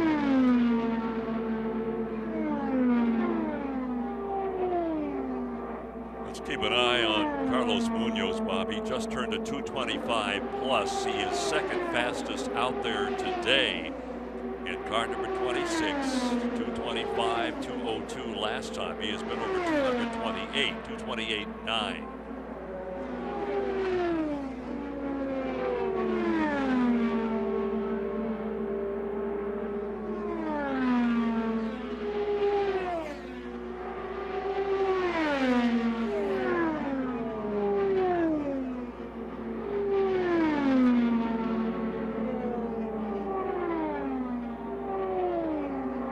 That time at 226.5. Scott Dixon's best lap of the day, 225.496. That moves him up to 5th.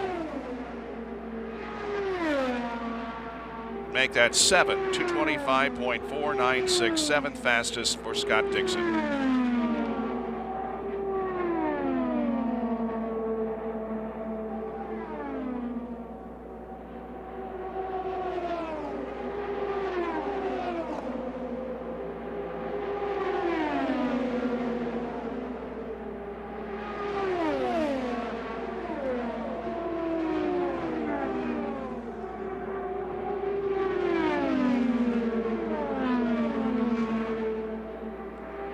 Pickett's best lap of the day, 222.816.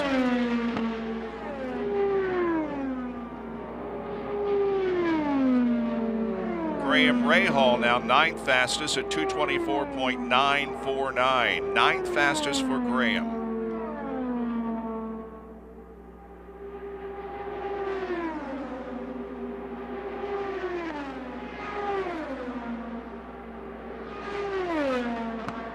Dixon is now 5th fastest, 226.8.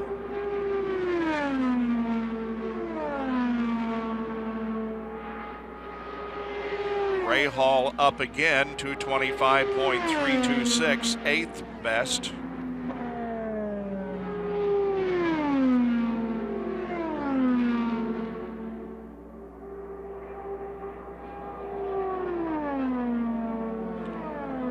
Serbia 224.042, his best lap of the day, 19th fastest.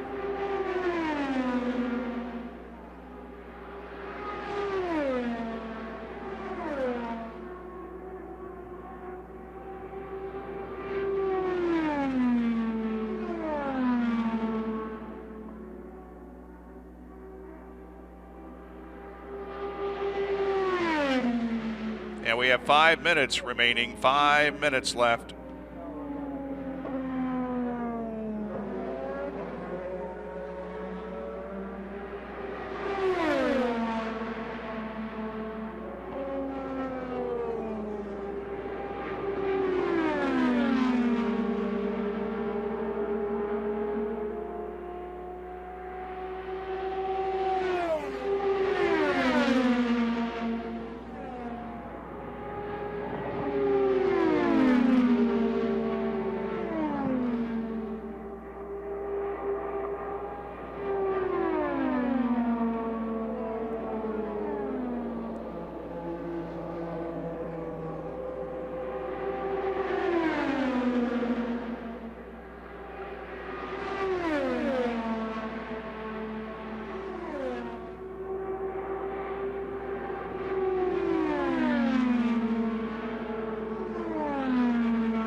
Oriel Servia in the white machine. Ryan Lawson, 88, running in tandem.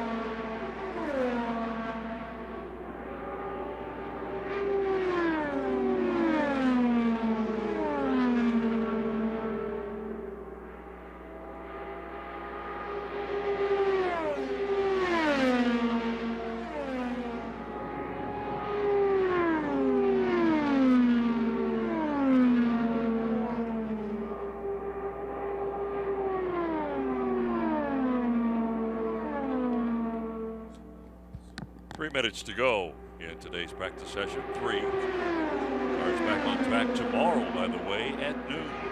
Nothing shaking in your life. Come on out and join us.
Down to the last 90 seconds, Bake, sorry. Keep an eye on the 28 car by Brian Hunter Ray in just turning into turn 3. Now he's going to come back into the pit area. I thought maybe he might be getting set to make one final mad dash. Not the case.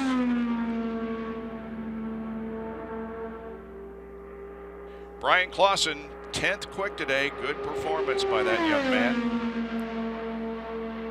Had a lap earlier today of 224.767. 1 minute.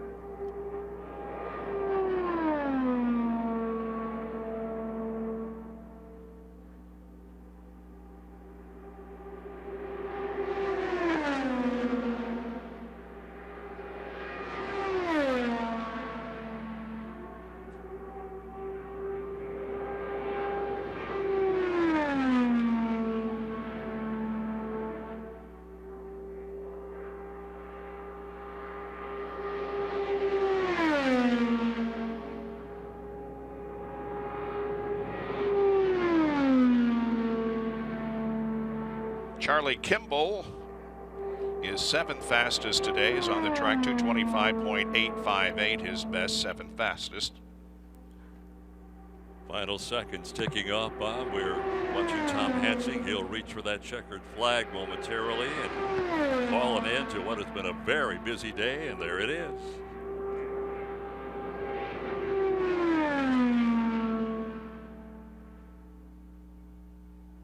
Yes, it has been a busy day. We've got a lot accomplished today as far as rookie tests and refresher tests, and a lot of speed out there.